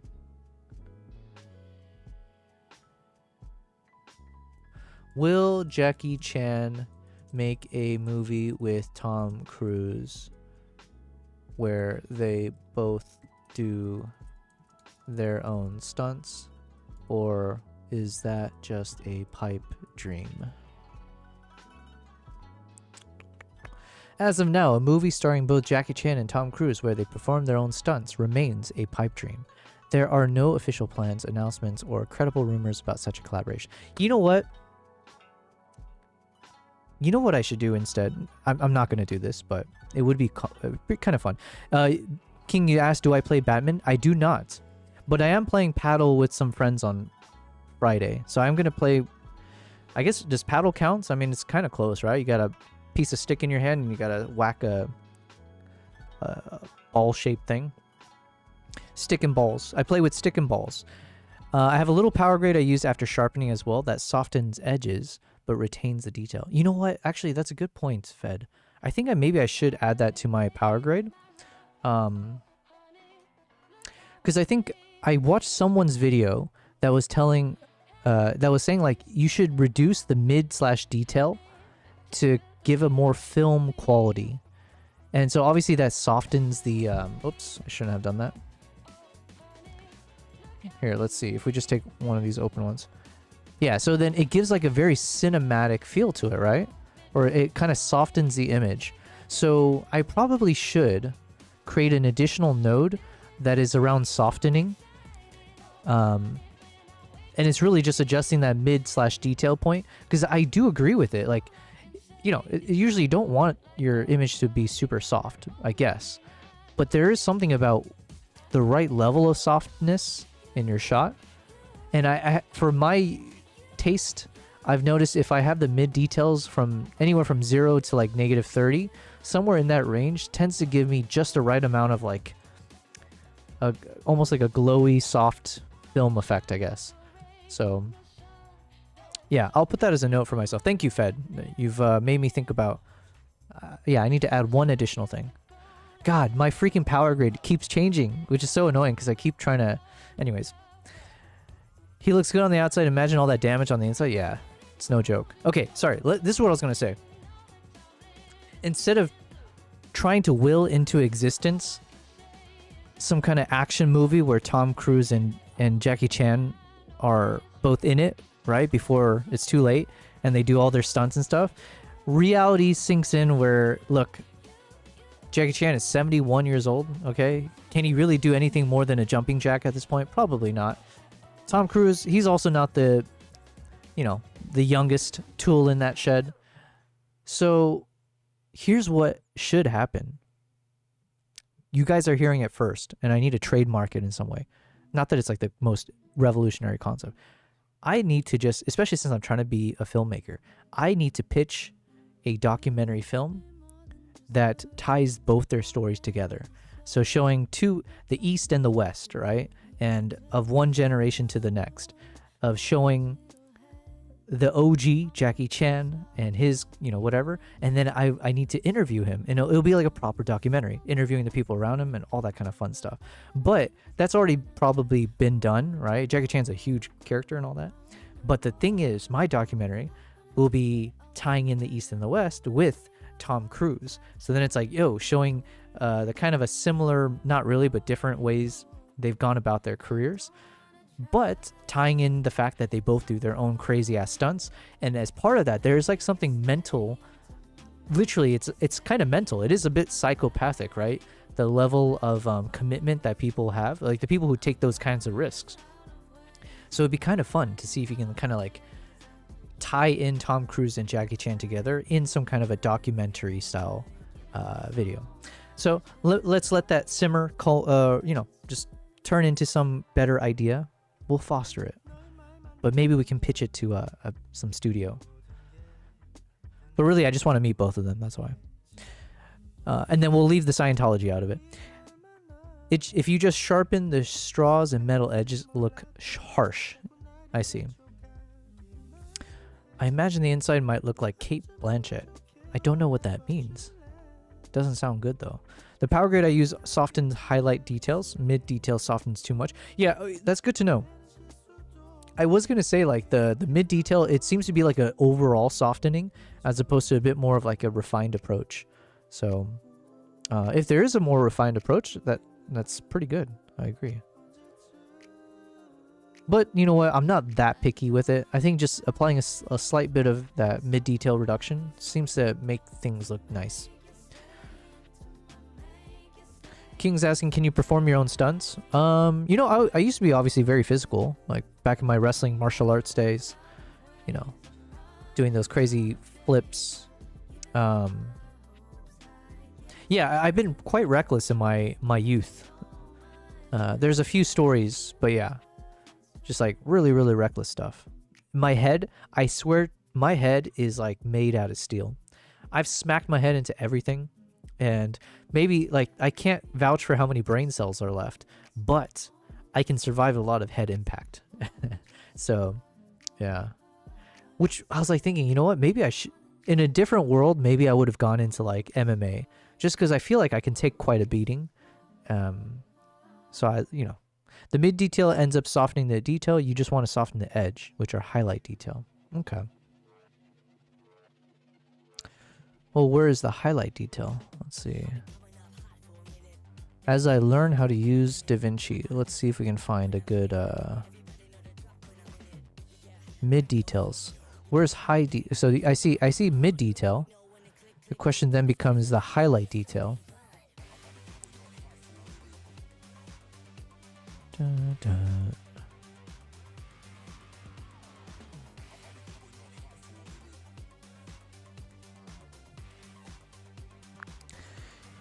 Is there a feature in DaVinci that reduces the detail in the highlights? I see a mid/detail, but not a high/detail. Yeah, I totally get what you're looking for. So in DaVinci, there isn't a specific highlight detail slider in the same way there's a mid-tone detail one, but you can achieve a similar effect. One way is to use the HDR wheels or the log wheels to subtly reduce the detail or soften the highlights.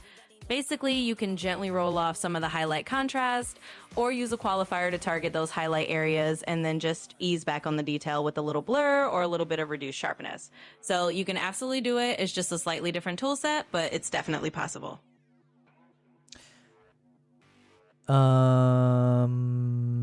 Okay. Well, I'm in the curve section, and in the curves, there's something called soft clip.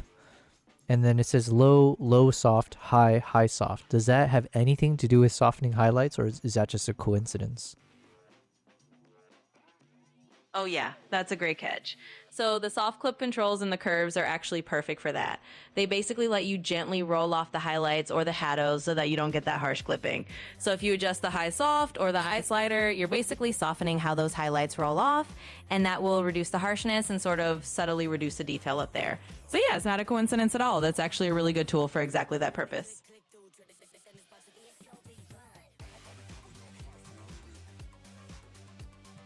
I think she's full of shit. I don't think it did. It doesn't do that. But I mean, I've never played with this before. It seems quite interesting. I feel like maybe I should have used this in the past, because it looks like it just kind of compresses the shadows and the highlights in a good way, or at least based on what I see visually, and then also in the waveform.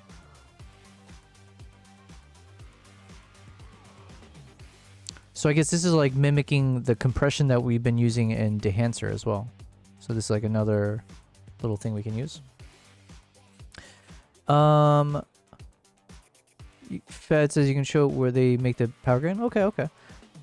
Yeah, I appreciate that. King says you need to mark yourself as the new Ji Chang Wook. Dude, what are all these names?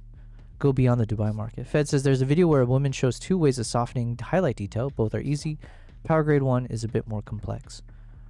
I do like complex. There's no high detail. You have to make it with a couple of notes. Gotcha. Okay. That's not how you do it. Yeah, okay. Sorry, I was catching up. Yeah, it didn't seem like it visually. So ChatGPT was just kind of... Sometimes I feel like she just says whatever it takes to make me happy. It's like, yeah, good job. I agree. To be fair, it's not just ChatGPT either. I think Gemini was doing the same thing, where I would ask a question to Gemini, and each time it'd be like, "You're so smart! Wow, how did you think about that? That's amazing." And then I respond again. It's like, "Yo, you are honestly the god of all humanity. Wow, your brain, full of wrinkles, no smooth." I'll find the video. She's talking about roll off, not highlight detail. Okay. Oh, that's bright. Also, it is now almost 10:30. Guys, we survived today's stream without any tech issues. No. We did have some tech issues, but it wasn't too bad. Now the only issue that I see is that, let me see. Let me recap here. Everything here looks fine. From what you guys are saying, it seems like there's no issues with the lag or the delay stuff. What else have we fixed? Well, the TTS monster voice is fixed now. Apparently that was a Cloudflare related issue. This view count thing, that should be, Jesus, right there. No, this way. No. Jeez, why can't I do... there we go. So these things there. The view count is broken, so I don't know. It seems like there's something wrong with my Streamlabs setup. So hopefully that's Cloudflare related, and once I end the OBS, turn it back on, we'll fix it. Now, the biggest challenge is going to be when I end the stream, because if you guys recall, on last stream, I was hitting all the buttons to turn off the stream, and it wouldn't do shit.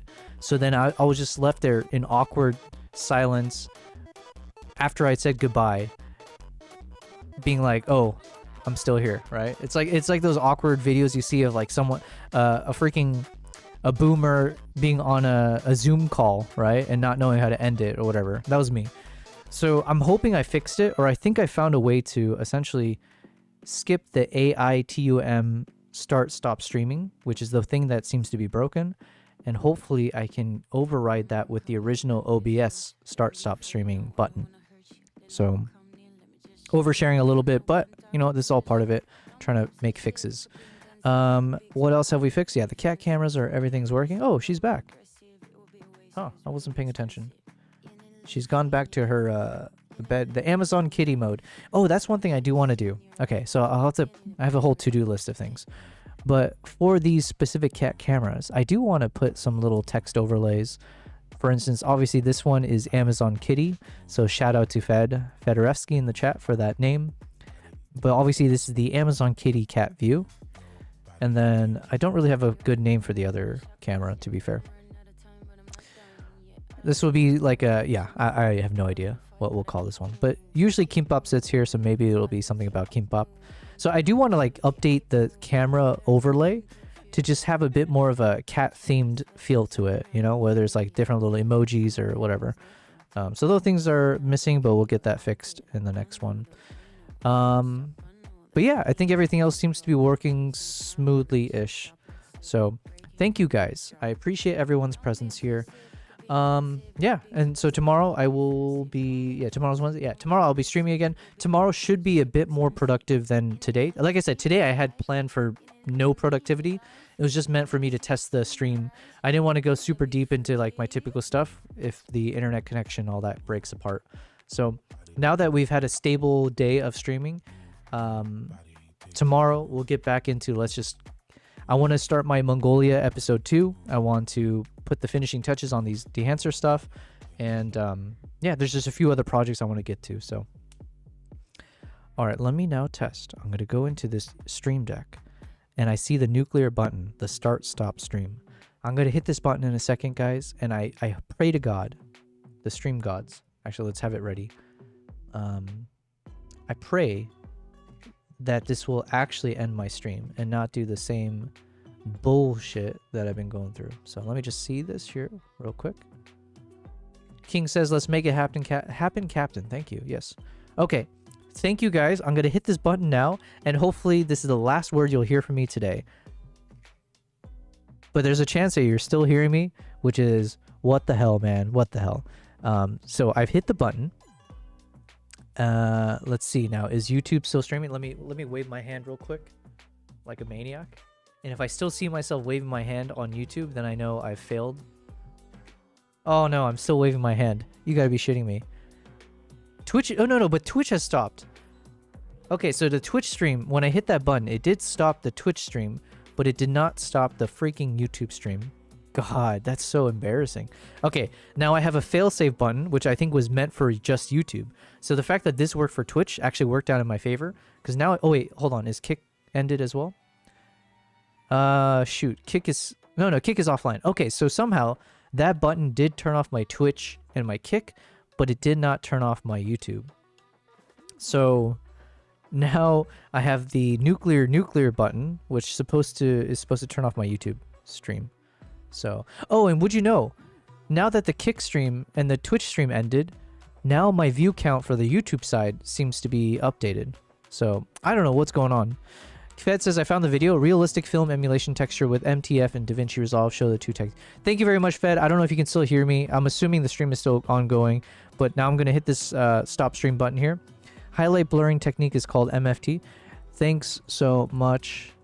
We'll check this out.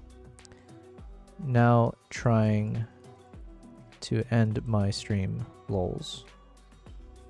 Okay. I'm going to hit this button. Thank you guys. Now on the YouTube side, this should be the very last thing you hear from me. Goodbye.